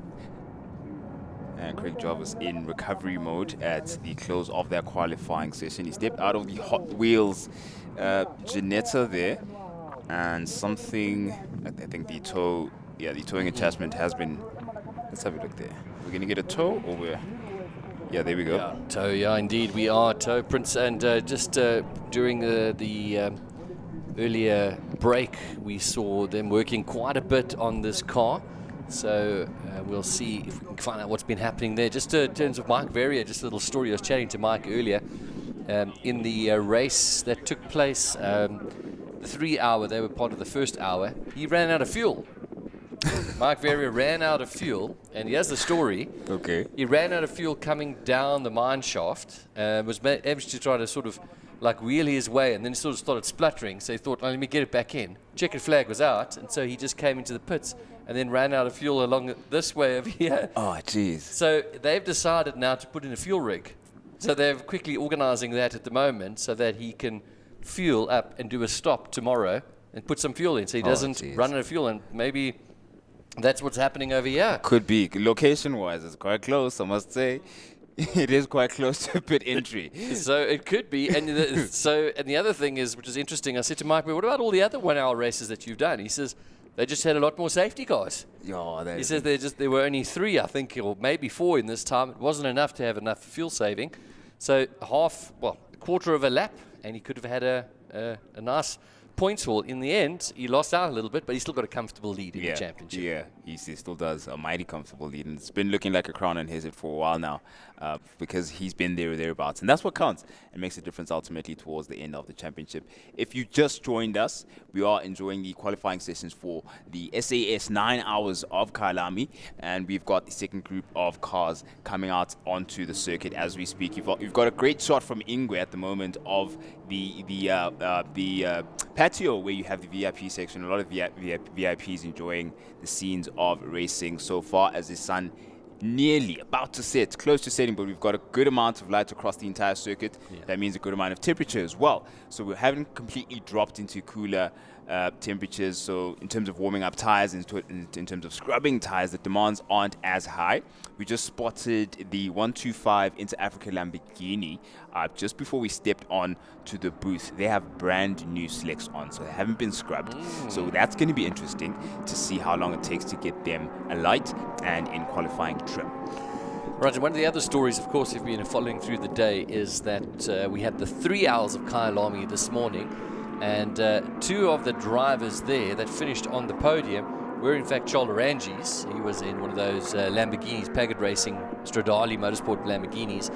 So he's out of that 1 hour dash, and he is focusing now on the 9 hour. So he moves from that into the Audi R8, the GT3 Evo. The other one is, of course, the Gianni Giannacaro. He was in doing the 1 hour dash as well, and he's now stepped into the B-Class Audi R8 GT4, and he'll be racing there. So out from the one into the other. So and why not? This is the beauty of a weekend like this, a rare opportunity. Not just sure it's going to ever be repeated easily again. Yes. But a 3 hour race today, some of the drivers opting to race in the 1 hour. Tomorrow they're focusing on the iconic 9 hour. And if you can think back over your career and say, what were some of your biggest achievements? You can say, well, in 2024, I won the 9 hours of Kyalami.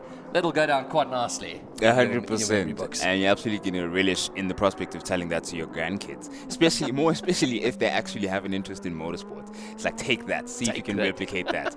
And we're seeing in frame, we have the number 5 of Henk Lateghan, Tavares, as well as Keegan Masters. I think it's Tavares at the wheel at the moment, and some history and some family heritage there in play in real time, with Henk passing over the baton to Hein passing over the baton to Henk, and possibly the future generations in that family. Yeah, so here we go. This is what we've been looking forward to. Some drone footage we've got this weekend and some in-camera stuff. This is the BBR Racing Porsche that came second in the 3 hours of Kyalami earlier on today. They've got a fourth driver stepping in there. Can you believe it? You've got already a stunning driver lineup, but now you've got Keegan Masters with his international experience, racing as a support race to Formula One this year. It was amazing to see him on the podium out in the likes of Monaco and others, and we'll be looking forward to seeing him behind the wheel a little bit later on as well. All of the drivers need to have a go in the car now. And we saw a little shot there just for a moment about the sun already playing a bit of a role as they head into sunset. Can you imagine the glare that you're facing as soon as you get onto sunset, all the way up to Loikop? And imagine it's not directly in your eye, and it's literally muscle memory. I'd imagine at that point, for you to get your right braking points, where to get your steering inputs in, and all of your markers really need to be a matter of natural recollection. That's coming into play here, especially at the S's. Wow. I mean, getting that curb right is quite an art. Here we go. This is the point, and we can just get a little glimpse of the kind of sun setting that they need to be looking into, and braking much earlier than what we saw earlier. Earlier we saw them sort of just getting over the crest and hitting the brakes here, hitting it a little bit earlier on. So we're just going to get confirmation as to who's behind the wheel here. But remember, all drivers need to have a chance to be behind the wheel. We think it could be Tavares. We'll get confirmation of that in a moment. He comes down the mine shaft at just a little turn, but it's full taps through there. Pick your braking spot. Lots of racing lines we've seen being used here throughout the day. A lot of cars going off onto this little second half of Crocodiles, and then it's a hard right, and here we go back into the car. Here's Cheetah, and watch out for that little cord on the left there. He did it quite nice and neatly. Look at the long shadows forming as he heads into Ingwe, and then don't get onto we've seen this car spin twice today on that corner. So there we go. He's onto full taps now down the main straight. Indeed, well navigated there. For the last part of the circuit, you really have to choose which set of teeth you're trying to survive and get through alive from. Cheetah, definitely the more, I suppose you pay the price a bit more there. If you get through one wheel off the circuit, it may quickly turn into two, and you have quite a trick to get the car stabilized again to finish off that lap. Yeah, even the sun there as he comes up towards the barbecue corner there. So we started to get some confirmation here. So Jons is the German that's part of the team that is the Rackstraw and Jackson Audi R8 with a 142.0, an international driver. Andre Nevling just coming up to pace. We're expecting him to go a little bit quicker as well, but 142.2 is a quick time. Molile behind the wheel of the Inter Africa Racing Lamborghini, currently running in third. Tavares is in the wheel behind the wheel of that Lamborghini. There's confirmation in fifth place at the moment. And we'll start to see things change up a bit. But no, just keep an eye on the clock at the bottom. Only 4 minutes 40, and Steve Clark not out just yet. They were desperate to get that, what we used to call the Slingshot 2.0, get it out onto track. Yeah, the current carbon car has had everyone in that team turn into a mechanic. I remember walking around in the pits at some point, and everyone was all hands on deck and trying to get the car back into, for the time being at least, qualifying trim. We don't know what we can forecast about where the race is concerned, but great to see them back on circuit. Steve Clark will be happy about that. You can see he was very deep in his thoughts whenever you bumped into him into the pits, because he's trying to figure out exactly how to get this car back into racing trim. So the 146.2, he says we're back, and we definitely can improve on that. There we go. Well done. All right, and there we go. Andre Neveling quickly up to speed there. Arnold Neveling getting a 141.7. Now we're starting to see quick time. So this is confirmation of what we saw yesterday. We saw Charles Visser, who's now on track there. He's currently running in third with a 142.6. He smashed an unbelievable 140 yesterday. We thought, no, hang on. But it seems like this is the better race condition, as it looks like we've got the Porsche maybe, or one of the Audis slowing down a little bit there. Yes, that's the MJ R8 with Jons at the wheel.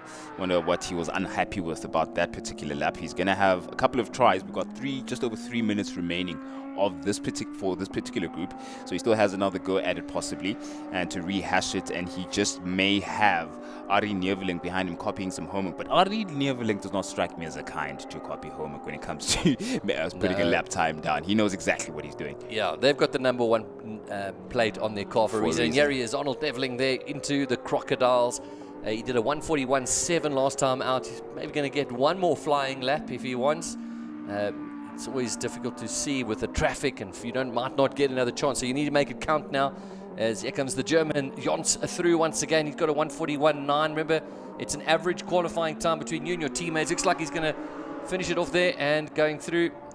Doesn't look like he improved. Neveling will be coming through shortly. His time was a 141.7. The Alfa Romeo moving right out of the way. They had a bit of problems with that car. They did. The issue I know of at the moment, I spoke to one of their team, they had an issue with the suspension. It was set up a bit too soft for the circuit, so they needed to harden it a bit for it to stop wearing the tires. Right, there's the Jons really slowing down now before even getting to the barbecue corner. We'll see now if he's got back up to speed as Lekatla goes through fast. Here comes Neveling. This could be the last lap. And remember what we said, all drivers need to have a lap in, and then it's the average time between them that determines pole position for the 9 hours of Kyalami.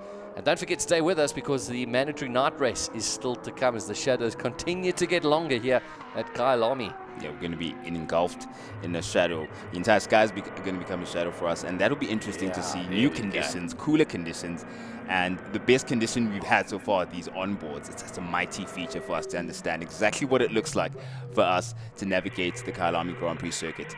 So it looks like the Nova that we have at the moment. So it's just coming into the pits now. Is that Charles Visser that we're seeing? That is Charles' overalls. That is Charles' overalls. But we're back with the 125 Lamborghini, the green Rambo Lambo in full might. Again, I was telling Steve this is my favorite looking car.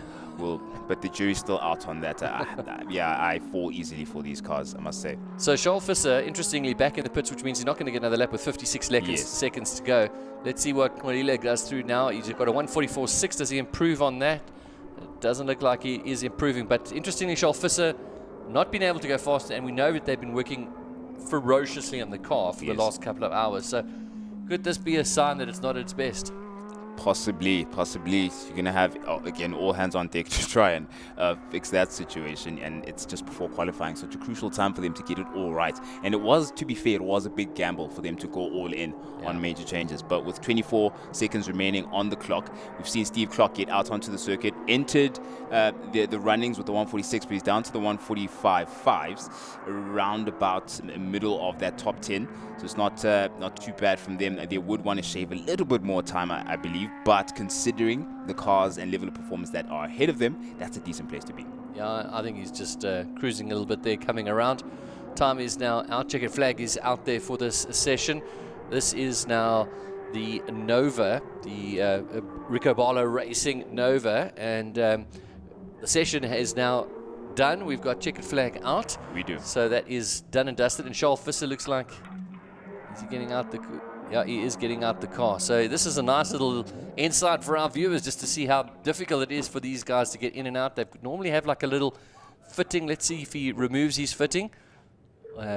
So they're having a look there just to see. They're not quickly jumping, throwing in the next car. Of course, this is qualifying, so they don't need to quickly get a driver in there. There is a bit of a break between each of the sessions, but it looks like they're working there on that car. Interestingly, two French engineers you see on the left there. Two French engineers were flown in for this race to assist the team with this car. And certainly their experience is paying off right now because 100%. they've got a little issue, a little niggle on the car. 100%. And I wonder if we had Look there, sorry, just quickly, engine cover going back on. So obviously they have to take that off just to have a quick look. And that's probably, there's definitely a little issue there for them. But still, despite that, Visser in third. Yeah, and they have a shifted baseline in the sense that they did say they're trying to discover new setups and new sort of a new way to run the car on a particular compound of tires. I beg your pardon. So that also may be affecting that. You've got, if you've sort of shifted the sort of bracket you're used to performing with this car in, a lot of other things may change, and there may be a domino effect in terms of the setup that you need to have for the car to be at its optimum. Right, so this is a slow down lap then for Lile, who is now moving across, and we will start to see the next driver. Of course, remember, if you've got a team of 3 and driving alongside Lile, we've got Mikael Pitamba and Stuart White, so 2 more drivers still to go. We've had our second session here with the drivers. Indeed. All right, so we've got a few cars that still got some niggles. Let's just see now, Prince, if they do have a problem and they don't get their second and third driver out, what's the permutations there? What's going to happen? That is, it's going to freeze your average in time now, because when you could have had an improvement of where it's sitting, you're now at a lack for options in terms of lowering that average. And also, you're going to need to have all your drivers. Ideally, you need all of them out on the circuit. I can hear the burble of the Class E cars getting ready to get onto this group. The BBR Racing Porsche just pulled straight in. Yeah, we're going straight into the pits. That's interesting. Yes. And Henk Laterkhan's not looking like he's in a hurry at all to get racing there. So we'll keep an eye on to see what's happening there with the BBR Porsche as well. Yeah, this onboard camera has been quite the revelation at the moment. But we're going to have a look at the permutations of that, Steve, where I beg your pardon, Gareth, where regulations are concerned as far as qualifying is concerned and having the entire team have their go. But it does look like once the last of this group that we just saw come out are done getting into the pits, we're going to have the Class E cars out and ready to go. A couple of changes with them as well. The number 27 car with Fabian Lantz and I think it was Nika at the wheel, if not Naidu rather, at the wheel. They've got a brand new car entirely. So they're learning a new car, they're learning new characteristics and dialing in a new setup effectively. They may all be out of the same backdrop stable, but it's still a different car. Yeah, very similar conditions right now to what we had yesterday. And in fact, what was predicted for tomorrow as well. So a little breeze going down the main straight. Sunny skies. If you walk outside and you look up, you're not going to see a cloud in the sky. And this is what's predicted for tomorrow as well. Yeah, it's definitely a good thing to be out on the circuit at this moment. We're getting into racing. I think the night practice sessions, those are going to be quite interesting to see how because teams haven't gotten that before. They haven't gotten that chance as yet, and they're only going to have one go at it before the 9-hour tomorrow. So your predictions and permutations really have to be on deck and on the ball for you to be able to get the car dialed in to perform at that temperature and with that level of grip, which we're still unfamiliar with. But what we are grateful for is, like you said, sunny and clear blue skies, and that's really been a good reflection of where the weekend generally is going to go. And we do have confirmation, yep, it's green flags for the Class E cars that are getting back onto the circuit now for their go at the qualifying session, which has 10 minutes to go for this particular group. Yeah, it's just interesting. There's a couple of comments coming in regarding the Inter-Africa Racing Lamborghini. Is it a new car? Is it a new spec car? The answer is no, it's their normal actual car. They've just surprised the team with brought a new livery for a hopefully an historic result this weekend as well. Yeah, and it's a beautiful looking livery. More than just the team was surprised by that. Everyone was surprised by that. It's a beautiful looking car. Didn't even know about it. He said, he rocked up and he said, "What car is this? Is it a new car we've got?" He says, no, it's just a fresh lick of paint, of course. Oh man, what? It looks beautiful. But for the time being, we're going to join Chloe in the pits to see what they have going on there. One thing about motorsports is that, of course, our girlies also love it. And joining me now is Zinande Fanani, who is an influencer. Zinande, you're at the Kyalami Grand Prix circuit, an iconic circuit. You've been looking at the cars. Beast, beautiful. Talk to us about that. Listen, I have to say I'm really excited to be here. I'm seeing the cars drive past for the very first time today.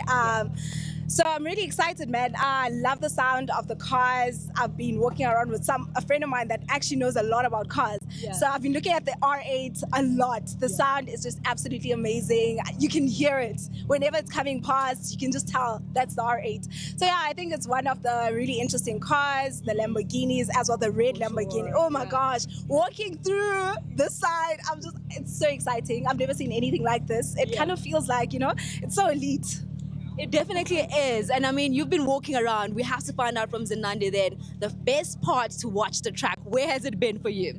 Oh my word. So I'm not too familiar with like racetracks, the circuit, but there's a place on top at the corner right there when the cars are just turning, because you can literally try and find out when they're coming past. Then you can see them literally turn the corner and drive straight past. So I think it's one of the best views so far. I'm gonna walk around, find out. I'm gonna tell the people on the socials as well where I find the best spots.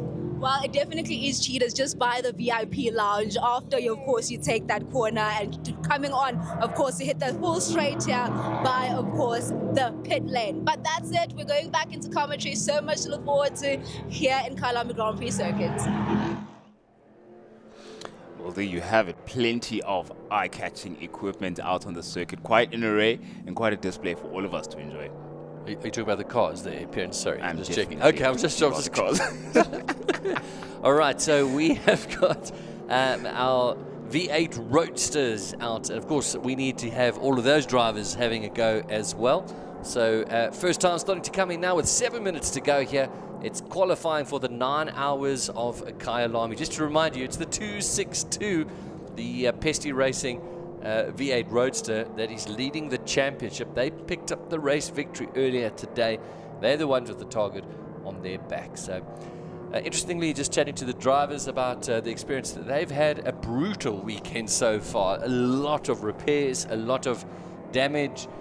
Poor prop shafts. Prop shafts have been the victim this weekend. We've seen a lot of them being changed. Spare a thought for prop shafts. A lot of long nights, all-nighters is what I've been hearing. No one's gotten any sleep in preparation for this race. And the interesting thing to note is the fact that we've just gone past the 3 hour.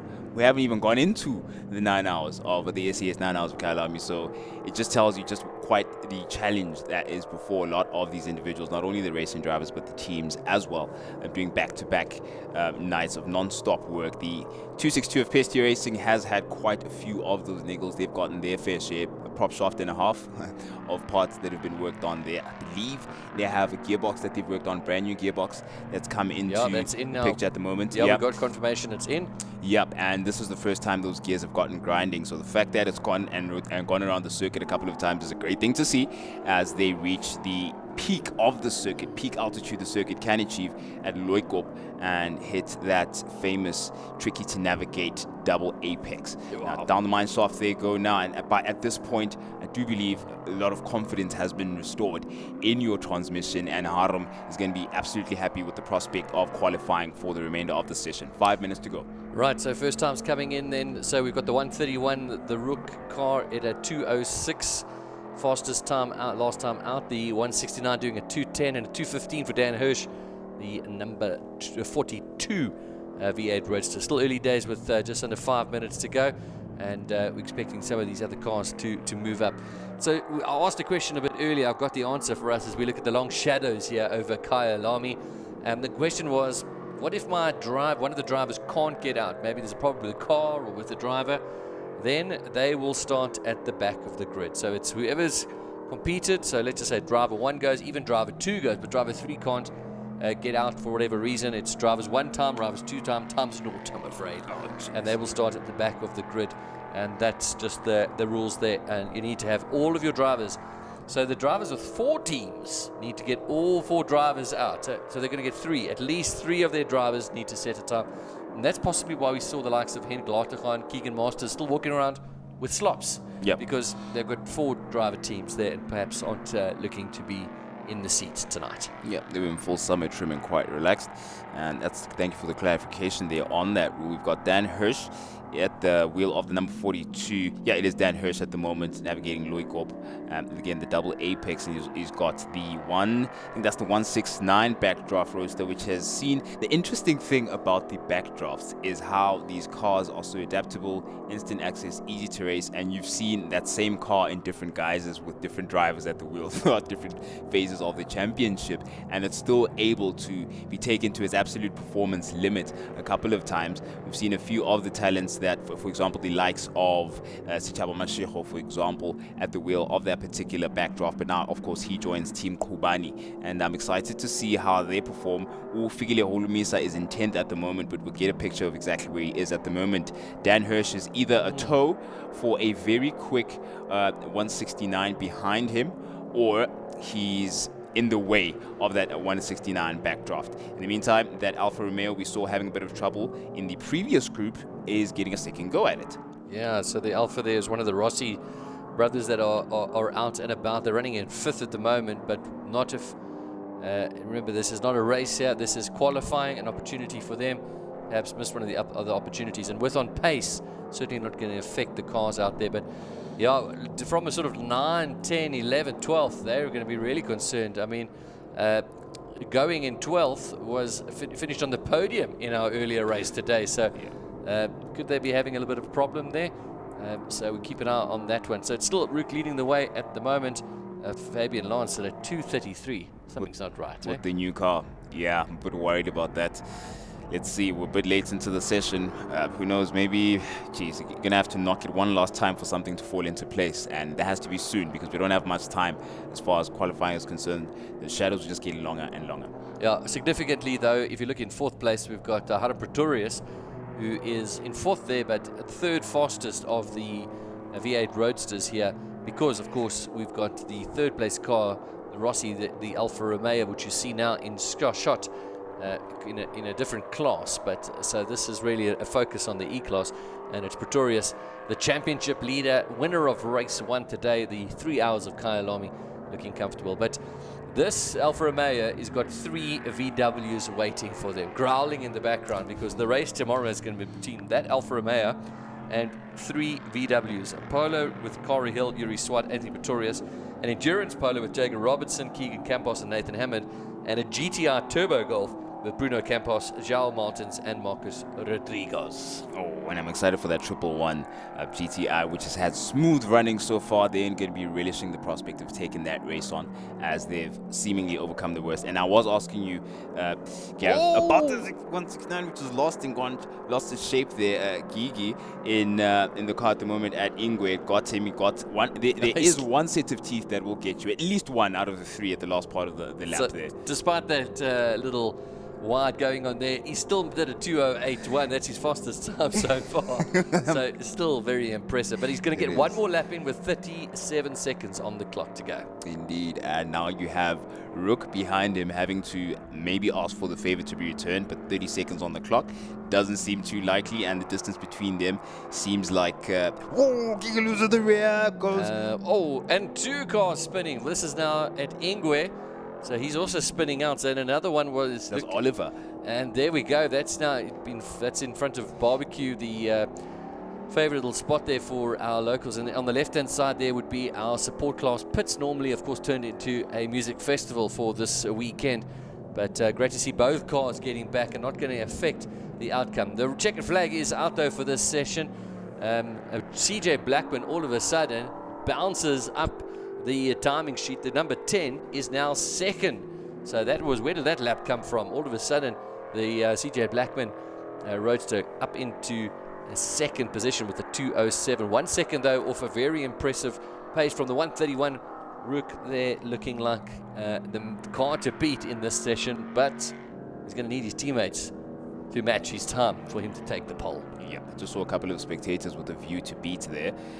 They're going to be making sure to try and secure that throughout the entire weekend. Tim Kubani, whom I've been looking for the entire race, the qualifying session rather. Hulumisa, the best he's managed so far is 2:16.6, which isn't great, and it's not where they're going to want to be. The Swiss Hotel Schools, number 23, also in the mix. Thereabouts. I just want to check who's in the car at the moment. Yeah, Harvey's in the car. It's Harvey, yeah. Harvey with a 2:13.1. Also not going to be too happy with that. Yeah, but look at the pace now. Much improved with Fabian Lance up 2:11. We remember they were running the 2:30s. 2:16 for Holomisa. It was just going then. Our British driver that's here, first time he's racing the track this weekend. They finished on the podium earlier today. So 2:43 certainly indicating that they've got some kind of problem with that V8 Roadster. That's the first of the V8 cars. So most of the teams have got 2 drivers. Some have 3. And one team has even got a 4th driver. So we'll need the top 3 drivers to make sure that they get out there. And it's the average times to determine the starting grid for the 9 hours of Kyalami getting underway just after lunchtime tomorrow. Yeah, looking forward to lights out and where they go at that point. In the meantime, we've got a bit more to go, a lot more to look forward to where the activities here at the Kyalami Grand Prix circuit are concerned. I'm seeing some work being done over my shoulder here with the number 5 BBR Porsche. There's some preparations, final preparations going into the closing stages for this qualifying session. Teams very serious, very professional in their setup, and you don't want to walk up to the guy with the laptop and start asking him questions when he's in that kind of body language. But in the meantime, wrapping up our session with Gavin Rook out at the top, a 2:06 a dead set and not too far off. Maybe CJ Blackman would argue he is a bit yeah, well, he did improve on his time. He got into the 2:06s there with his last flying lap at 2:06.9. Yeah. But those look like the first 2 cars that are going to be the championship leader down in 5th, Pretorius, with a 2:09.9. They'll argue that perhaps they're 2 faster drivers still to come to perhaps move them up a little bit in the grid. And one particular driver, Barend, was pretty confident about what he could do behind that car. Apart from the fact that he knows he's quick, there's something that he seems to like. What have you spotted there, Steve? Yeah, so what I'm spotting is that the Nova's got its engine cover off again there. So just in front of the 11, you can just see there as he moves back, look there, we can see the engine cover off again on that Nova. So the 2 French engineers that have been brought in having to work hard again. There goes the Rangis Neveling Audi that's going to go there. We can see the Rangis Neveling Audi coming down the straight. Here's the BBR Porsche, and there's the G&H Racing, could be the GT4 that could be on getting ready there to go. Remember that this is now another driver into the racing seat and getting ready for an opportunity. Looks like some new tires going onto the Inter Africa Racing Lamborghini, and getting all set to go then for our next session. It's just getting up to 6 o'clock here, and sun's about to set. And yeah, we go into the Nova now. Is this into the Nova? Yeah, it is. And that looks like Jonathan Thomas. All right, for the first time this weekend, I think, possibly. And engine cover going back on. And now we're talking some serious business now. First time this weekend, Jonathan Thomas climbing in. And he hasn't got it easy. He's got to deal with a sun setting. Yeah, we've got to deal with the sun setting at sunset. Quite poetic scenario he's just walked into. He's also got the momentum of the benchmarks that has been set by the entire team. I mean, the average has really looked good across the board with all of the Just for Sleep team. Charles Fisser definitely has set a decent benchmark for Jono to come in and reach for. Yeah, the Rico Bala Racing, just loving this onboard footage, but just from the other view, you can see some fresh tackies going on there, just all that wiring inside. There's so, these days, you need IT guys to run. Look at that electronics that we can see at the back there. These days, it's more about you employing IT guys, as much as you need engineers these days. Guys to put wheels on, but guys to switch computers on and understand the data coming through. 100%, and that's exactly the point we were stressing to a number of the young kids that came and visited us today at the circuit, that motorsport is more than just about the individual that sits in the saddle. It's about the couple of hundred people that are behind that individual, the people building the cars, designing the cars, running the cars. There's also other elements of the motorsport business that they have to attend to, which again requires you to be at the best of your particular industry. Yeah, so we're just waiting for the door to close there on the Nova. This is the Rico Bala Racing, but we can hear in the background that the first of the cars going out onto the circuit. So this is the next qualifying session. Of course, this is now another opportunity as the sun continues to make long shadows. So who have we got here now into? We got, looks like Batumba's in behind the wheels, Charles Oranges, Marius Jackson as well. Cara Hill's going to be out here in the Class C, the Volkswagen Polo. That's the Calyx. And one of the Lategans here, could we see perhaps Hein or Henk Lategan, one of them will be coming through to get the session underway. Indeed, we have Ant Blunden in the GT4, that GNS GT4 at the moment. He's going to now try and get to drive it in anger and put an impressive lap time down in that GT4. Side by side with the R8 and the number 5 BR. There we go. Porsche. And yep, Jono's going out to get his time down for the Adjust for Sleep Rico Bottom. Yeah, so just remember, Charles Visser went out and didn't quite get it up to speed that we've seen of yesterday. Probably 2 seconds off the pace. Then got back into the pits, cover off again, fiddle, and look how hard he's working at that steering wheel. So this is now going through Yuxkay, looking for that. There's the left turn that'll take you into the support pits, but yeah, he goes left around, and then look at that sun there. And so one of the questions I'm interested to know about is these guys with closed cockpits, the reflection off the windscreen. Look at this full taps through sunset. Look at that. We just lost the shot there. Full commitment. These guys, of course, you can see their visors are open because they've just got to deal with the glare of the windscreen, versus your roadsters, where the guys have got their visors closed. Obviously, they've got no protection there. The glare of that, which one puts you at a disadvantage? The glare of the visor or the glare of the windscreen? So the glare of the windscreen, we're getting pointed here. Steve Koenig in the background says that one's a bit more tricky. So open cockpit, visor with its pull-offs and tearaways and all sorts of things. Something looks amiss there with Jono, but of course he just did get onto the circuit. Seems to be adjusting himself there. The line he took going out to Leeuwkop does not make that lap that he just started to be one that is full beans. Of course, it would be half a lap in any case, but I think after he's cleared this particular part of circuit, that is Mine Shaft, Cheetah and Ingwe, we should be good for a hot one. Yeah, all right, so still not quite up there. He's fiddling there. Of course, he's going to have cars at full speed coming up behind him, including the Tamba, Arangis, Lategan. We've got some big names in here as we keep an eye. Right, so we're back up to full speed here now. It's just maybe looking for a bit of track space. That's Cara Hill in front, but he'll catch you at the right point here, down the main straight, and there already he's gone past as he heads down. You're still seeing some bit of shaking there on the steering wheel? I think I saw a minor correction there as he got back onto the throttle, but seems to be happy enough to commit to this lap. Let's see what it looks like. Done with the kink, going into turn 1. He's going to dial it in. You can see again, still profusely with the steering inputs there, Gareth. Yuxkay, yeah, into the left, then into the right, around the barbecue. Look how much his movement in his hands. You can just see how much, even the little wires that are about to scratch at the head, the visors open. Drinking water there, coming in nicely. Full tap around sunset, straight into his eyes. There it is. In fact, we're seeing it maybe even a little bit worse off going up the Leeuwkop. Oh! Wow, it looked like he'd lost control there, but came off the loud pedal just in time. Patumba's the first through with a time of a 1:42.4, and Charles Orangi is behind him, and just 0.8 seconds behind after their first flying lap with just under 6 minutes to go. We'll look out for the first of the times to come through that. That Nova not quite happy just yet. They're hoping to get things right. Marius Jackson goes through in a 1:55, not the pace that he would like, but early days in qualifying session. Interesting 5 minutes coming up with Jono Thomas, considering his benchmark for this car is 1 year ago.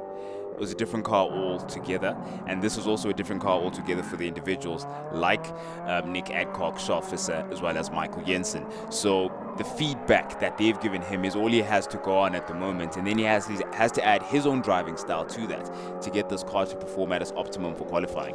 Yeah, he does look a little bit cautious through there, and you can be totally understanding of that. I haven't driven this car once this weekend. Now he's got to go and qualify, and he's got a car that's not at 100%.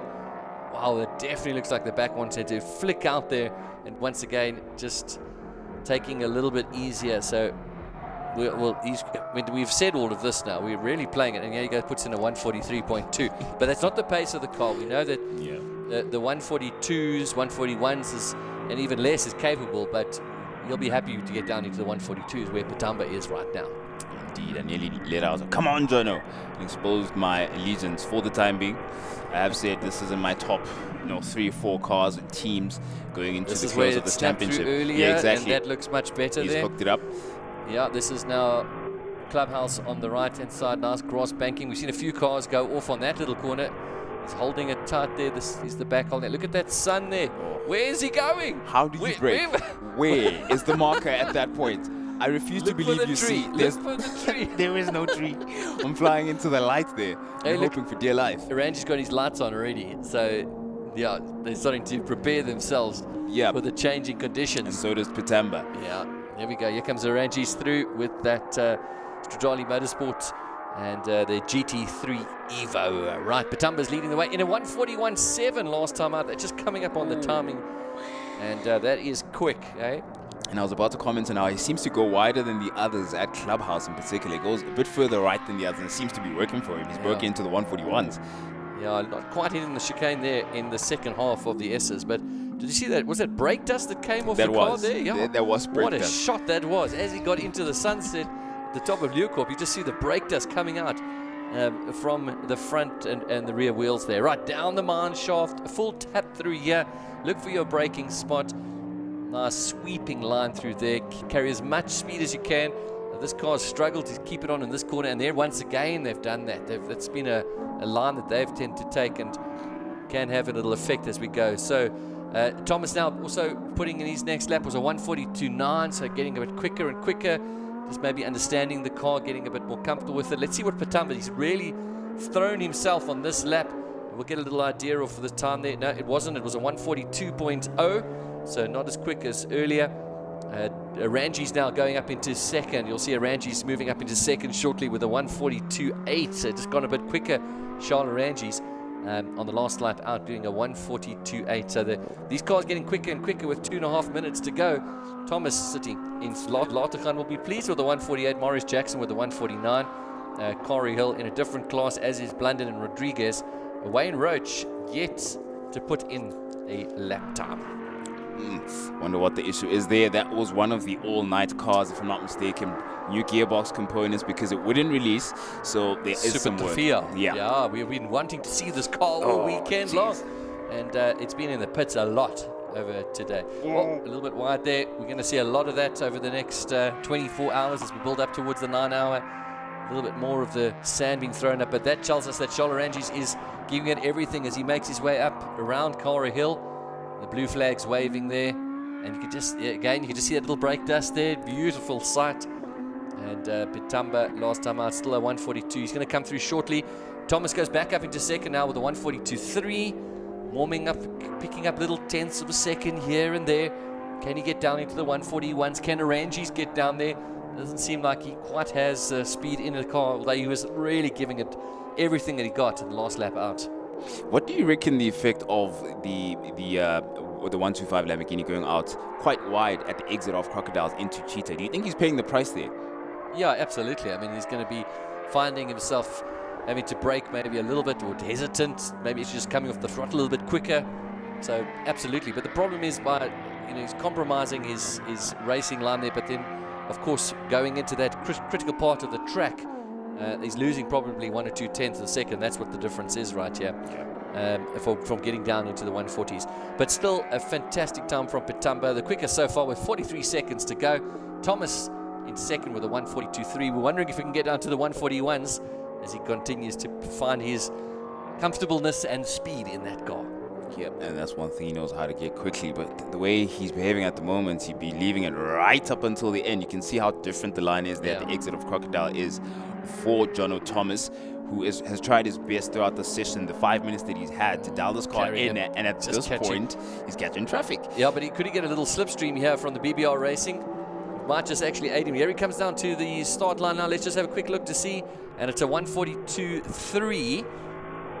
141.5. 141.5. We called it. There it comes, ladies and gentlemen. Sorry, what did you say? You hadn't ridden the car for a while or something? I don't know what you were talking about. Apparently a while. It's just 5 minutes. Checkered flag is out, and Thomas pips him at the line at 141.5. Or is Patamba still on a hot lap, perhaps?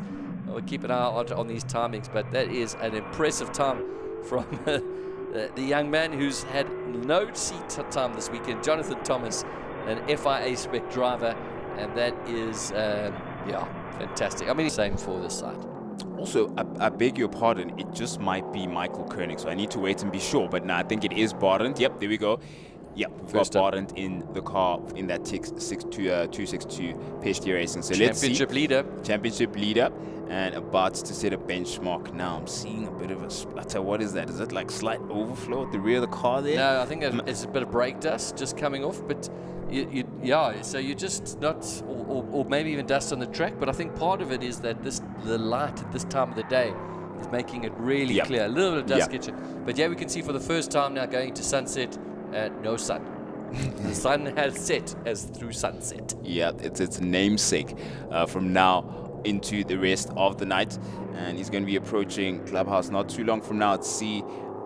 Just the body roll of these cars is incredible. Of course, a lot of the backdraft racing drivers will tell you and be quick to tell you just how loose and slippery the rear can be. So you really have to be careful in how aggressive you are and how early you are on the throttle in these V8 roadsters. Okay, we're going to move just quickly away from the roadsters because I've got some news here coming through. So we've got the 95 Gallardo. That's not the Super Trofeo. The other one is we're going to do the 9-hour. The red Lamborghini is going to do the 1-hour race tomorrow. So we're just making note of that and some changes for tomorrow. So the Lamborghini is going to do the 1-hour race tomorrow, and they've swapped over the Hammond Racing Lamborghini is going to do the 9-hour, and the 100 Super Cup car as well. That's also in the racing team. That's going to do the 9-hour. So, right, we'll make sure that we're all up to speed for that tomorrow. But there we go. That's why we haven't seen that car. 100%. And I do believe I saw Nathan Hammond's name and the number 100 Super Cup car on the running order, but I think that now has been reset.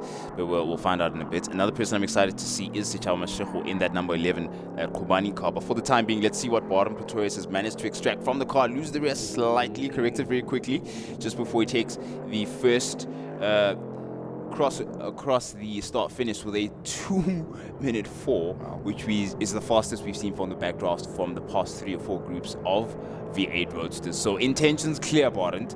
I do believe you definitely have something to be confident in when it comes to the work you've put behind that car. Well, the 169 just went through now with a 207.2.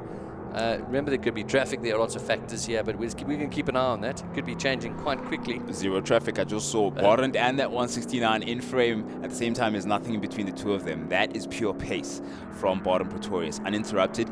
And Garcia is going to have to work a lot harder to try and close that deficit, if he's been made aware of it by his team by now.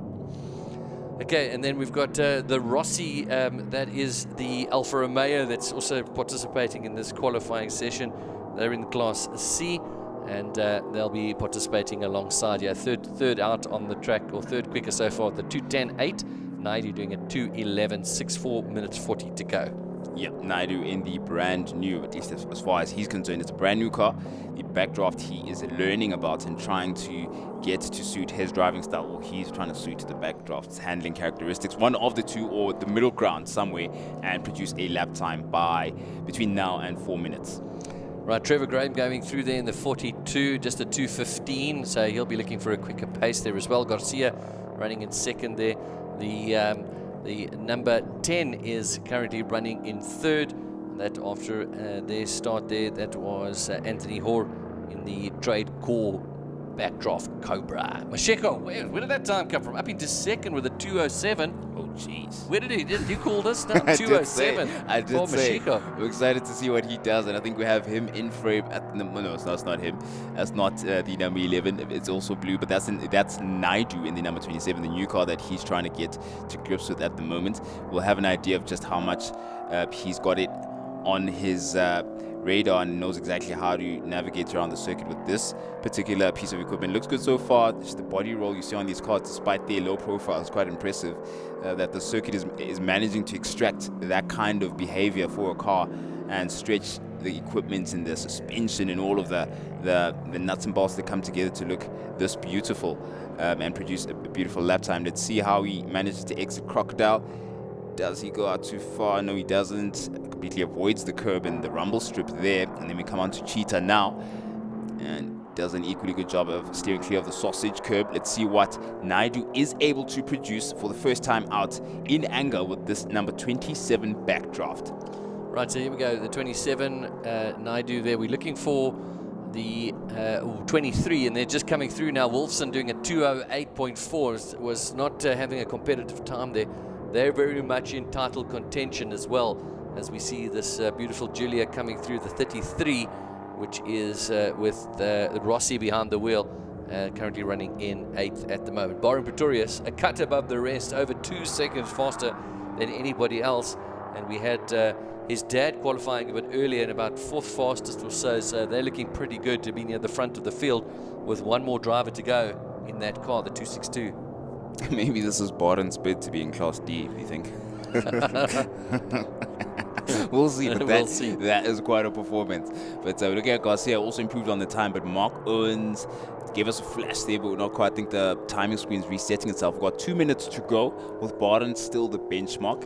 Mashiach not too far behind, but at the same time quite far behind with the 2 minutes 6.3. That is quite a gap to cover in one quali session. Let's see what happens. But one thing to notice here is Garcia was just 0.08 of a second behind Mashiko in second. So it just shows you a little battle between the two of them. Would love it if they was next to each other, but far apart out on the track.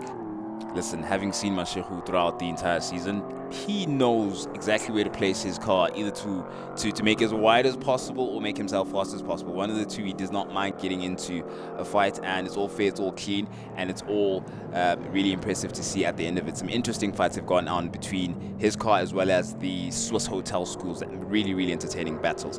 But they only have 1 minute to go now, and the battle is with themselves. The battle is with their own minds in terms of focusing and trying their best for the remaining part of this qualifying session to get decent lap time in. Well, Pretorius going even faster now. He did a 2:04.02, so that on his last lap was even quicker, and so was Mashiko doing a 2:06.3. Garcia, he's now looking for to match that time. Wolfson in the 23, which is in contention, currently running in 4th position. He'll be looking for a little bit more pace, but will be happy to be finishing near the top 5 of the field. You'd like to put yourself well in contention there. Garcia still sitting in 3rd. Horde moving himself up a little bit there now. He's up into 5th place ahead of Naidu. So the number 10, who had a few incidents earlier in the 3 hour, will be pleased that they are in contention in qualifying for the 9 hour. Yeah, I want to try and get a gauge of where Naidu and Fabian Lantz were at in terms of time earlier in the weekend when they were still in the previous car, to see what this 1:08 means for them, and if they think they should be improving on something or staying there and where they are in terms of performance. But for as it stands, I mean, it's 7th place, and we've got another flash. What have we got? Oh, wait, no. So we've just flashed up on our screen. Look there, Owens with a 21 second. It's a new world record. No, it's not real time. Teleportation, okay. That would have been. He took a shortcut. Okay, so ignore that one over there. I just saw a flash across our screens here. But come on, hey? It gave me the same reaction, I would lie to you. All right, so Baron Pretorius ahead of that's the 262, ahead of the 11. Mashiko, and then it's Garcia in the 169, 3rd fastest last time out. Okay, so that is the end of the 2nd session for our backdraft roadsters. And of course, we'll be working out the averages from one driver to the next driver, with one more to come. Some teams, of course, having 4 drivers in their team, but they only need 3 to participate to qualify. Some teams have 2 drivers, so they'll only be out for 2. Yeah. Oh, getting pretty dark out there.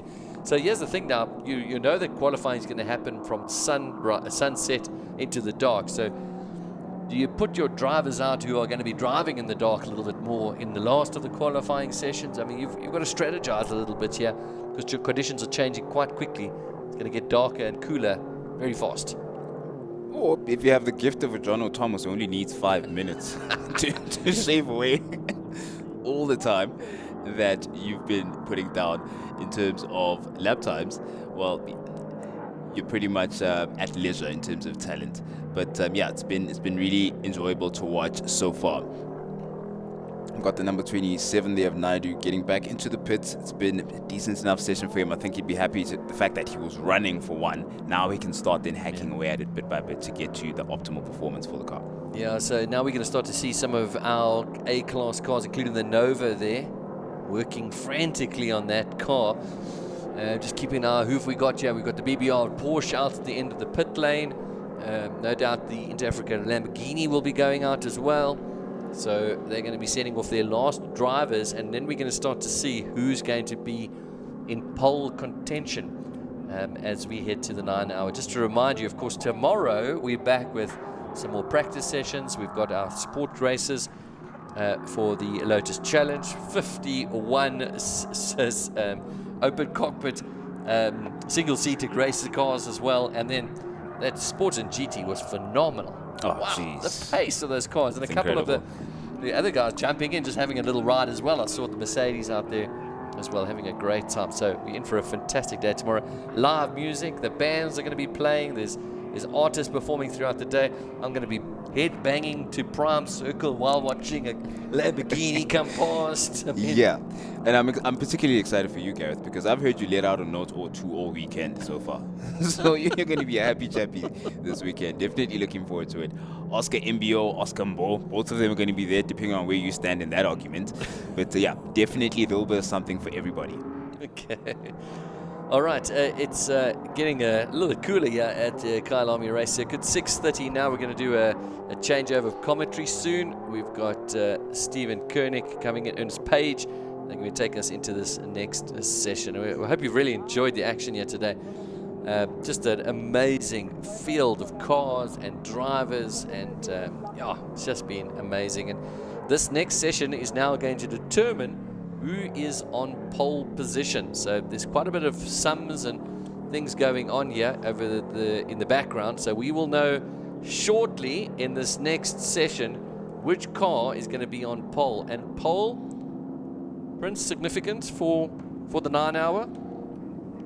Strategically, yes, definitely significance there. If it will come down to the wire and the elements that come into the race you haven't planned for, raw pace can only take you so far with 9 hours of racing to go. If you have the jump on everybody else as to when you decide the pace or marking point for pit stops, that's going to make a huge difference for you. And then you set the tone, and that domino effect goes down with your closest competitors. Thanks, Prince. We'll chat to you a little bit later. Ernst Page jumping in here now, and I am particularly looking forward to Mr. Andrew Rackstraw. We haven't seen him out in action. He is going to be jumping into that number 80, the Audi R8 GT3, just behind this BBR Porsche. And what an international season he has had. And we're looking forward to seeing Andrew Rackstraw behind the wheel. He's been nervously jittery, running up and down. As you can just see down the pit lane, the sun is setting. And we enter our final qualifying session here at the 9 hours of Kyalami. And who will be on pole?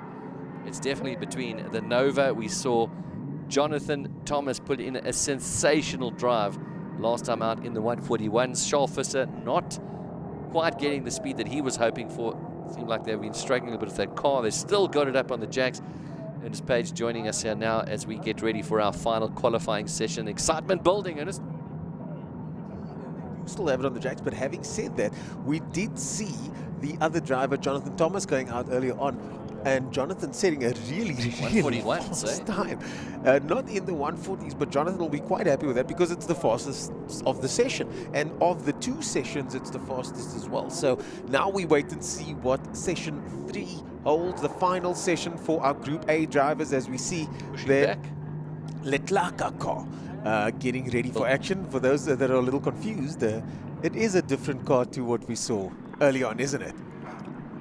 And then we've got the Porsche in front of you over here.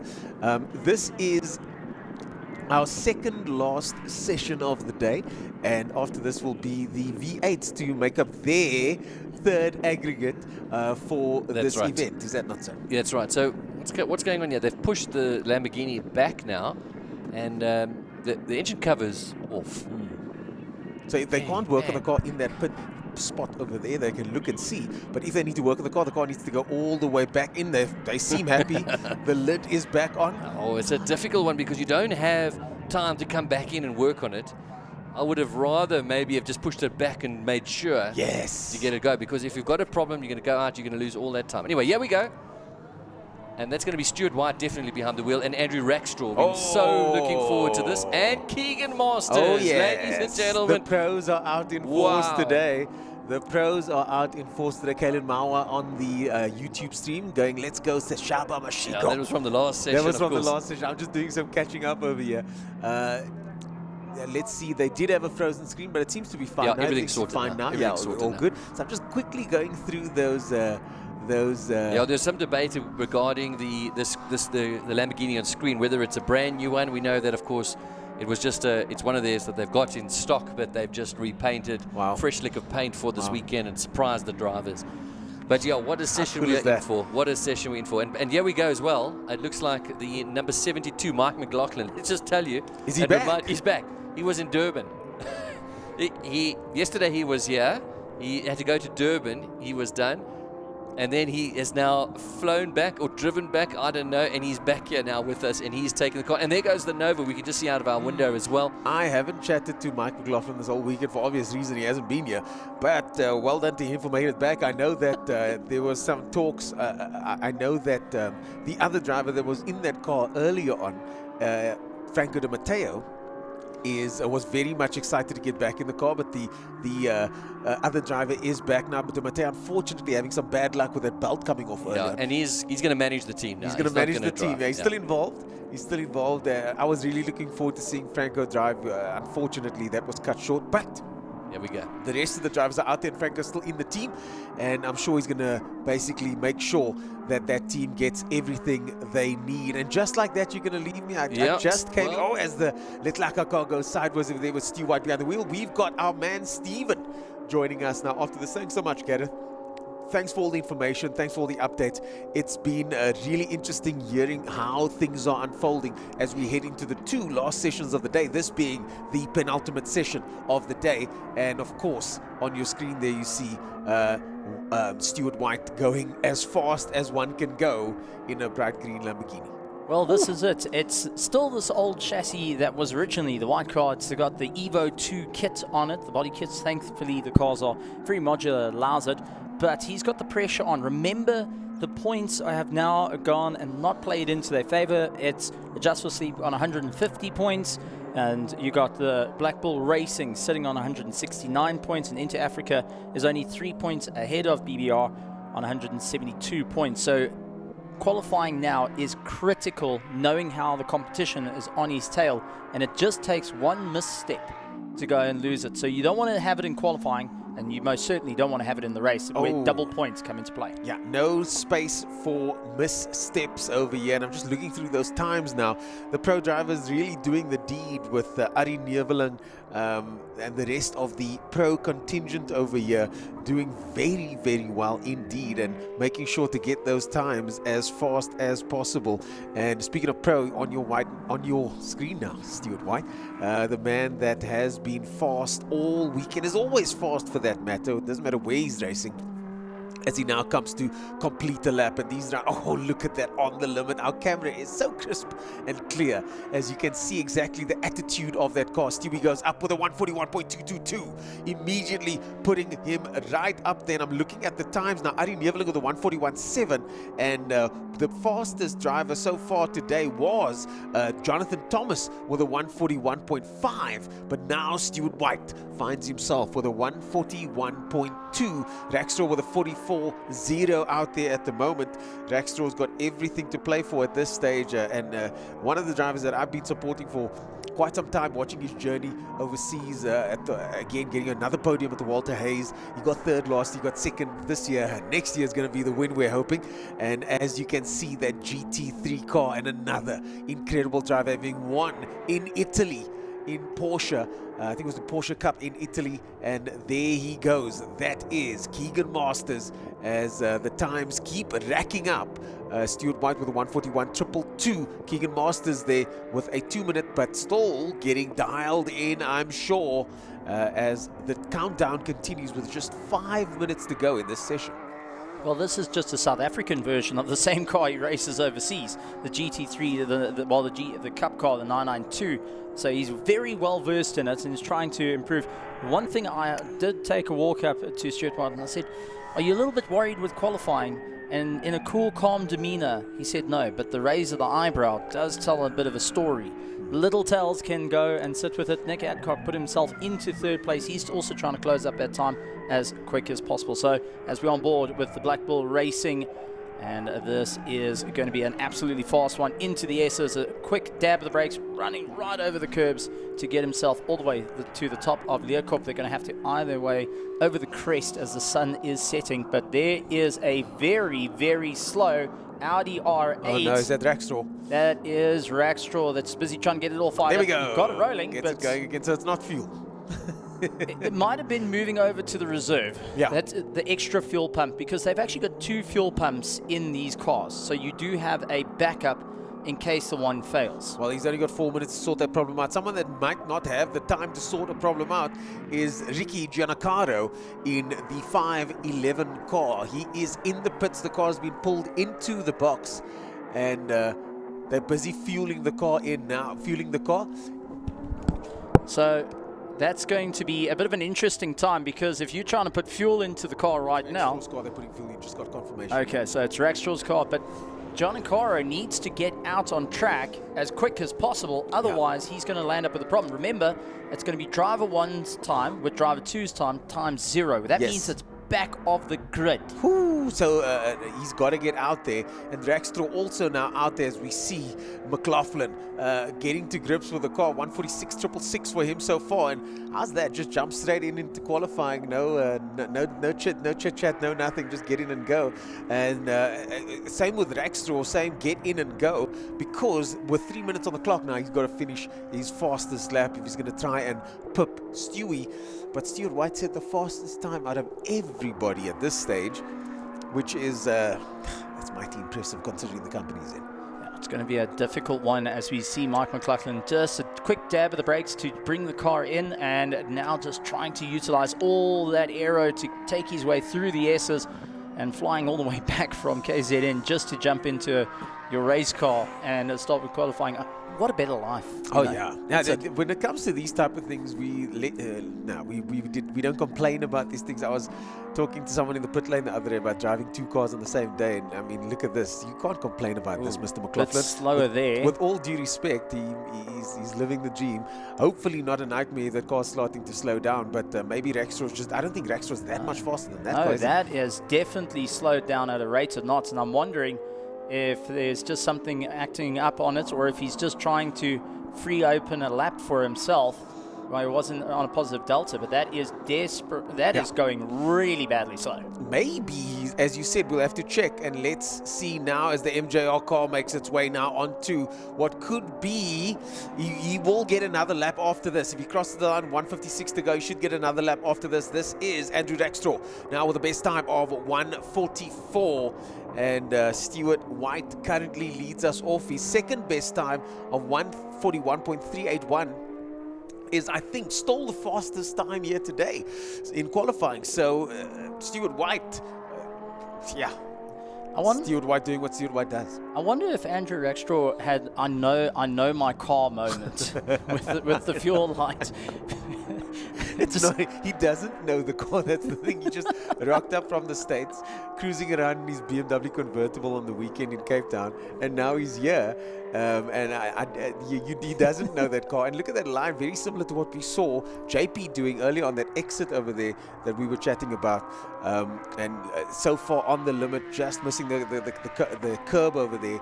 one of those drivers that's exceptionally precise. I had a long chat with him earlier on about how precise exactly you need to be at this level, and specifically the type of car versus the car that he's driving at the moment. And he said it's not a difficult car to drive, but obviously extracting the most of it, that's the tricky bit, isn't it? Well, that's it. And I've just got news that Mike McLaughlin has pulled into the pit, so there is something going on with the car. GT3s are meant to be like the gentleman's car, that you can be a gentleman to drive it. You've got to be reasonably fit. They are very harsh on the body, but they're meant to be an easier car to get into, because at the time they had the GT1s and the GT2s in existence when GT3s came about. Before the LMP sort of series, there was GT1, GT2. Yeah, so they had to be the easiest ones to climb into, but as you said, to extract that exact performance, you're going to have a tough time. But a 142.4 for Rackstraw. Yeah, the timing sheet hasn't updated yet. The 142.46. There we go. Rackstraw just 0.2 of 1.2 seconds behind. The flag is out, but a car that's still on a hot lap is this car of Nick Adcock with a 144.3. Rackstraw also still on a hot lap. Most of the drivers still out there waiting to complete, as we see the Lamborghini of Stuart White crossing the line. Stuart White with a 141.9. So not his fastest time, but the 141.2 that he said earlier to go on board now with the Rico Barlow racing car, driven now by the owner of the team, Nick Adcock, fresh off his win in European Le Mans. Well, taking a look, the rev limiter going right up to the top, and you would also notice the screen that's on the bottom, on the lower corner, had a red block. And that little red block was a low fuel pressure warning that he had to push a button to just say, close the fuel, they acknowledges that there's low fuel in the car. So the car even telling him, hey, listen, I'm running out of juice here.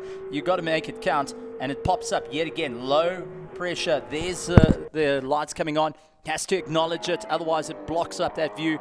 And now he's just going to have to really focus on the charge. So is he slowing down? That's it. Low pressure fuel warning. Well spotted. Happened once, twice, and that means that you're on your way out. You haven't got enough to complete that fast lap. What a pity. And just waiting for Rackstraw to complete his lap. Keegan Masters getting his fastest time in lap 5 with a 145.553. And Nick Adcock just ahead of that with a 144. Class A making up the last of the Class A cars on track. McLaughlin with a 146. Of course, he's in the pits now. And then Campos behind that. Is that Keegan Campos? That's Keegan Campos. Keegan Campos out there with a 153. Of course, Keegan is one of South Africa's most talented young drivers competing in the Super Cup series. And it looks like the Rackstraw car is in the pits at the moment. No.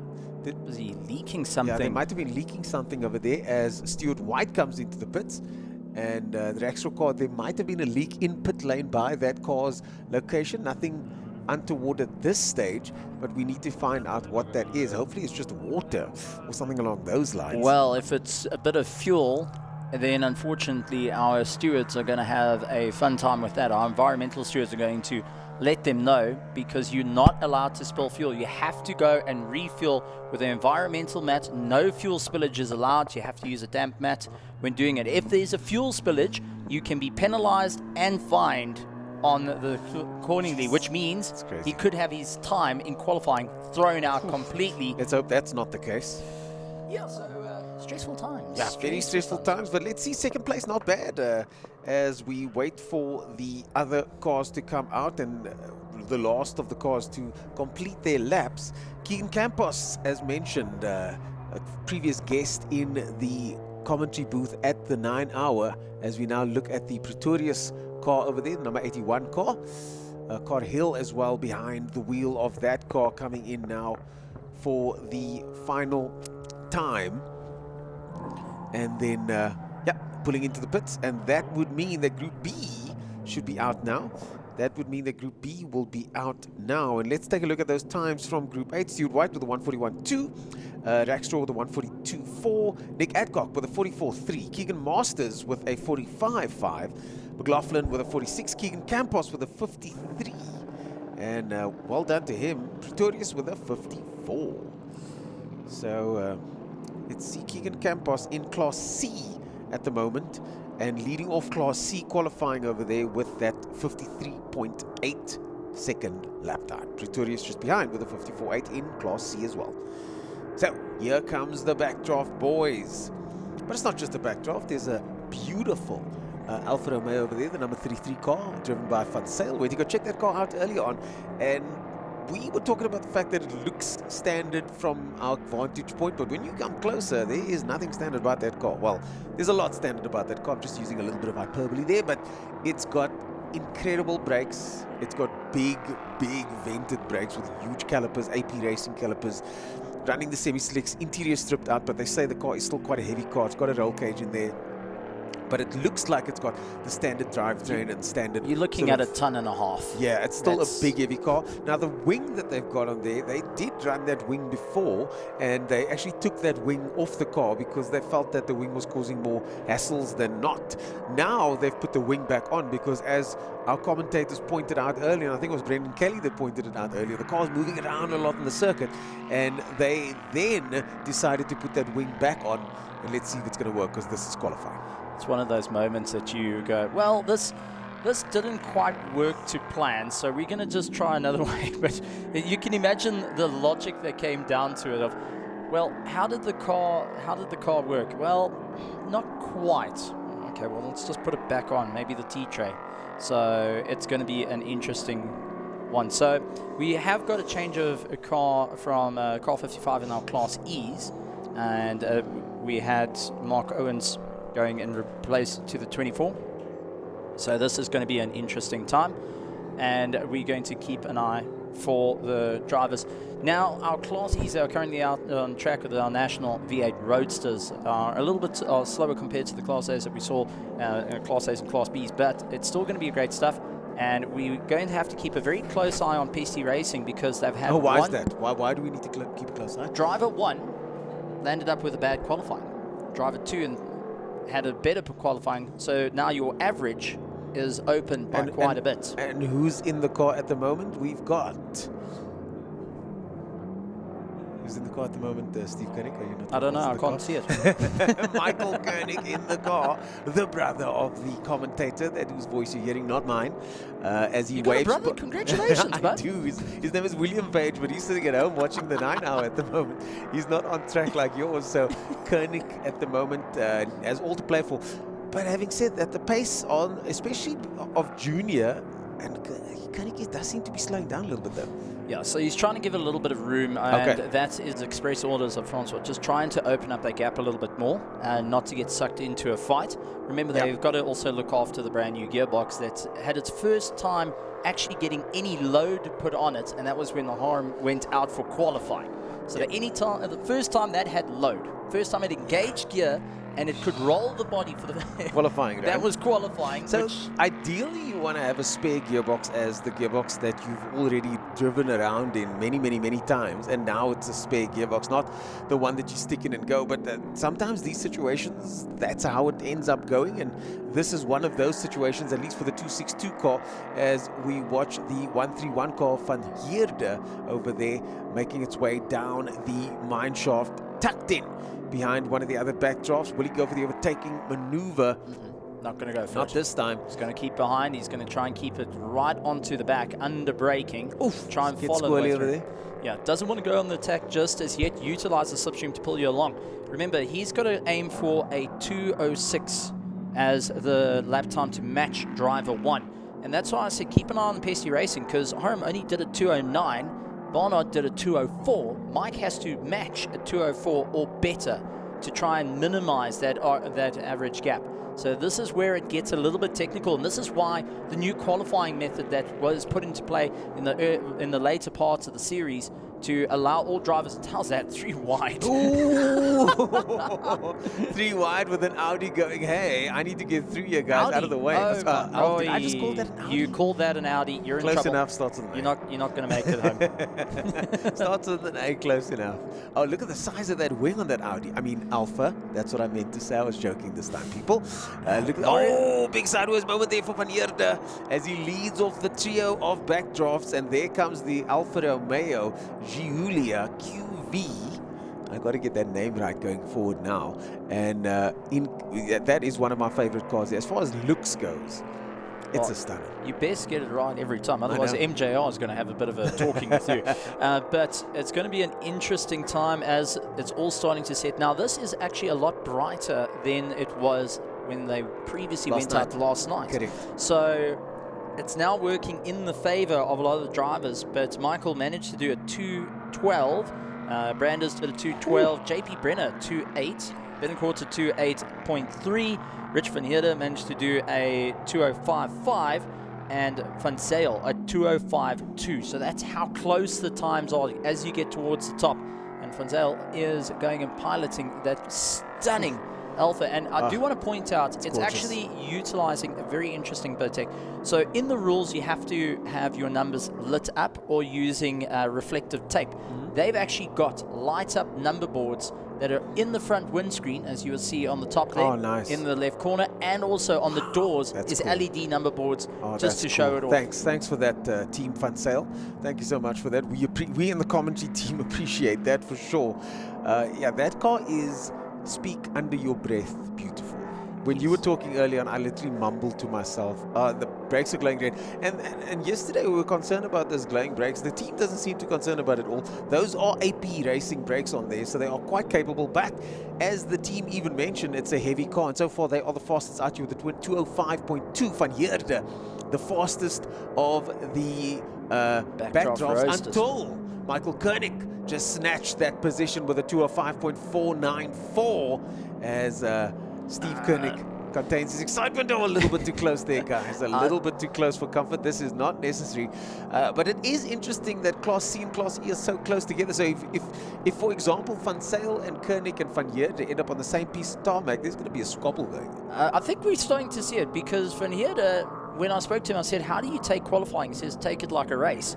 And this is what we're actually getting to see. Van Zyl and Van Heerden are not qualifying anymore. They are physically trying to race each other on track. That ain't because they were squeezing each other to the fringes. Yeah, they were squeezing each other to the fringes. I just wanted to check the aggregates for this, for the qualifying so far. I just want to find out if our production team, if it's possible, to get that on screen as soon as possible, because my calculators doesn't calculate all those decimal points. So I'd love to know if we can get those aggregates for both groups A and B, so we can feed that information to the listeners, to the viewers, because I need to go sleep tonight. I need to know who qualified on pole. That will be coming out as soon as it's done. But if you want to work out the math at home, take the fastest lap time of each driver and put them together and divide it by the number of drivers that they got, which would be 3 for it. Just got some information over there. Steve, I see you got something on your desk. So other than a beautiful blue paper, we've got the GT4 Audi that had a water leak. So thank heavens it's nothing big in terms of fuel, but a water leak. Where did it come from, and how many parts have you got to pull out to eventually find that one piece of pipe? So was that what we saw in the pit lane earlier on, potentially? Okay, and then... That's what can seize a car in 3 seconds flat. So thankfully not fuel spilt then as well. No, it's thankfully not that, but a water leak. Yeah, how many things have you got to pull apart to find a piece of tubing that is... Hopefully they can figure that out. And then, of course, Andrew Rackstraw with a fuel surge issue from early on. That's why he had to splutter into the pit lane as he did. Van Zyl there with a 2:04.762. And then Koenig with a 2:04.830. Certainly, that's one of the fastest backdraft times we've seen so far. 2:04 is about the quickest range, I think, that we've seen over the last couple of heats, as we see the 262 car make its way through towards Sunset Corner. It's going to be interesting to see how the Brown Decker Racing are going to improve with this one, because Van Heerden is not going to take that line down. He's going to get a radio call from the team to push a little bit harder. 27 seconds to go. So if you haven't gone past the pits now, you're going to lose out a lot of time. So this is going to be the final countdown for the drivers to give it one final shot. This is it. Van Zyl will be chasing down that time. He doesn't have a competition in Class C. He's just going out there for the glory, and so far so good. The fastest out on circuit at the moment. And then tomorrow's race, different story. Yeah, that's the thing. You might not have a car in front of you right now, but tomorrow's race is a different story. Exactly. To try and get the best time for the best start, because remember, the concertina effect is going to plague the drivers on the way through to Ingwe. So it's going to be interesting. Yeah, it's going to be very interesting. Tomorrow is going to be an absolute blast to watch those first couple of laps. We see the flags popping up next to those drivers' names. That means that their qualifying is done and dusted. For our F1 fans out there, they'll already know that as we wait for the Koenig car to make its way through. And 204.8 so far, the fastest in Class E. 205.590. Van Heerden in second place there. Bettencourt with a 206.2. Just behind him, Brooks with a 206.6. And even closer still, 206.7 with Breiner. So the top few drivers just separated as we see the flag come out. And Bettencourt jumps up to fourth position over there. 206.123, his fastest time so far, so well done to him. In fourth place and third in the Class E battle. I mean, look at how close fourth and fifth, just less than half a second behind him. So Bettencourt's going to be very happy with that one. Van Heerden in second place. And so far it looks like Koenig has snatched that first place in Class E, with Van Zyl the fastest man on track now in Class C with a 204.762. Well, Julian Familiaris is not going to be too familiar of being lying in 8th place at the moment. There must be a problem there for Julian's car. I mean, someone that's got that kind of experience and that kind of pace usually. Yeah, to and fro. He's used to lighter vehicles. These are a bit heavier. But I'm just taking a look. Philip Mayer, the number 23, that is our second place car in the National V8 Roadsters. They are yet to stand on the top spots for qualifying. They didn't make it in the 3 hour and 20 minutes. That was earlier today. And now it looks like they're not going to be able to start in the first place for tomorrow's race, which is for double points, which means two things are going to happen. Index and performance is in jeopardy. Oh. And their championship against Pesty Racing, that is going to hurt, considering they were the fan favorites coming in. They won it last year in terms of index and performance. It depends on which fan you ask, Stephen Koenig. It depends on which fan you ask. But you're right, they were the favorites by consensus. And the Team Pesky had it all to play for this weekend. The weekend started with gearbox problems. So we now see the consistency of the Team 262. We now see them doing the work and making sure that they get to that finish line. I wouldn't count out Richard van Heerden and the team, because not at all. They have gone out fighting all the way through, improving their times lap after lap. And even though they might not be going and fighting out as towards the front, because they are sitting about 3 points off compared to the likes of the Swiss Hotels Schools and Adept, but also away from Pesty, that are they were tied coming into the 3 hour. So the Adept car, is it still down and out at the moment? It's definitely in a rough space. It's in a rough space for this point. Basically, tomorrow is podium or nothing at this point, where Trade Core is going to give it everything they got, and they have an opportunity to move forward in the rounds. And also the Dutchman Brown deck can be that exact spanner in the works for both Team Pesty and for the Swiss Hotels School. So that's a difficult situation that's in play. And far as every conversation I had with Richard van Heerden and Gavin Rook is, we going out to win this. Heavens, we are going to get this. We want the win for the bragging rights. So it's going to be one of those moments of throw a spanner into the works of everything. They are the wild card out there, and it's going to fight it out for the running. So this is going to be interesting for our runners to see how it's all going to work out. Indeed. So that concludes our qualifying for today. It was just waiting for the hopefully we're going to get those aggregates. So we are just hoping to see that we can get those aggregates, and we will be wrapping up shortly to make sure that all of us can get some good night's rest so that we can get down to business tomorrow. It's going to be a big day tomorrow, isn't it, Steve?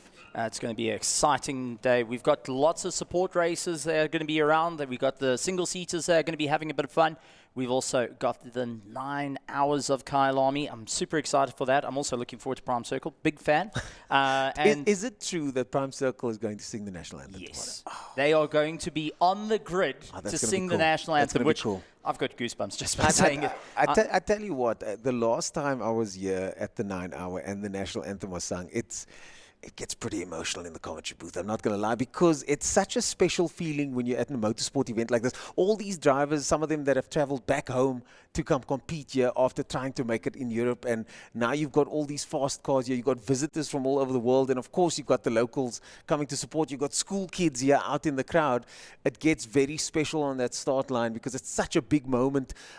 Any start of any race is a big moment, and I've always said it's important for us to acknowledge the national anthem at big sporting events like this, and it's not normal. It doesn't usually happen at motorsport events. It's happening at this one. Yeah, that's it. But I'm also sitting, waiting patiently, very, very patiently, just to see what the results are for the aggregate to it, and hopefully that's going to be sorted out in reasonable soon. Yeah. But taking a look at the day, it's been an exciting one, and championships either going and being decided today, or the fight has brought in tomorrow is the closest to it.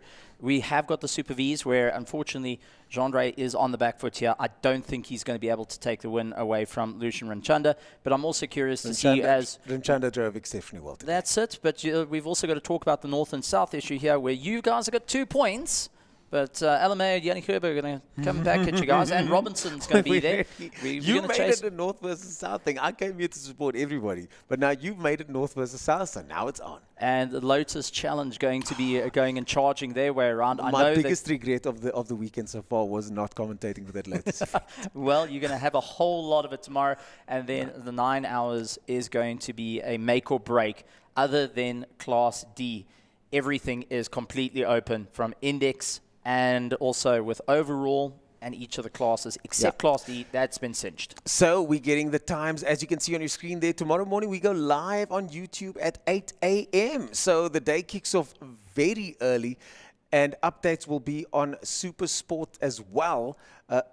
So tomorrow, 8 a.m. is when the action starts. But the Super Sport broadcast, as you can see on channel 210, starts at 12 o'clock midday tomorrow. So you can watch motorsport on TV just like the old days. Roger McCleary would be proud, I'm sure.